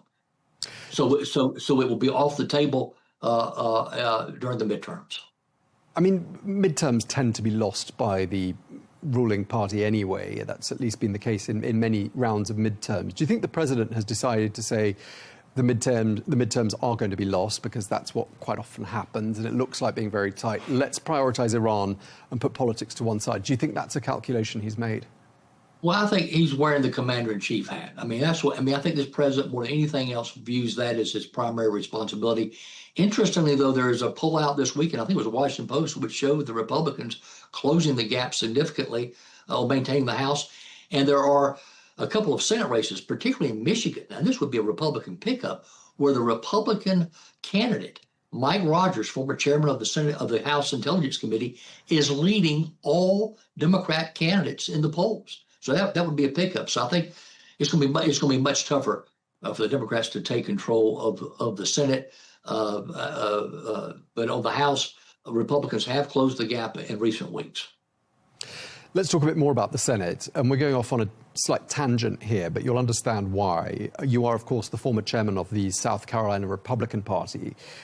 Lindsey Graham, the late senator whose death was announced a couple of weeks ago at the age of 71, was from there, very much from there, a big figure in South Carolina politics. You've written an obituary for him, and you describe him as a national security and foreign policy leader. I mean, clearly he had very strong influence over national security and foreign policy. And I'm wondering whether you see, the United States facing this and other foreign policy challenges. Do you see a big void that has been left behind by Senator Graham? There's no question that in the Senate, I cannot think of another member of the Senate that had a commanding knowledge and a grasp of the issues in the Middle East like Senator Lindsey Graham. Chaired the Foreign Operations Appropriations Committee, was on the Defense Appropriations Committee, been on Armed Services.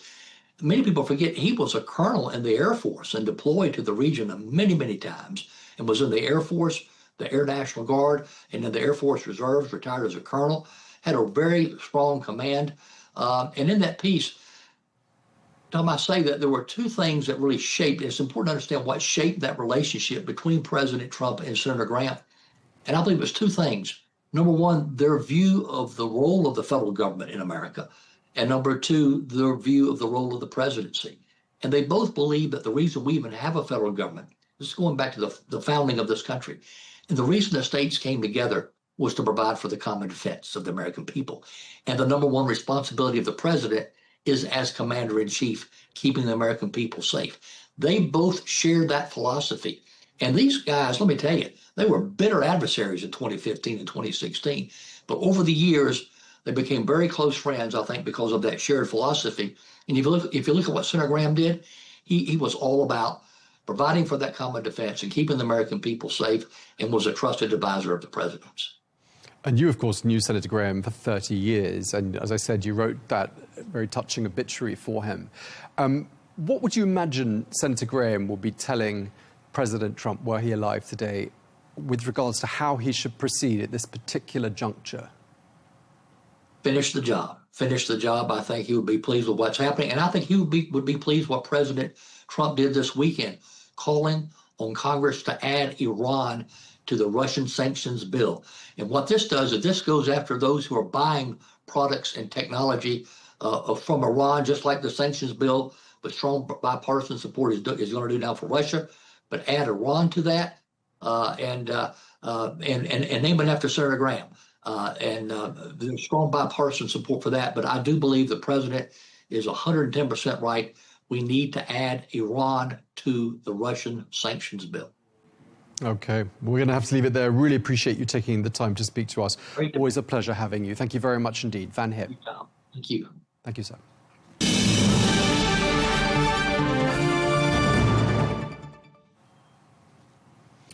Now, the UK has a new Prime Minister. It's fifth in just 4 years. It's seventh in the space of just over a decade.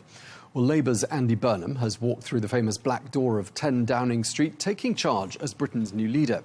Well, the former mayor of Greater Manchester, who previously served in the governments of Tony Blair and Gordon Brown, now takes the reins from Sir Keir Starmer, marking a new chapter for UK politics. Well, it's a major moment in Britain's rapidly evolving political landscape. Well, it's now all eyes on Burnham's next move. The new Prime Minister has promised a fresh direction and a bid to restore public confidence. Let's take a listen to some of the excerpts of his first speech since taking office earlier on today. I have just come from Buckingham Palace, where I have accepted His Majesty the King's invitation to form a government.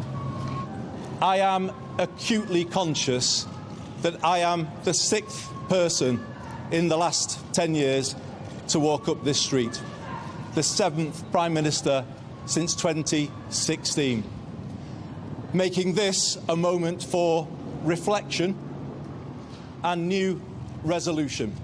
Britain needs to show the world that we can regain our stability once again. We will make this moment a circuit breaker for Britain, bringing forward the biggest changes in the last 40 years. A new political model and a new economic model. Andy Burnham has gone from being the mayor of Greater Manchester to the centre of British politics. Well, after years of building his reputation inside and outside Westminster, he now faces his biggest test yet, leading the country. But who is Andy Burnham, and what can Britain expect from his leadership? Our producer Shadan Hammam has more on this.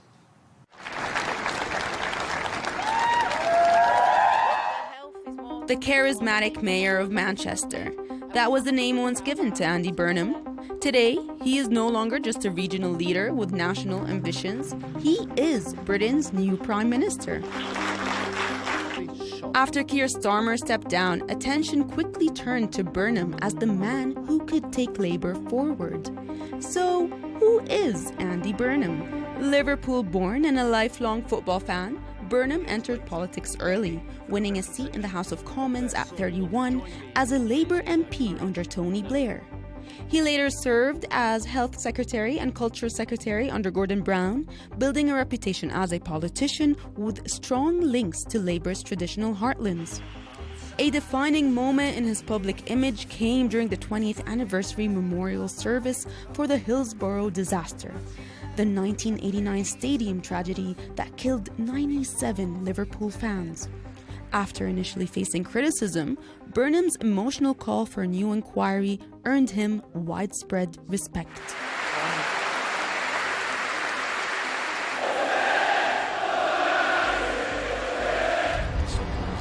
In 2017, he became mayor of Greater Manchester, where he gained national attention for pushing transport reforms and bringing buses under public control. His defense of northern communities earned him the nickname King of the North. During the COVID-19 pandemic, he also clashed with Boris Johnson's government over funding for Greater Manchester, further raising his national profile. In a punishing lockdown without proper support. Now, after years as a mayor and decades in politics, Burnham faces his biggest challenge yet.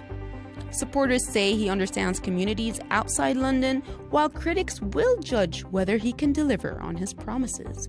Now, the question is, will he bring the change Britain has been waiting for? We're joined now by Peter Kellner, who is a political commentator and co-founder of the polling organisation YouGov. Thank you very much indeed for joining us. Always a pleasure having you. Let's talk a little bit about Andy Burnham, the new Prime Minister of the UK. He is, of course, the former mayor of Greater Manchester. He's got a decade and a half of experience as an MP. Do you think he's got what it takes to run the country? Well, we'll see over the next few months. I mean, to people familiar with politics around the world, when you say he comes from was mayor of Manchester, now Prime Minister, it sounds like a fairly orthodox route in many countries, that you build up your power and your experience in a particular part of a country and then transfer it to nationally. The thing about Andy Burnham is he was in Parliament 20 years ago, and he was indeed a government minister under Tony Blair and Gordon Brown, the last time Labour was in office. And in a sense, he went back to his roots in Manchester and the Northwest, became a very successful mayor of Manchester, and is now on that, coming back to Britain. Now, I think the test, there are two tests for any Prime Minister, to answer your question about whether he'll succeed. The first is a Prime Minister has to be a storyteller, get people to believe in what he wants to do for the country, come with him on a journey. And the second is policies that will actually make life better for people. Now, Andy Burnham has, I think, shown himself to be a very good storyteller, far better than Keir Starmer. And I think he has a good chance of persuading people to come with him on the journey. The problem is he doesn't have much money to spread around, because a lot of the things governments would like to do that people like having and are popular are where government spends money on their schools, on their hospitals, on cutting their taxes and so on. So Andy Burnham isn't going to have a lot of money, so he's going to rely, I think, certainly for the next 2 or 3 years, on his storytelling ability. Tell us, for people who don't follow British politics very closely, I mean, clearly we're talking about a man who's become the 7th British Prime Minister since the year 2016.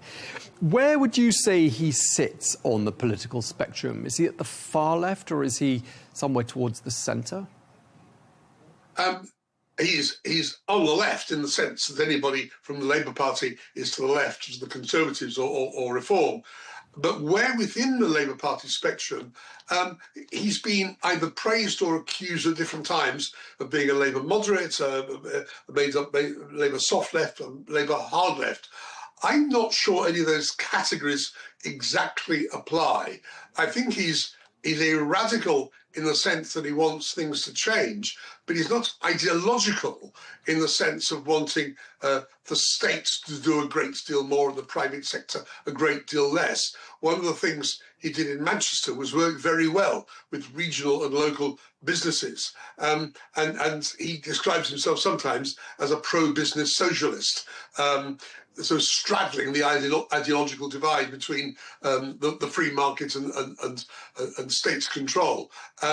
So I think he will be fairly pragmatic, and in particular on finances. I think he is going to accept that the international money markets simply won't allow him to be irresponsible with the nation's finances.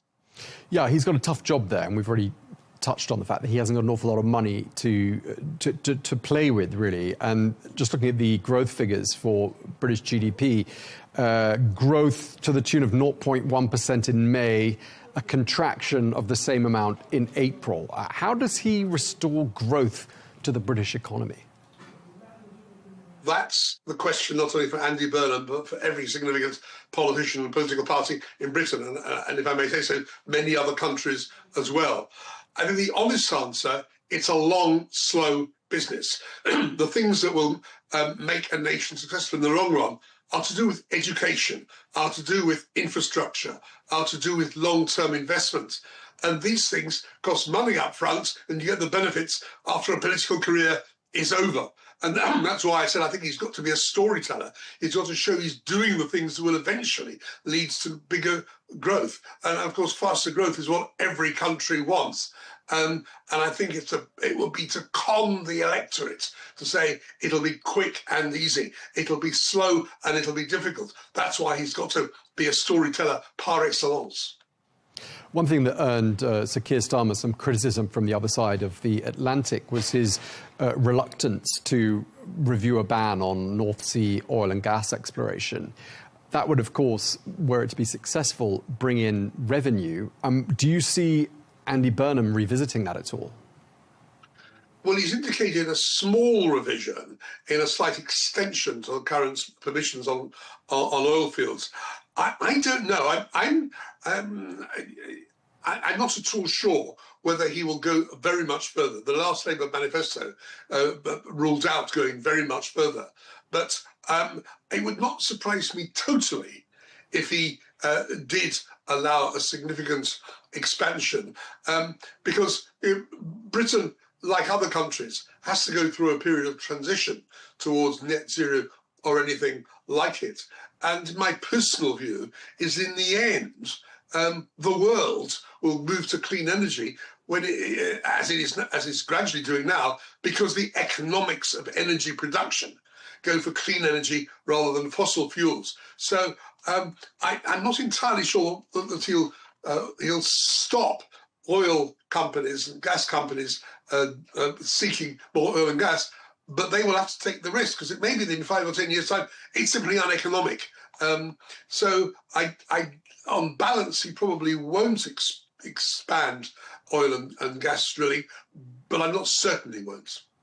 Okay, and as I alluded to in that question, it's obviously something that President Trump criticised the former Prime Minister Keir Starmer of, as not exploiting that energy in the North Sea. I mean, clearly the Trump administration and President Trump are important relationships that the new Prime Minister is going to have to navigate very carefully. How do you rate his chances of succeeding? I think I have to say that nobody, even those who know him pretty well, can predict precisely how President Trump will respond to any particular issue.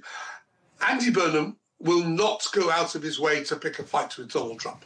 He will, as far as he can, seek cordial and practical relations, not necessarily the friendliest of relations, but cordial and practical relations on trade, on defence, on Ukraine, on NATO, and so on.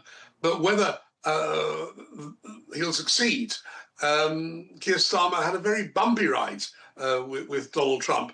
They had very good relations for quite some time. And then when Keir Starmer was cautious about supporting American actions in Iran and didn't want to go along with some things that Donald Trump asked for in terms of access for his aircraft, Donald Trump turns against Prime Minister Starmer. So I don't think Andy Burnham will be looking for such a break with Trump, but who knows whether an issue will come up where Andy Burnham can't do or won't do something that Donald Trump really wants, in which case there will be an argument. That's one important relationship. There are many others. One thing that I think Prime Minister Starmer can be credited for is improving relations between London and his neighbours, the 27 European Union member states just across the Channel. Do you see Andy Burnham continuing in that same vein? Yes, and in the past he's been very enthusiastic about much closer relations with the EU. So I think we will. What's happened since Labour came to power has been a gradual ratcheting up of relations with the EU. It is making quite a lot of progress on some trade issues, especially things like food, on young people having the rights to study, British students across in the EU students in Britain, and so on. There's a whole lot of some big agenda, including incidentally on defence. And I think Andy Burnham will want to accelerate those discussions. His underlying view, which is expressed on a number of times, he would like in the long run for Britain to go back into the EU. Whether he will say that explicitly at this point, or whether he'll just simply take it step by step, I'm not sure. But I think he will certainly want to see an acceleration of agreements with the EU. Do people in the UK ask themselves, how do we look right now to the rest of the world? I mean, this situation of, sort of a revolving door at number 10 Downing Street, it's quite new in the experience of British politics and the British people. How do you think it is viewed by the rest of the world? Golly, if I'd had a day or so's notice, there are all sorts of polling sites like Pew Research in America who do lots of international research of this very kind.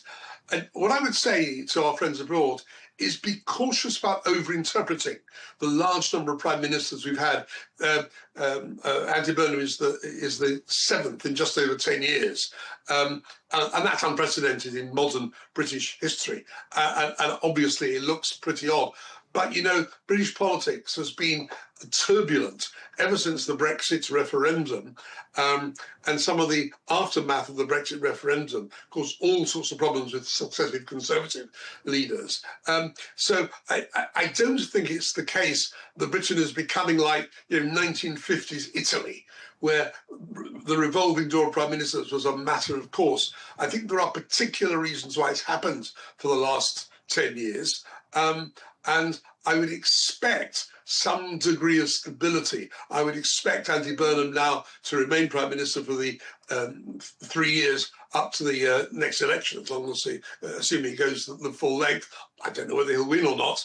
I think we'll see some degree of a return to normality. Can I guarantee that? No, I can't. But I wouldn't put too much store by saying 7 Prime Ministers in 10 years, Britain's ungovernable. All right, and just lastly, I mean, since you mentioned the election is not due until 2029, do you see Burnham calling one sooner? I mean, would it be in his interest to do that, to give him some legitimacy in the eyes of the British people? After all, he wasn't voted in by the British public. His predecessor, Sir Keir Starmer, was, and only 2 years ago. Do you see him calling an election? Do you see him winning one? Look, prime ministers do, over my lifetime, have a number of times come in mid-term, and everybody calls for a fresh election, and they never happen. It won't happen this time. Unless, and this is the point, unless, if Labour goes into a 10 or 15 point lead in the polls over Reform and the Conservatives, and holds it for a couple of months. So it looks pretty stable. Yes, and I think he might well be tempted to seek his own mandate. But he's got a big majority in Parliament at the moment. I can't see him putting that at risk just for the sake of demonstrating he has a mandate. Parliament will operate quite happily, or at least effectively, on the mandate from 2 years ago, which Keir Starmer won. We are a parliamentary system, not a presidential system. Okay, well, thank you very much indeed for taking the time to share that with us. Peter Kellner, political commentator and co-founder of YouGov. Thank you very much indeed. Pleasure.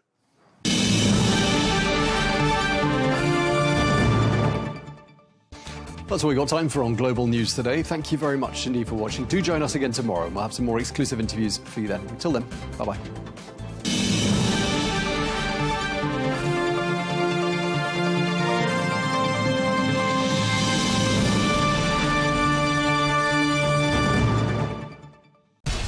We have to take care of our people, and we're going to take care of our people first.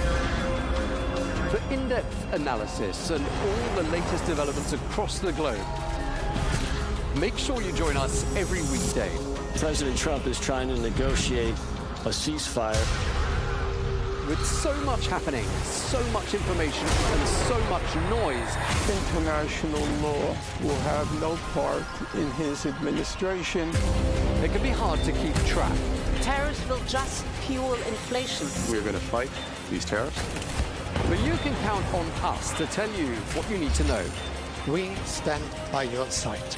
Join me, Tom Burges Watson, for Global News Today, right here on Arabiya News.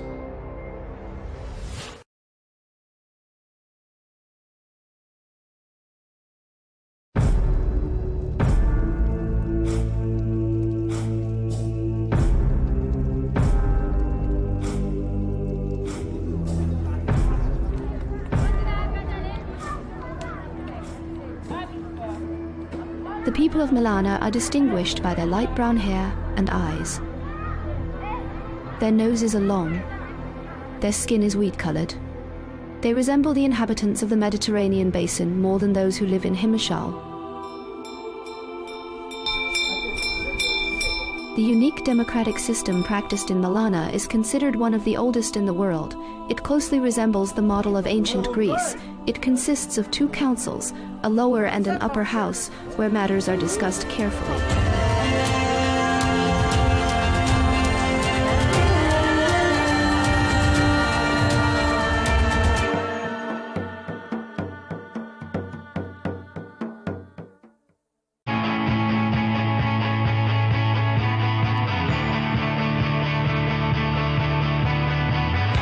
Welcome to the metropolis, the big city. This is where tech, trends, and culture meet. Meet the people. See the sights. Walk the city streets. And experience the lifestyle.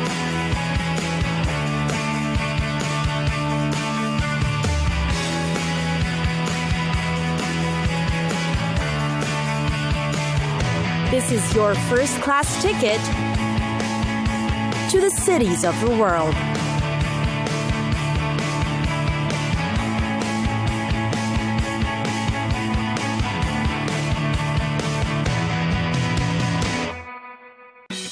Dublin. The capital and largest city of Ireland, Dublin. It has become a historical and contemporary center for education and the arts, a fast-improving economic industry. And today, it's become one of the frequently visited cities in the world.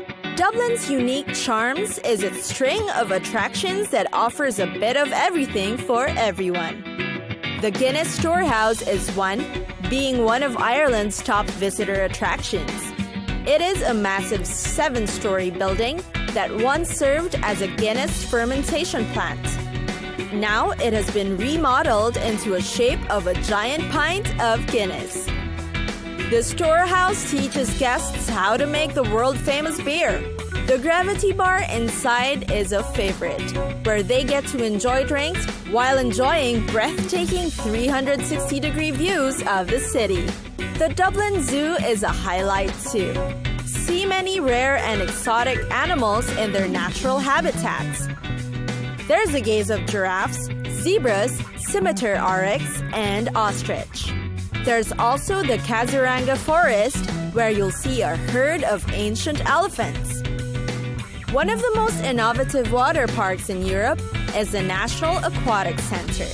It's great for family fun and thrilling adventures with friends. Go through caves or water adventures, fly through the air, or have an enjoyable family day. It's got the biggest water rides and attractions. The National Gallery of Ireland is where you'll find over 2,500 paintings and some 10,000 other works in different media. Watercolor art, drawings, prints, and sculptures are all there. Another museum is the National Museum of Ireland Archaeology, where you'll be transported back in time. The finest collection of prehistoric gold artifacts in Europe can be found here. Then, there's also the National Botanic Gardens. It has many attractive features like an arboretum, sensory garden, rock garden, and burren area, large pond, and extensive herbaceous borders. Plus, it has an annual display of decorative plants, such as a rare example of Victorian carpet bedding. Another popular destination is St. Patrick's Cathedral. It is one of the few buildings left from the medieval city of Dublin. It remains as the largest cathedral in Ireland, with a fascinating history worth knowing.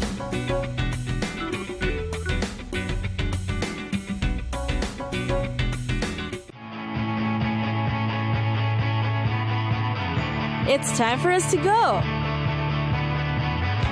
Pack your bags and get your tickets ready. And we'll see you on the next destination. Catch us again next time on Cities of the World.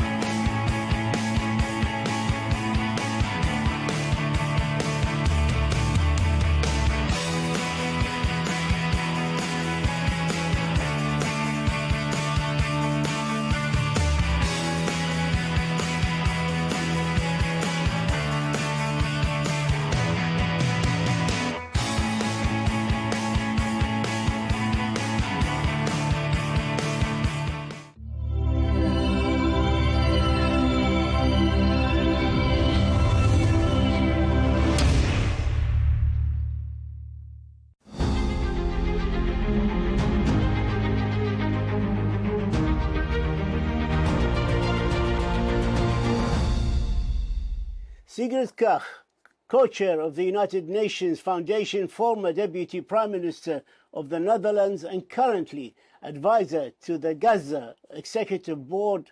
Welcome to Al Arabiya. Thank you, Talal. Delighted to be here. After leaving the United Nations, you remain active in international geoeconomics and political affairs through different prestigious engagement.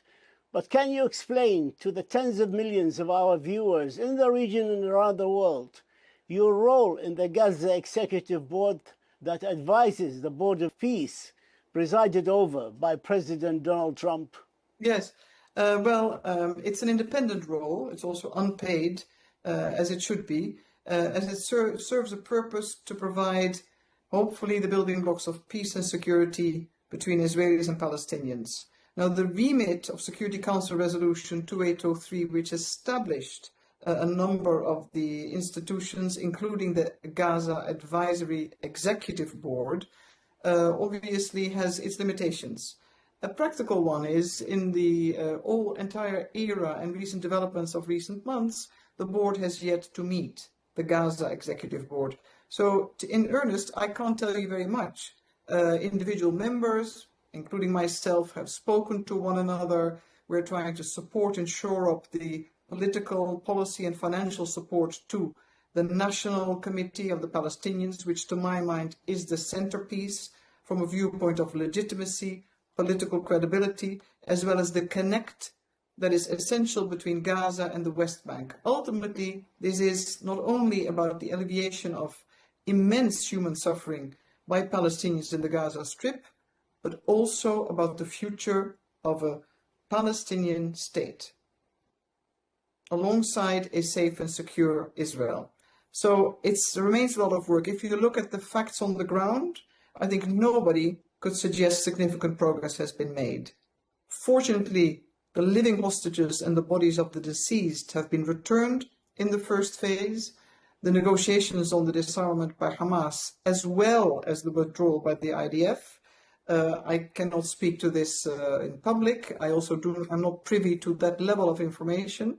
But ultimately, civilians in Gaza are kept prisoner time and again in an ever-shrinking physical space. Living conditions are hell on earth, with no prospects of significant change in sight. And this, to my mind, if there's one message to your audience, it's a reminder how and why international humanitarian assistance aid cannot be conditioned or tied to political progress. Individuals, Palestinians in Gaza, have rights: the right to food, the right to proper shelter, to medical care, the right to education. There are those who argue that since the adoption of Resolution 2803 on the 17th of November 2025, that endorsed, of course, the US-backed comprehensive plan to end the Gaza conflict and authorize the establishment of the Board of Peace as a transitional administration, and to deploy a temporary international stabilization force ISF to secure Gaza, to oversee demilitarization, and to protect the civilians. They argue that since that date, which is over 7 months ago, no ISF and stabilization force has been formed, no real end to the Gaza conflict, with approximately 1,000 Palestinian civilians killed since adoption of 2803. On the reconstruction, no large-scale structural construction has formally begun in Gaza, and efforts remain heavily focused on planning debris removal and navigating daily immense security and humanitarian challenges. Do you agree with them? I think it's an accurate description, particularly based on first-hand reports by the United Nations, as well as other credible entities, international and national non-governmental organizations. You can see that the death, the types of injuries, the absence of significant volume that is relevant to people trying to survive, or actually some call themselves already the living dead. This is not something that we could call success. I think the premise of a first step of success was President Trump having imposed a ceasefire with a number of indicators of a plan forward, the 20-point plan, but each detail, and we know that through any complicated diplomatic process, requires negotiations, requires technical details, requires further benchmarks. So far, we got stuck in phase one, between phase one and phase two, I would say, as an international community. I am not involved in the details, as you know.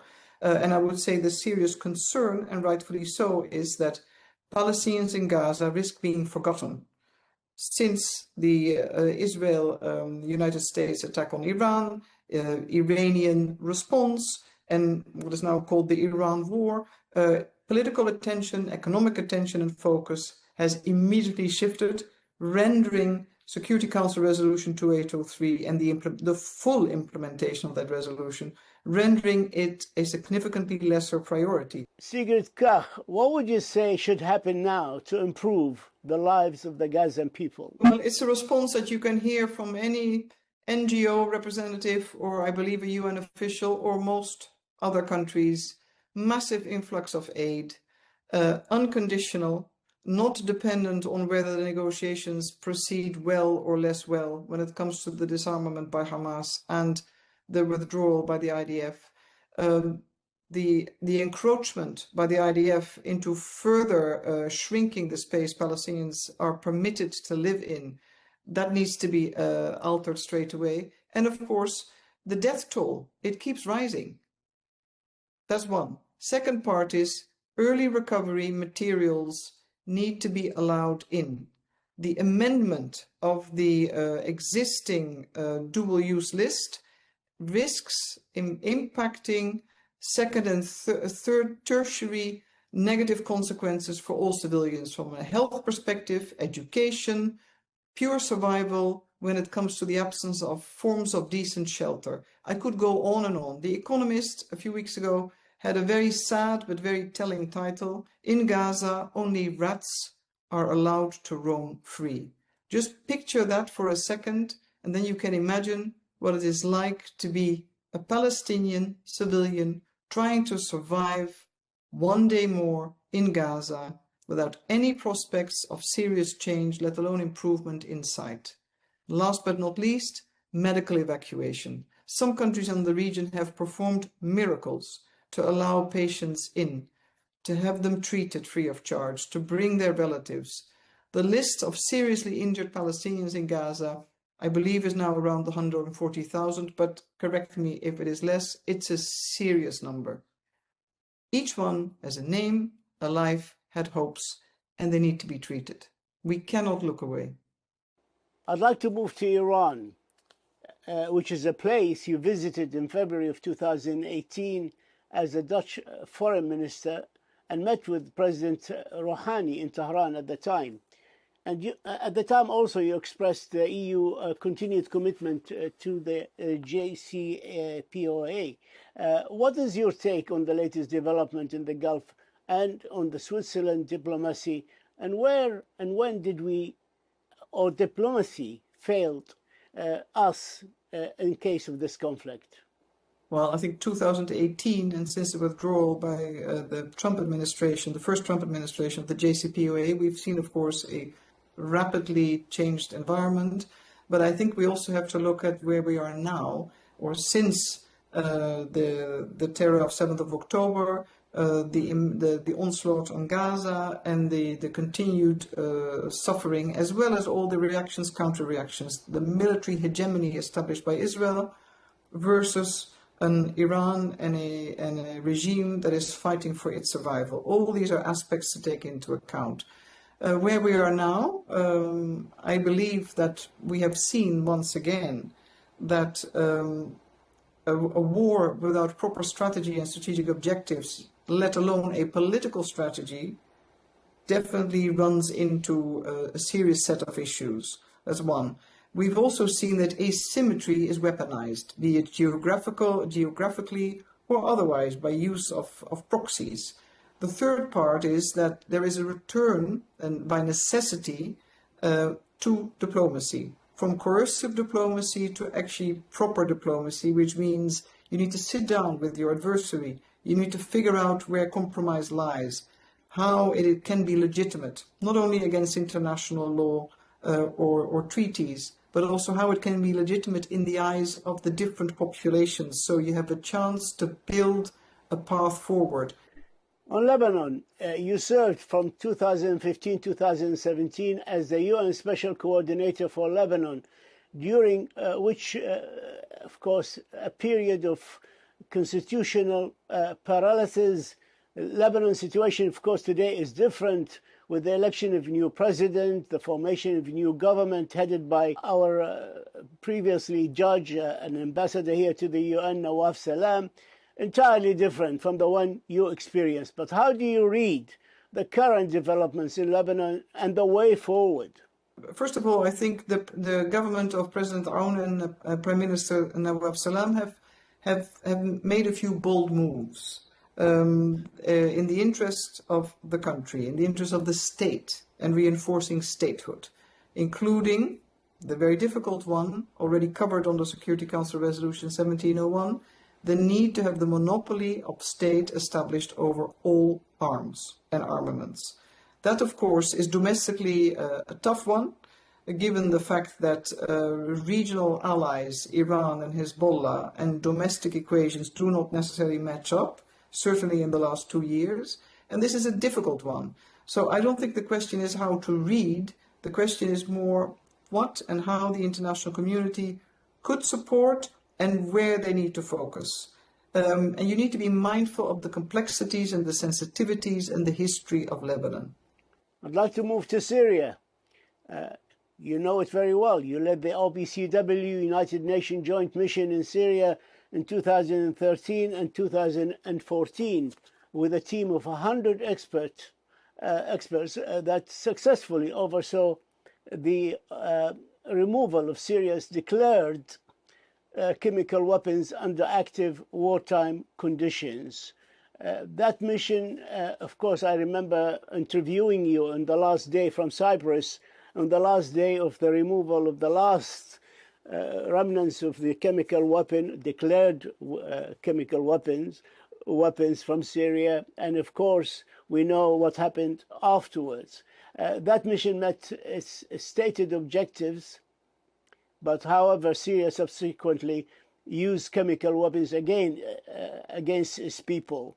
What does that history teaches us about the durability of internationally verified agreements when the political will to enforce them is non-existent? The mission at the time had stated agreed objectives set between the Russian Federation and the United States of America, confirmed by the Security Council, carried by a treaty, the Chemical Weapons Treaty, and led and implemented by the joint team which I led. So we did what was agreed. If the parties have agreed to leave remnants or to not touch certain areas, that's a second phase. The second part, and it puzzles me a little bit now in the negotiations or the start of talks around Iran and, of course, the importance of its nuclear enriched material, I believe there are good examples, including the Syria mission, whereby the international community, in this case the IAEA, maybe the UN, and a few other actors could team up, provide for the leadership, provide for a verified, monitored implementation plan that ensures whatever is agreed gets acted upon and reported back to the Security Council. That triangle is an extremely important one. Ultimately, yes, political will is always important. Political will to monitor, to call out when violations occur, to have sanctions if need be, and where needed. And. That's a long list, but you can negotiate that. Sigrid Kaag, we thank you for your time. We thank you for your insights, for this exclusive interview, for sharing with us your thoughts. And we also thank you for your history of service to the Palestinian people and the people of the region. Thank you so much. Thank you. My duty. Thank you, Tara.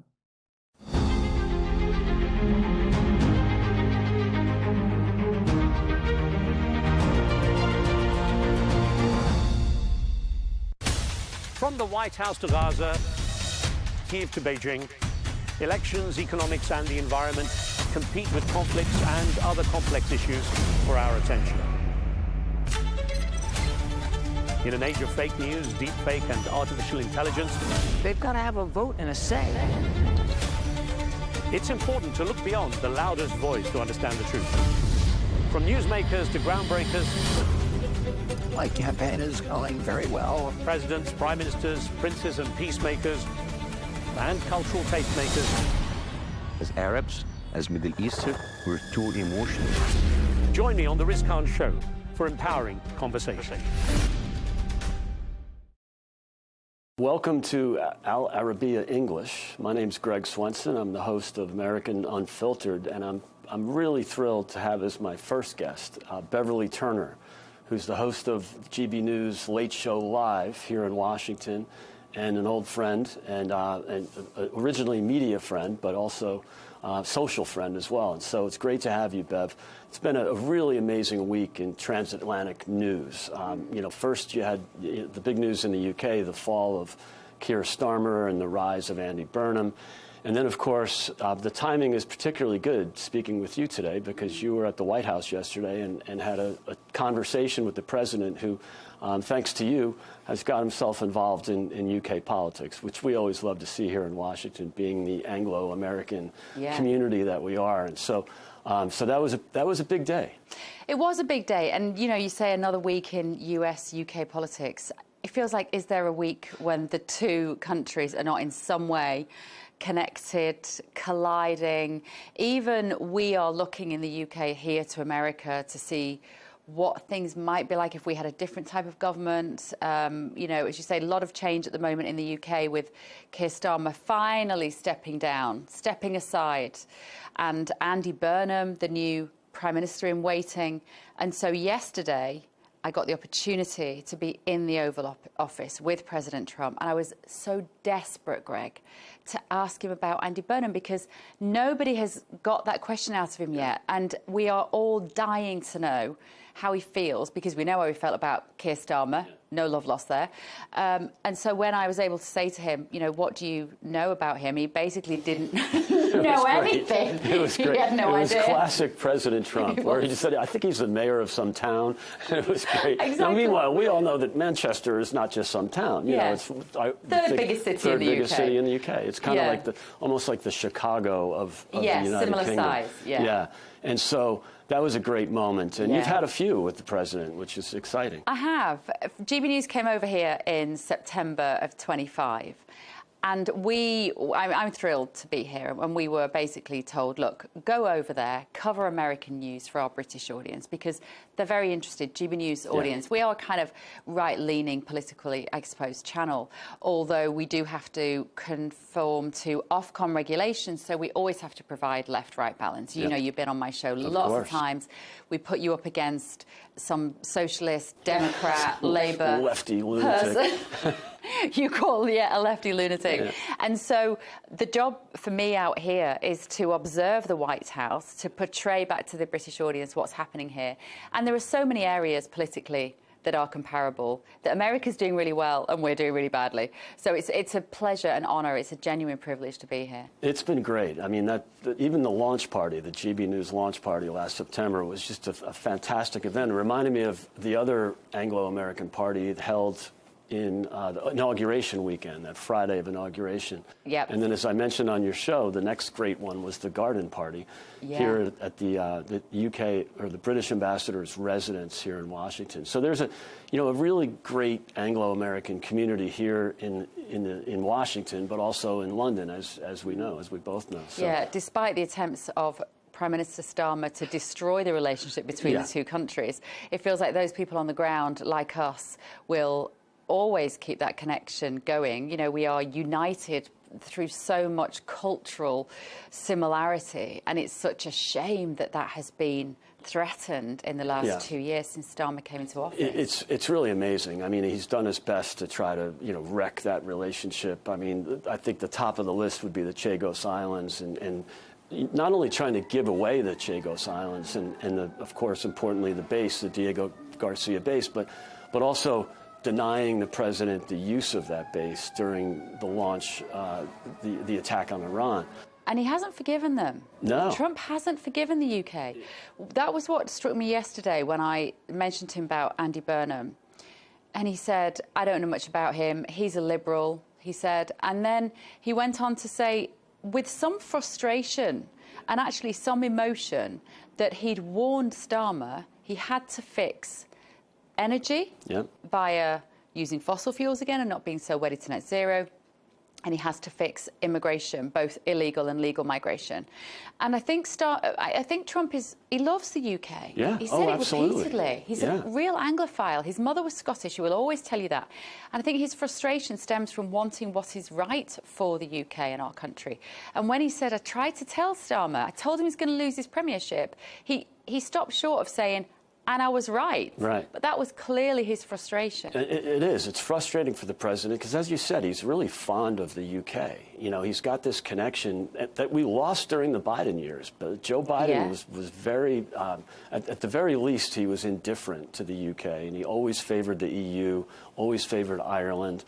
And that was frustrating, I think, for those of us that were living in London at the time, to have our president be so dismissive of this great relationship. And I think it's, I still think it's a speed bump. I mean, if anything, I argued that Keir Starmer actually did a good job of managing the relationship both with the U.S. and with the president in his first year. And in fact, I argued that it's probably the only good thing he did in his first year, because he's been such a disaster as prime minister.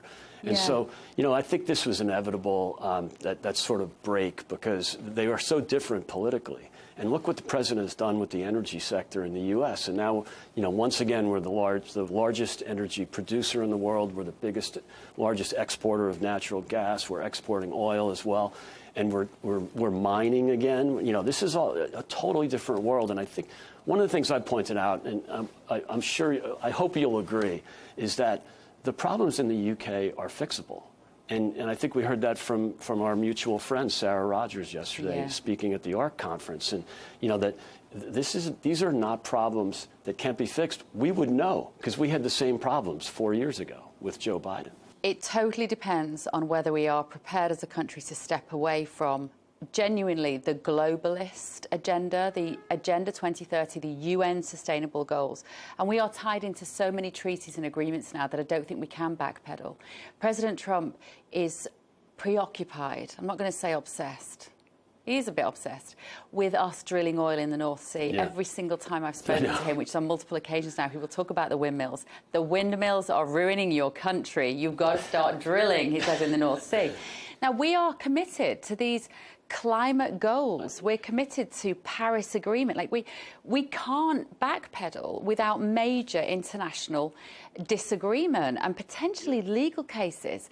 Trump doesn't give a rat's backside international about that. agreements. He doesn't care. He's not a fan of multilateral institutions. Hates it. It's what's best for his country. And that's why he stood up at the UN Agenda Conference in New York last year and he just said, you are ruining your countries. And it was beautiful to watch him detonate that globalist agenda. He's very much, I understand him from what I hear on the ground here, pivoting towards firmer relationships between America and the Middle East. And the Gulf states, and also Eastern European countries, Hungary and Poland, on whom he shares very similar viewpoints about stricter border control. Those in the future could be the allies of President Trump in the next couple, 2 to 3 years of his presidency, much more than the UK. Without a doubt. I mean, think about it. Both of his terms as president, his first foreign trip was to Saudi Arabia and the Gulf region. And so he knows that's the future. And I think that's part of the Iran situation, you know, and this agreement with Iran that they're working on now. You know, he's realigning the Gulf region.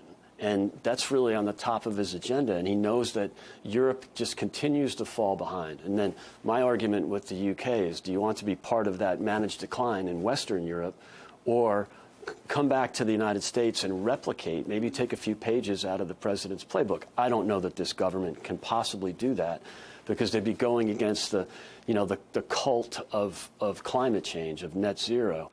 I think it might have to wait till 2029, unfortunately. And it will largely depend on what Andy Burnham wants to do. You know, I've said that Andy Burnham, our new incoming Prime Minister, he hasn't been an MP for the last 10 years. He's been in Manchester as the mayor. He has spent more time in Denton than Davos. Now, that might put him on a par with President Trump. You might be surprised to see that their relationship is better than people expect, because Andy Burnham also is not a massive fan, I suspect. I may be proven wrong. But I've met him on multiple occasions. He's a very kind of down-to-earth guy. He's very normal. He's everyman. That's why people like him. He doesn't have that public school upbringing vibe. He's not like a Boris Johnson that looks down at people. He's a normal kind of guy. Now, it depends whether he comes in and says, if he has the testicular fortitude, let's say, to push back against some of those treaties and agreements on the global stage, then he might keep the British people happy. And that will align him more with President Trump. They're both quite anti-establishment. They are both well aware of the fact that the political class hasn't served the working person for a very long time. There may be more synergy, Greg, than we anticipate. That's a great point, Bev, because he is more of a man of the people. He's been in Manchester, he's been in the North, and he's connected much more to the trade unions, like a proper labor politician, like the old Labour. Whereas Keir Starmer, as we all agree, was from that new Labour, that, you know, North London, uppity, Oxford, Cambridge, kind of that lanyard class. And I don't see Andy Burnham as part of that. He might be a man of the left, and that's what I worry about. Yeah. But you're absolutely right. He might actually have more in common. And look what happened in I think it was Aberdeen in Scotland. You know, because oil and gas exploration is so important in Scotland, and that might be a moment for him to pivot and get away from Ed Miliband and the lunatic kind of fringe net zero crowd. He'll have so much pressure on him from the net zero agenda. I mean, his wife actually works for a big electric car charging company, is my understanding. She's quite private.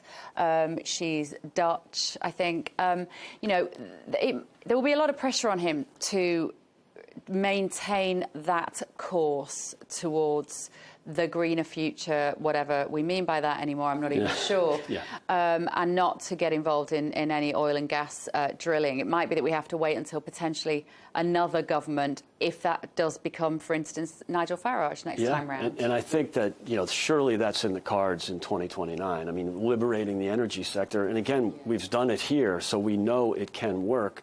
It might be a stretch to expect a Labour prime minister to endorse that. The other thing we often forget about, because you're right, President Trump is so focused on the North Sea, he's a common sense guy. He just can't understand why we in the UK are buying oil from Norway, who's drilling it in the same sea that we've banned drilling in. He's got a point. And this goes back to the Tory party, to the Conservatives, you know, and I've been lecturing them for years now on not only do you have to stop this nonsense of net zero, but apologize for it, bury it. Just, you know, don't even leave it lingering out there.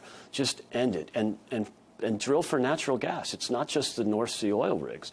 There's plenty of natural gas under the ground in the UK. Well, it all depends on whether man-made climate change is scientifically nailed on. That's what it all comes down to. Yeah. You know, we have been told for 20 years the consensus is that using carbon is going to ruin the planet. And that was literally written into the broadcasting regulation in the UK. It still is.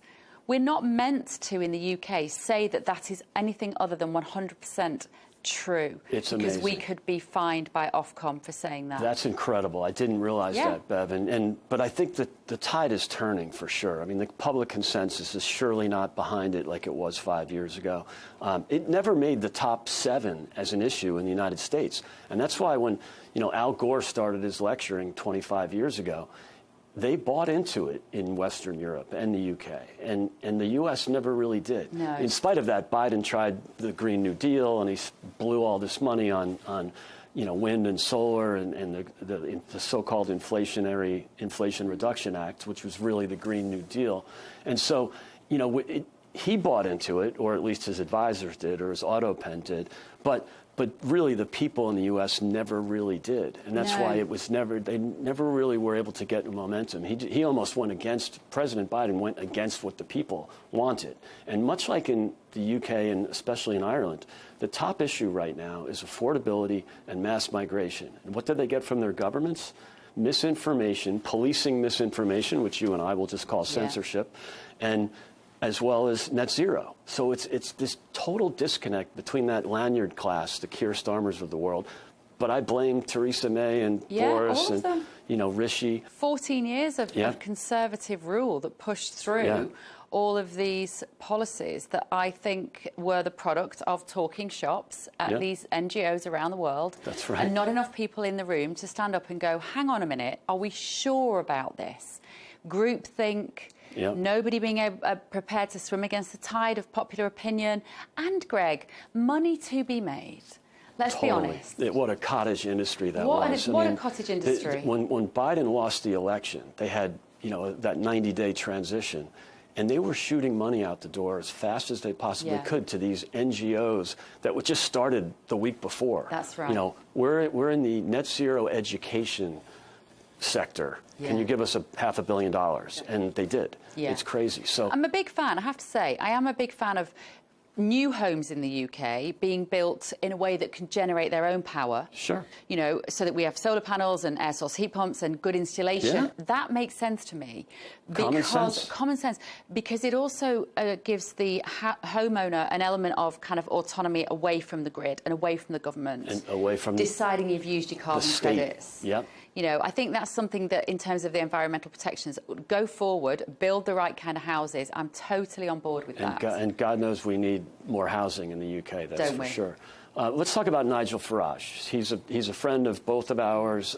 He might be arguably the only hope for the UK when we talk about not just energy and mass migration. And I know that's almost a one-issue, you know, reform in many ways is kind of, whether they like it or not, a one-issue party.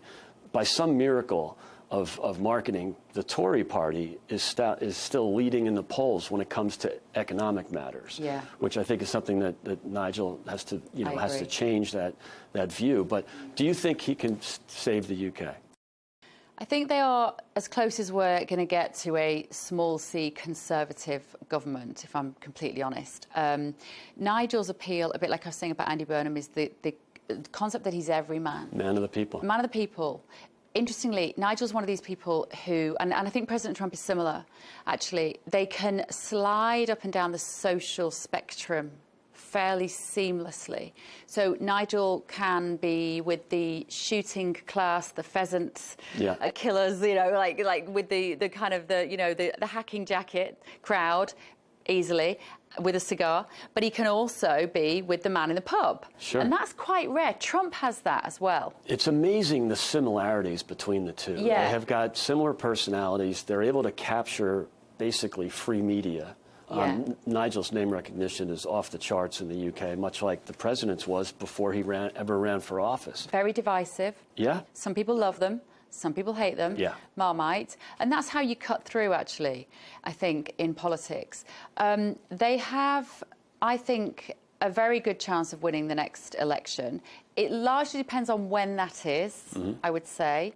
If Andy Burnham has the confidence to call a snap general election when he gets into number 10, which could be before the end of this year. Well, he'll be in there probably within a couple of weeks, but he could call an election before the end of the year. The question is going to be, are Reform ready for that? They say that they are. They say that they have really good candidates, and I know behind the scenes they have been vetting and training and getting candidates ready for those 300 and odd seats around the country, nearly 400 seats around the country. Nigel still is, as I say, very, very divisive. He still has to win over the dinner party class. He's got to win over some Liberal Democrats. He's got to win over some Labour voters. I think they're and he's got to also win over some Conservative voters as well. Yeah. But that strength of feeling towards the ambition that Reform have for the country is incredibly strong and only getting stronger by the day. Yeah. Firmer borders, common sense educational ethos around schools. It's all the basic points. Can a woman be a woman and a man be a man? No. Or, you know, on the economy, I think you're right. You're reflecting that the mood of the nation, that they aren't quite sure yet who would be the person to make those key decisions. But we know that Nigel has a background in finance. We know he's no slouch when it comes to the economy. I think he knows exactly what he wants. He's also looking over here to President Trump to see how he can make that happen. I think it remains to be seen, but I think this is probably the best shot they're going to ever have. Yeah, I mean, he definitely has momentum, or at least he did until maybe the last few months. They've gone from maybe 35 back down to 30. That could be restored, though. That's part of it, because they basically have, are polling at 5 or 6%. And then you're going to have a bump with Andy Burnham. Labor's already got already in the polls. They've had like a 5 or 6 point bump. So that could be just a temporary sugar high, but it'll be really interesting over the next 3 years. And that's a good point. Maybe they call a snap election if he's getting a real vibe from the people. I'm quite sure Andy Burnham will be more popular with the party. That's for sure, and probably more popular with the people too. I think it's worth considering is we had those local elections in May. So that was in the UK, that's the council election. So these are people who decide whether your bins get recycled when and your potholes get filled. Like, it's domestic, local issues, right? But Reform swept the board. They did. And you're right, it's usually kind of local stuff, but they turned it into a referendum on labor and a referendum on governance in the UK. And that was a massive movement. And what was then so shocking was for Andy Burnham to then win the Makerfield seat so convincingly, because he didn't have a huge amount of choice where he could stand. He obviously, as I said, he was a mayor, and an MP had to stand down so he could go in, and then he could challenge Starmer. It's all this protocol political system that we have in the UK. And I was convinced that he wasn't going to win that seat because that area... Reform had swept the board on the local elections only like 2 or 3 weeks before. And it was very much a Brexit community as well. Yeah. You know, they went decidedly for Brexit back in 2016. So I thought that would help Reform. I thought so. But what was interesting was that there is a suspicion and a rumour, and actually I'm seeing a lot of stuff online about this, that there were quite a lot of Reform voters who voted for Labour. Why? Because they wanted Andy Burnham to win, because they wanted Keir Starmer kicked out. Yeah. Now, I don't know how sensible that was. Yeah, it's sort of tactical voting argument. Voting, because they hate Starmer. Yeah. But I would say, well, that wasn't very clever, because the country quite like Andy Burnham. Like, if you wanted Labour out, or maybe their supposition was that would therefore trigger a general election, because Andy Burnham couldn't run without a mandate, couldn't sit in number 10 Downing Street without a single British person having voted for him. And maybe, we still don't know, he might do the decent thing and call the general election. He could, but wow, they have such a majority. You know, they'll never replicate that majority. No. That was like a perfect storm in 2024, where they only won 34% of the vote, and yet they have this massive majority. Yeah. You know, unprecedented, really. Because the British people were absolutely sick of that Conservative government. It's the so-called Conservative government. Post-pandemic, all that. We just wanted them out. And that's what, you know, I hope that Reform, and frankly, I hope that the Tories can come back to traditional conservatism, small C conservatism. And I've been banging the table on that with both parties, but especially with the Tories. You know, get back to the Thatcherite philosophy of, you know, deregulation and lower taxes and economic growth. They kind of lost their way. They had, you know, this is a party of price caps and windfall taxes. Joe Biden can only dream of windfall taxes. He could never get that passed in America. And yet the Conservative Party in the UK, the party of the right in Great Britain, had windfall taxes. Yeah. It's crazy. So I hope they can get back. And this enormous bloated benefits bill that we now have. It's almost like government for at least the last sort of 15, 16 years haven't factored in human behaviour. They haven't factored in how people actually think and operate. So if you tell a generation of young kids, we will always support you as the state. You will never go hungry. We will always give you a roof over your head. Guess what? We've got 1 million of them sat in their bedrooms doing bugger all. Playing video games doing or nothing. We've got 1 million yeah. people, predominantly young men, I think it's between 18 and 24, who are NEETs, not in education, employment or training. Well, surprise, surprise. Yeah. We took them out of school for a pandemic. We're paying the price of all that now. Yeah. And nobody thinks about the fact that human beings are currently in the UK looking to the government to solve all their problems. It's big state gone wild. Big state gone wild. And we have to look after the people who need it, Greg. We have to look 10% after safety net. the Nothing disabled, wrong with that. people who can't work, Without a the doubt. elderly. 100%. I am completely a great believer that we need a really good state system whereby those in need can be looked after. But we are currently looking after people who are able-bodied, who are able to work. Many of whom have just arrived. You know, I've come across on the boats and they sign up for a welfare state. Shocking right away. statistic I saw only last week, which was that our social housing, our government-provided housing, I think it was in London and Birmingham and maybe one other city like Manchester, nearly 50% of those houses are occupied by non-British born people. Yeah, it's crazy. How is that okay? And at least the current budget, you know, tax receipts are down because rich people are leaving the UK. And so, shocker, tax receipts are down. They spent more on welfare than they did taking in tax. Yeah. First time ever. Yeah, and income tax. Completely unsustainable. I think it was £300 was our income tax revenue and 350 billion million, sorry, not Yeah. million. 350 million income tax revenue, 350 million of handouts for benefits. Benefits alone, not NHS, not the bloody roads, not the playing for our politicians. Sure. Just welfare checks. And look, not only is it unsustainable, but you're right, it wrecks the culture. And you know, one of the great moments was in America in terms of welfare reform in the 90s was with President Bill Clinton, a Democrat. He realized that this was unsustainable, and also it just changes the culture. And it was important for him to tie work to benefits. So at least if you're getting benefits, get yourself a part-time job or go to school or do something. And that really was one of the signature accomplishments of a Democrat president. Yeah. Granted, he had Newt Gingrich, you know, driving the bus in the House, for the Republican House, but there's a lot we can learn. Yeah, and you know, reach across the aisle, it can work. So yeah, there's lots to fix. Be sure to watch Sarah Rogers' speech. It was fantastic.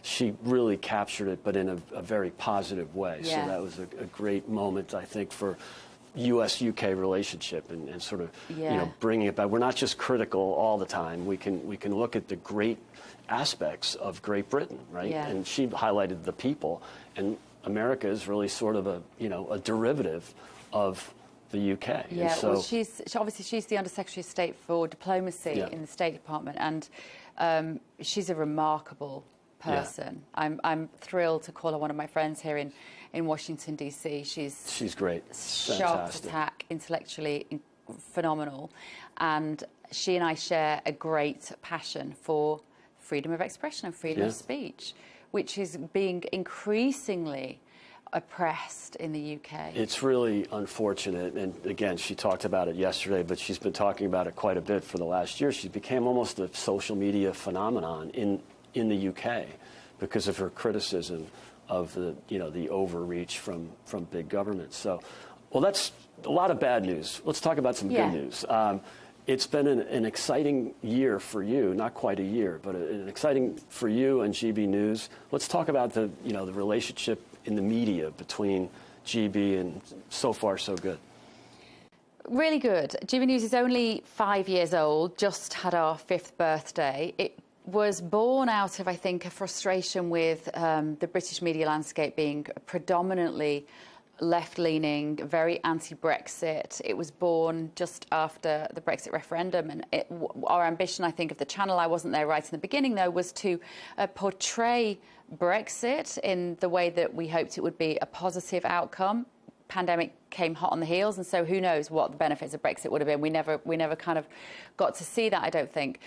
But we are the UK's most watched news channel now. We beat Sky News and BBC News every day. Sometimes both channels combined. We have more viewers than them. We're very much the people's channel. That is our definition, and I think we are. Yeah. We don't talk down to our viewers. That's right. We think they are adult enough to be given the information and to make their own decisions. That's an incredibly old-fashioned concept, Greg, in the UK, as you know. You're not getting that from the state-owned media, that's for sure, who are so snobbish in a way. And I think they actually misinterpret a lot of the news from the U.S. as well. And I have people that, even conservatives in the UK, that that see the headlines from the BBC or from Sky News, and they just assume that they're correct, and they're missing a lot of information. And you guys, and especially on your show, do a great job of communicating the news from here. We've benefited from the lack of trust that people now have in the state broadcaster, in the BBC, but also Channel 4, ITV, what you might call the legacy media.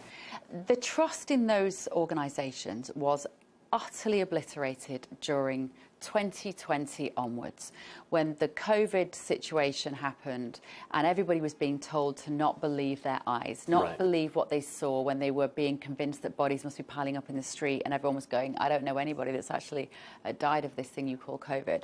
And so we came out of the back of that, and people were going, this is ridiculous. Absolutely. We had censorship in both countries. If you posted anything about the Great Barrington Declaration, you were taken down from social media. I was annihilated. You must have been. I'm not surprised to hear that. I was cancelled beyond belief. 2020, the channels thought I was quite fun to have on because obviously we were all doing these Zoom calls from our homes, and I was doing a lot of panel stuff for TV then. And I would be saying, listen, I've got 3 teenagers in my house, or they weren't all teens then, 3 kids in my house who should be at school, who have probably had this thing, whatever it is, and they're fine. Look at the infection fatality rates. I was just obsessed with the science. And so some of the channels at the time thought it was quite fun to get me on because we would have these great debates. I was called a granny killer. Everybody just hated me. I was public enemy #1 because there was hardly anybody else in the mainstream media that was doing that. There was maybe a couple of others. And then the vaccine rollout happened, and I was incredibly nervous about an untried drug and I knew quite a bit about the mRNA technology behind that, and I'd researched it very quickly with some key people who knew what they were talking about. Like Asim, like Asim Malhotra, but also, Robert Malone, who was one of the creators of the original technology, and Peter McCulloch, and all those guys, and Pierre Corey. And I was really, because people kept telling me publicly, you don't know what you're talking about, it made me double down on my research. I wasn't just looking at the Mail Online. I was actually going to the original Pfizer trial papers. I was going to the primary sources for this material. And it was so obvious that we were being lied to. You only had to take a cursory glance. So at that point, as soon as I started to say on TV anything against vaccinating the children, which is something I felt really strongly about, on mandates, then I got cancelled. They must have so 2021, I disappeared. No, it's amazing. I was just cancelled off everything. My first appearance on GB News was when I had COVID, and I was isolating. I was in my friend's apartment because they were out of town, and it's just outrageous to look back at that and think of how insane that was. And then I started boycotting all of that nonsense. I didn't isolate. I mean, it just was so stupid. And just now, Tulsi Gabbard, the Director of National Intelligence, just before she's left office to look after her husband, she has just released the most phenomenal confirmation of what many of us were shouting about 6 years ago about Anthony Fauci's role in this. Amazing. The funding of the Wuhan Institute, and then the suppression of that information, and nobody's covering it. It's outrageous. And what he was doing was lying to Congress, but lying to the American people and telling them they should stand 6 feet apart and they should wear masks all the time. And it's one thing to make a mistake, but it's another to know that wasn't true and then go ahead with it anyway. And we had that in the UK with Matt Hancock, who knew that the data wasn't showing that masks are working or that social distancing. And he went ahead with the lockdown anyway. It was really insane. And now nobody wants to look back and learn any lessons from that period of time. But I think there's so many people who are now untrustworthy of organisations and establishments and institutions, who are doing their own research, who are thinking about their health differently, who are thinking about the relationship between themselves and the state. And all of that is good. Yeah, I mean, the skepticism is so healthy. Right. And that's why I think RFK Jr. has won a lot of skeptics skeptics about him, but that, Make America Healthy Again movement has caught on, especially in some sectors that we didn't do so well with in the elections, like suburban women who are actually looking after their children and really like this idea of healthy eating. I don't think Bobby Kennedy gets enough credit for getting Trump elected. Oh yeah, so, I mean, you're 100%. absolutely right. When he obviously got kicked out of standing as a Democrat, and he had to stand as an independent.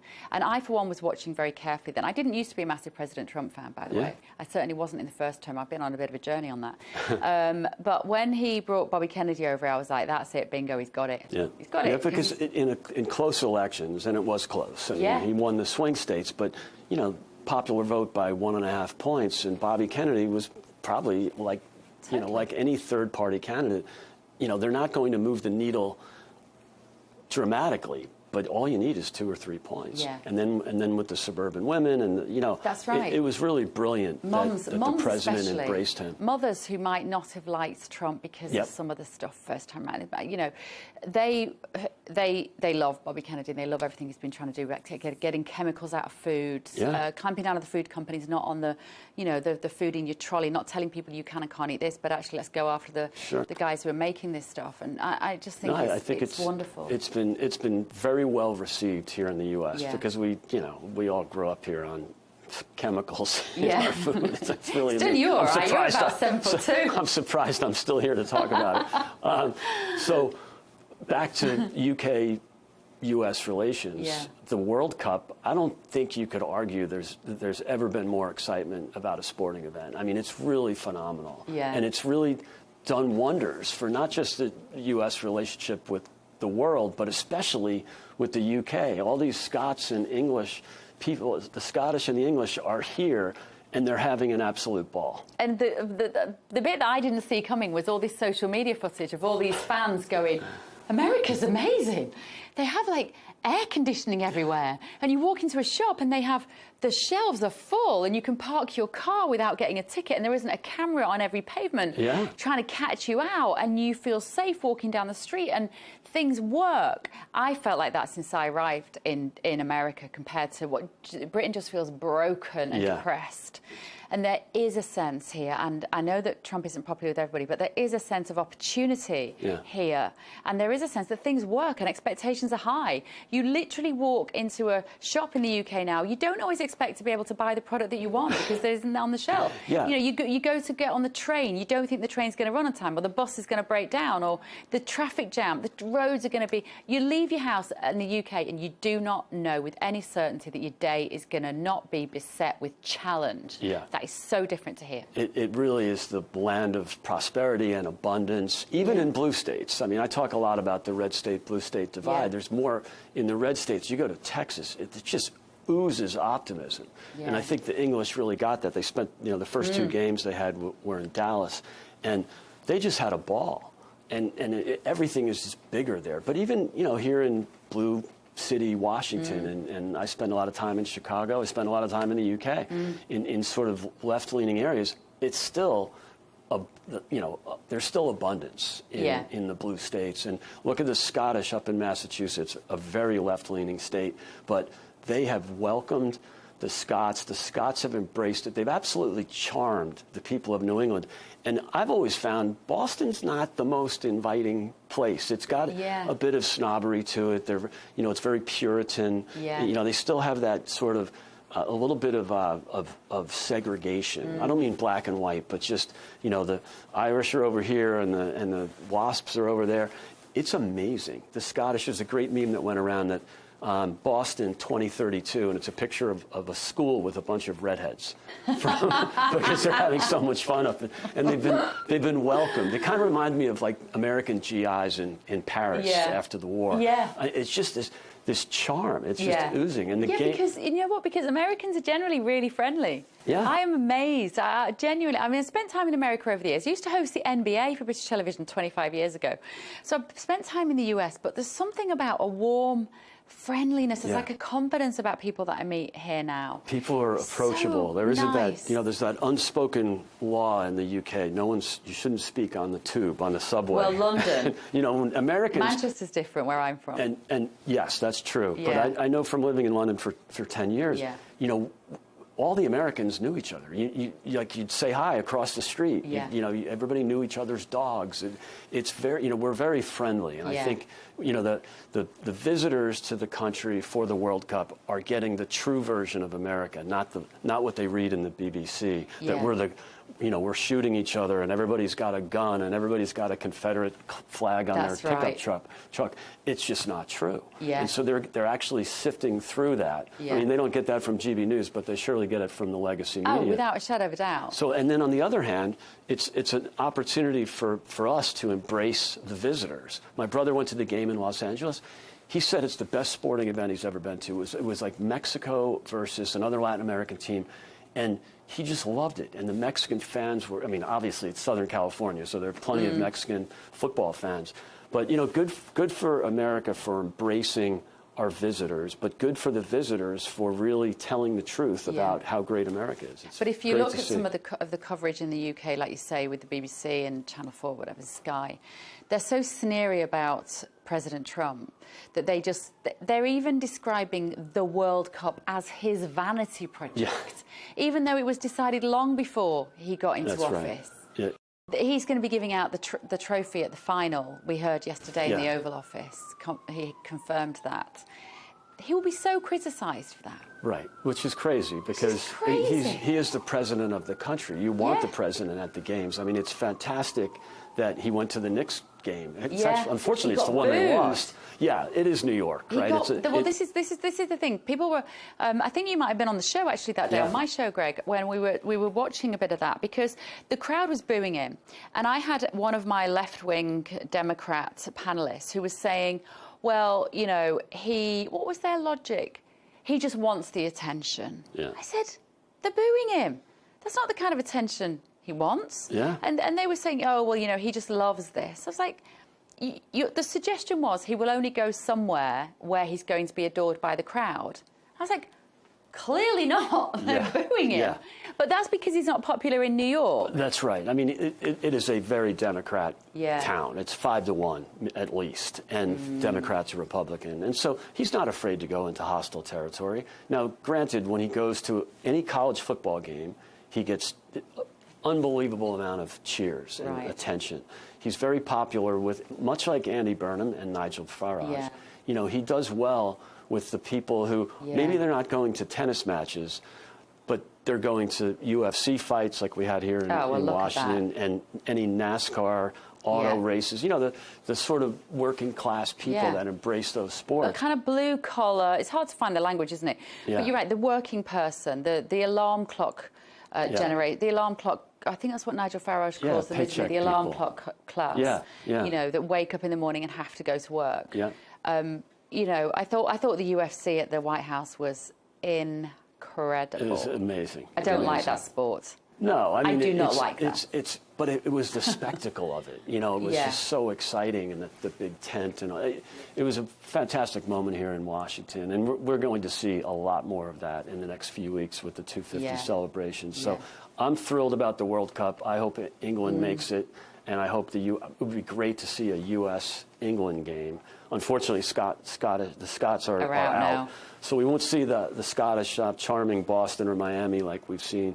But I think the English, it would be fantastic to see a game with the 250 and all the excitement we've had. America good. I mean, I shouldn't sound surprised. It's probably the best team we've ever had. Yeah. That's probably They've had some big wins with a lot of 4 goals in one game. That's more than we scored in the entire 2022 World Cup. And so, you know, there's been a lot of, it's been a great moment. I'd love to see Harry Kane, you know, finish strong.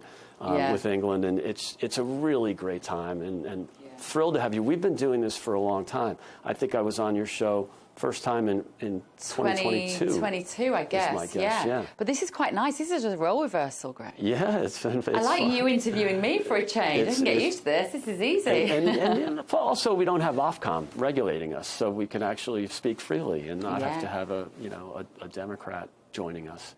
So we're saying that all of her, what was it last week? All of my friends are leaving the U.S. because of ICE and because guns, and I mean, it's just virtue signaling gone wild. Tell the truth, be honest. We might disagree, but as long as we're honest about it, it's all good. Totally. Well, thank goodness for America, hey? It's great. Thank goodness for what President Trump is doing, for showing the West, showing the UK a different way. I mean, like I say, I didn't used to feel like that about President Trump in 2017. I was one of those people who wasn't paying attention. Yeah. I didn't know where the threats lay. Because they were just so busy calling him a fascist or a Nazi or a misogynist and all that other nonsense. And what we found out is he liberated the economy in his first term. He's liberating the economy again. Scott Bessent did a great speech the other night at the Economic Club of New York. He's liberated freedom of speech. He's ensured. Everybody says, oh, he gets in fights with the press, or he's against free. No, of course he's totally for the press. He calls them out. Yeah. He calls it the fake news because in many respects he's right. So his delivery is maybe not very British. It's about, I think what it is about this government here that I notice is they have such clarity of ambition. Yeah. It is so easy to know where they sit on the major issues. And the problem with Starmer, and let's see what happens with Burnham, is that you couldn't quite tie him down. Like, he was slippery Starmer, a lot of people call him.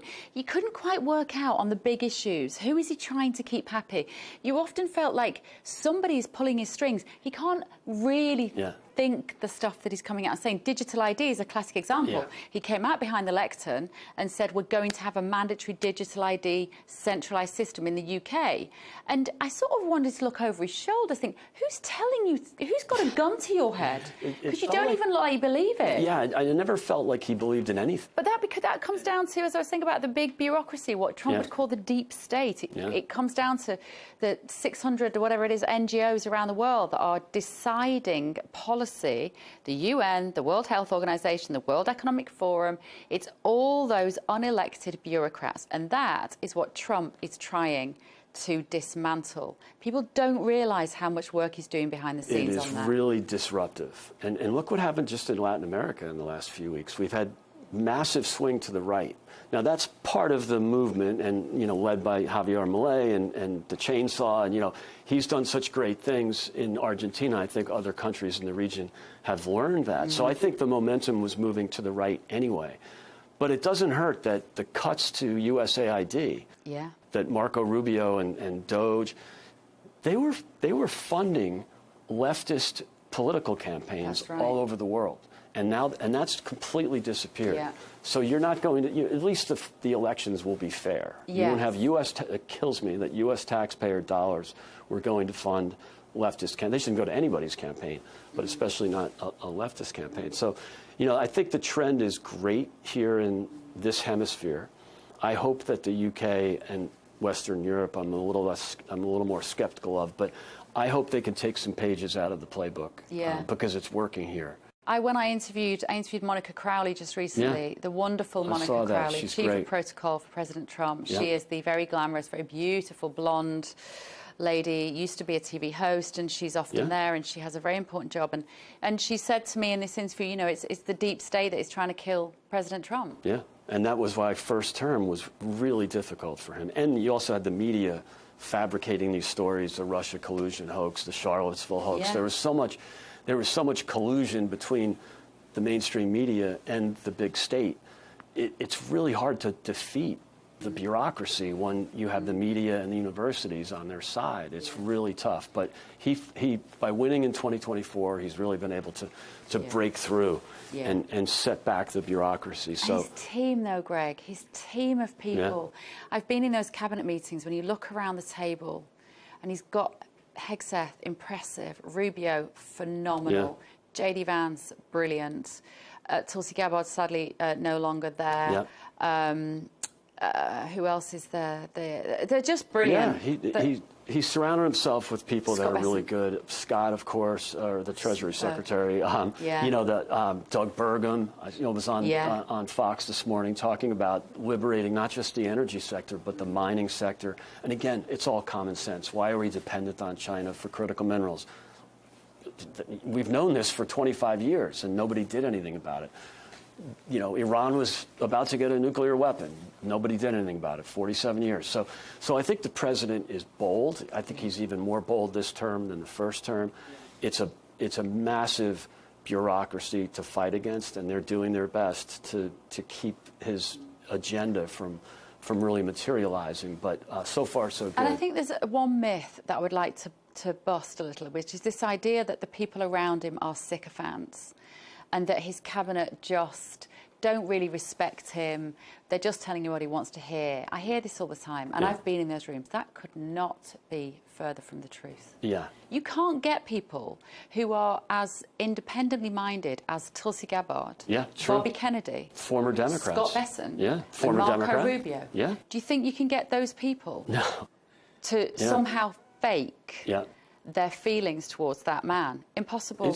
He smells authenticity a mile off. That's one of the things that I've identified. He can see fakeness. He can see it. Those people, when all of those adults who are brilliant in their own area, when they stand up and they say, we respect the president and we trust his judgment, they're not lying. Right.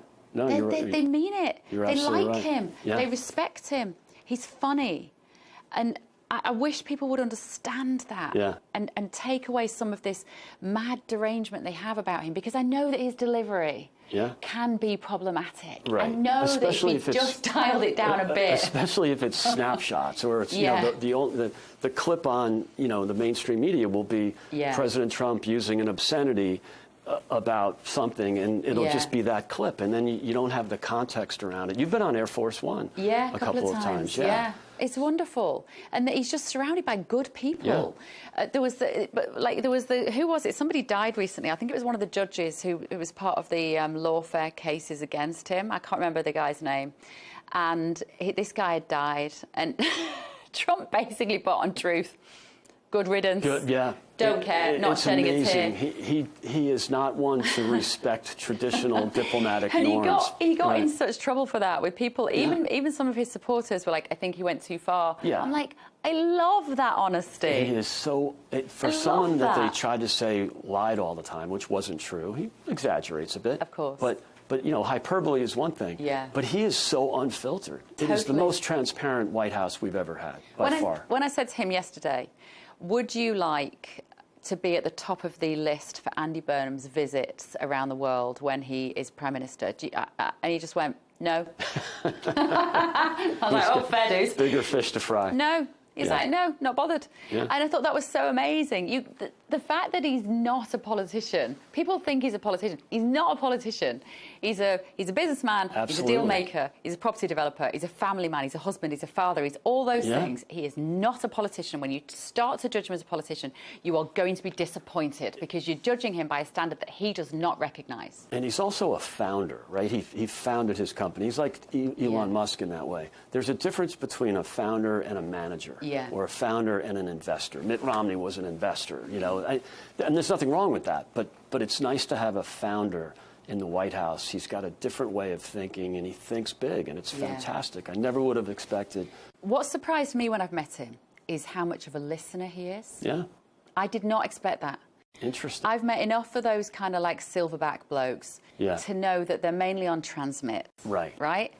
Or pretty much always. And the first time I sat down to do a sit-down interview like this with him, you know, before the cameras were rolling, he was like sort of leaning forward and he was going, so tell me about what's going on in the UK. Like, what's happening? And he was genuinely wanted to hear. And actually, my understanding is that Charlie Kirk was a real advisor to President Trump, but I think he really misses his counsel. He listens to people, and you'll notice, especially Trump 2.0, Trump 1, maybe not necessarily, but Trump 2.0, he will often, in public gatherings with the press, he will defer. Pete Hegseth, Pete, would you like to talk about that? Rubio, would you like to talk about that? JD, would you like to talk? He didn't do that in Trump 1. And you get the vibe that they really enjoy working for him. They're very honest. And they are all good communicators, right? I think he insists on that. You know, you have a lot of former Fox News hosts there. It's really great to see the energy, and they don't necessarily agree all the time. You know, J.D. Vance definitely has a different view on interventions than the president or even Secretary of State Rubio. So I think it's healthy to have those disagreements, and so I think it's absurd when the legacy media tries to argue that they're all just, you know, kissing up to him. They're definitely not true. No. It's been great having you as my first guest, Bev. This Pleasure. is fantastic. Good luck, Greg. I've loved being on your show over the years. Podcast. You've been great for me. I hope I've been helpful to you. And it's really great having you. I hope you're here for a very long time. So do and I hope we talk about the World Cup for a few more weeks. Let's hope so. But I do hope we win. Great to see you. Thanks, Greg. I'm rooting for England, unless they play America. Yeah, then I'm going to be torn. And then I'll be rooting for the USA. Thank you. Great to have you here.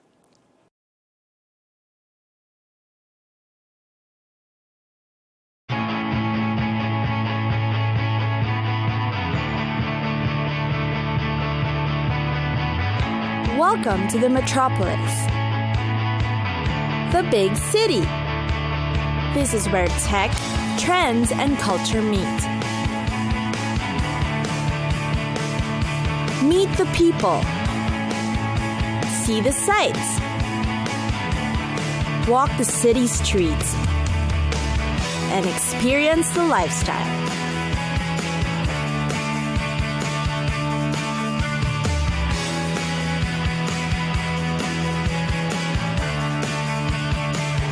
This is your first-class ticket to the cities of the world.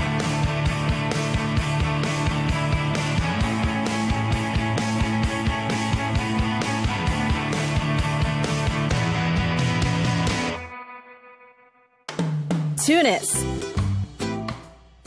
the capital of Tunisia, and one of North Africa's easygoing cities. Yet, behind its laid-back approach is an exotic appeal. Tunis deserves to be the perfect introduction to the region. You'll find most of the main sightseeing in the Medina or Old Town, which is already an attraction in itself. There are winding routes along the alleyways, and behind the high walls, you may find yourself lost. But that's the charm of the city.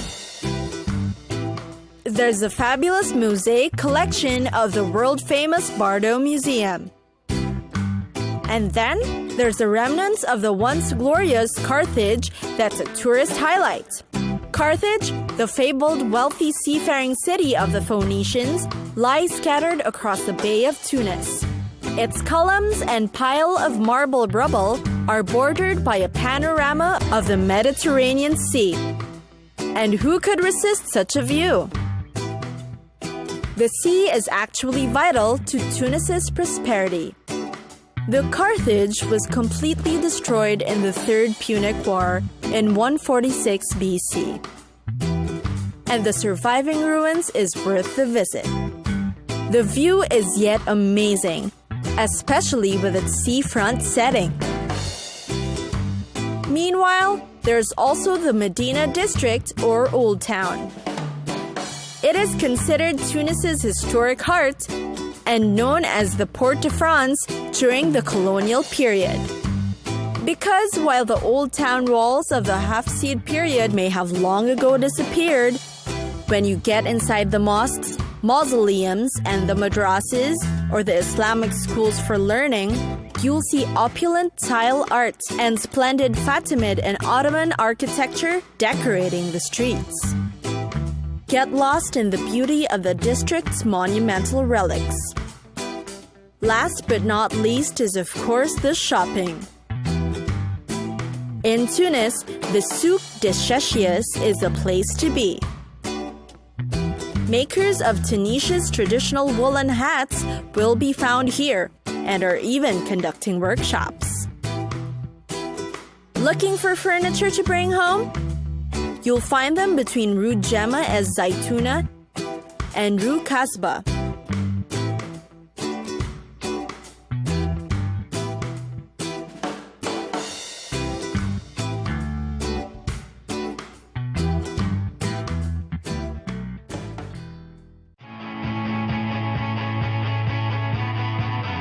It's time for us to go. Pack your bags and get your tickets ready. And we'll see you on the next destination.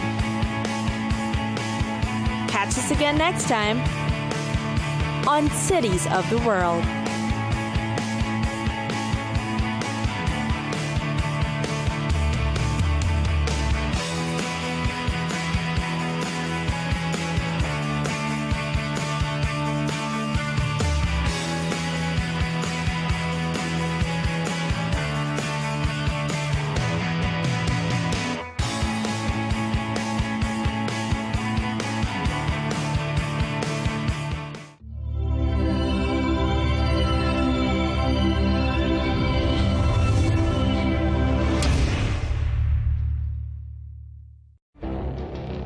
It feels like decades are passing by in a matter of weeks.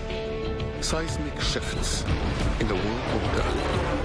Never, ever will be part of America. With so much happening and so much noise. Whether it's political upheaval, Canada has been ripping us off for years. economic shifts, or social movements, And no one wins from tariffs. I think America can be more friendly to the rest of the world. For in-depth analysis and all the latest developments across the globe. To have an inclusive policy together. The meetings with Hamas gave me some hope. We're in another nuclear arms race. the most important development straight to your screen. Welcome to the dressing room. I'm on my own. I need backup. And an insightful look at the issues shaping our world today. It was not going to happen, that war, and it happened. Join us on Al Arabiya News, where the world talks.